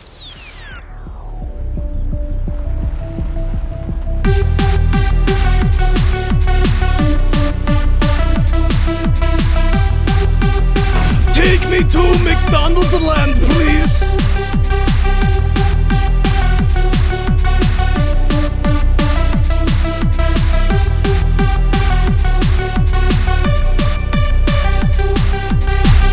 Hello, ladies and gentlemen, and everybody watching. This is the newest episode of the Food Review series, running on Genghis Food Review. Today we have the latest and greatest in the McDonald's franchise. We've got the McDonaldland meal. I am finally in McDonaldland after all of these years. I've been waiting for my friend Ronald to return back from home after he went out to get milk and never came back. But now we have all the greatest foods that you could possibly ask for, such as all the regular food you could always order in the first place, and it's not different whatsoever at all. So we have a quarter pounder, and we have cold fries.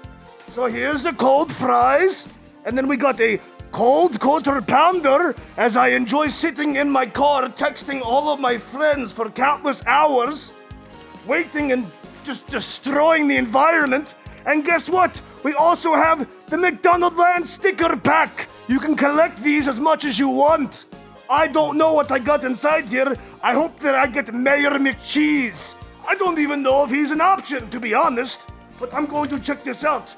I'm very excited, so first I'm going to do that before I eat my cold food.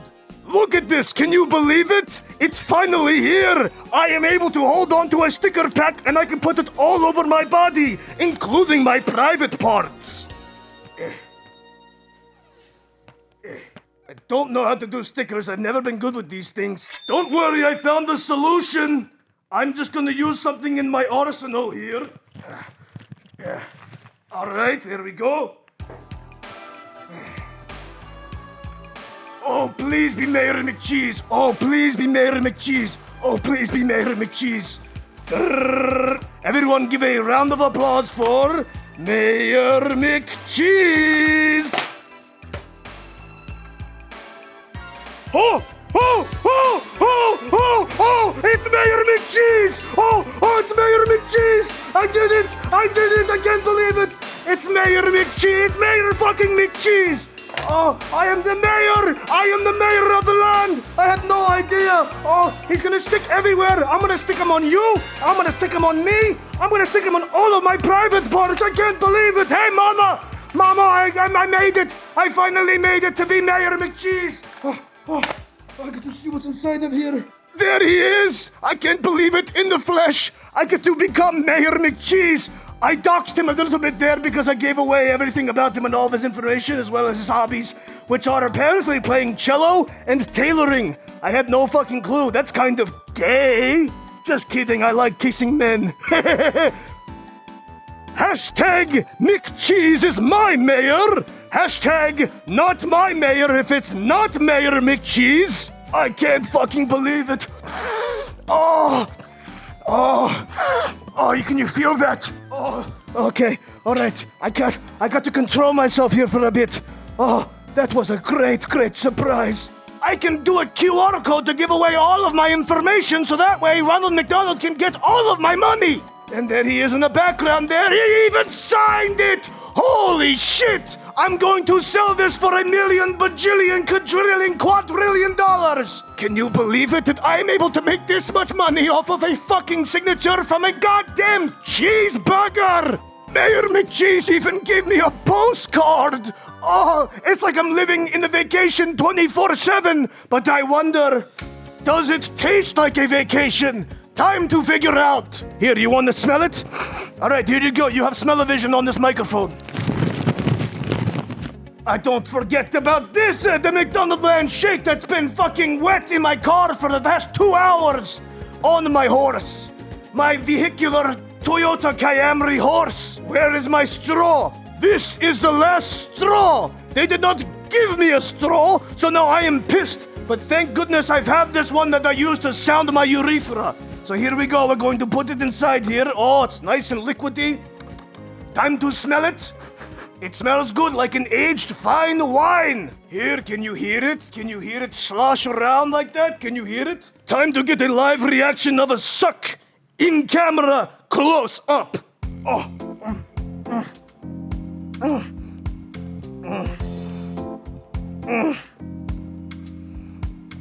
Oh, that shit's so good. Oh.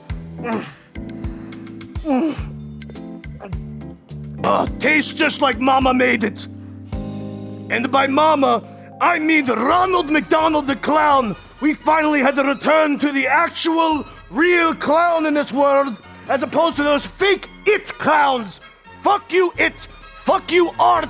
Ronald is the real clown. Anybody else is a clown, in the bad sense. All right, fries. We're going to eat the fries.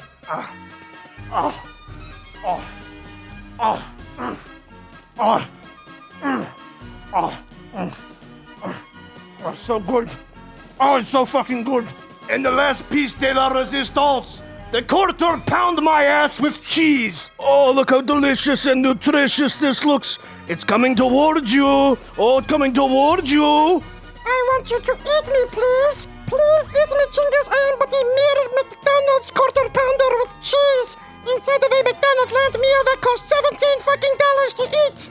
It looks just like the picture. Oh, let's get a nice close up as I eat the quarter pounder with cheese. Oh, fuck.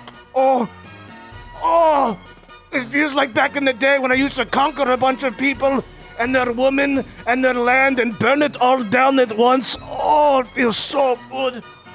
Oh, yes. Oh, thank God for Ronald McDonald. What else would I have done without that little clowny man? Here's a section on the inside if you would like to see it. There's a lot of spit and cartilage and microplastics inside. Fuck this food. I don't even give a shit about it anymore. I got Mayor McFucking Cheese on my side. The McDonaldland meal was a 100 out of 100. And I am so glad that I got it and went to McDonald's on my horse and I purchased it. I would like to personally thank all of my supporters that got me here today, especially those that gave me a bunch of money to purchase this today, because I have no idea how to get money in this world other than stealing and pillaging. I would like to personally thank Aalasteir, Ravioli Box, and 7. And guess what? I am not afraid of 7 because I ate McDonaldland. Yes! Oh, Mayor McCheese, please put me on your board of advisors. McDonaldland is finally fucking here, and I can't believe it. I am a part of McDonaldland, and you are not. Yeah!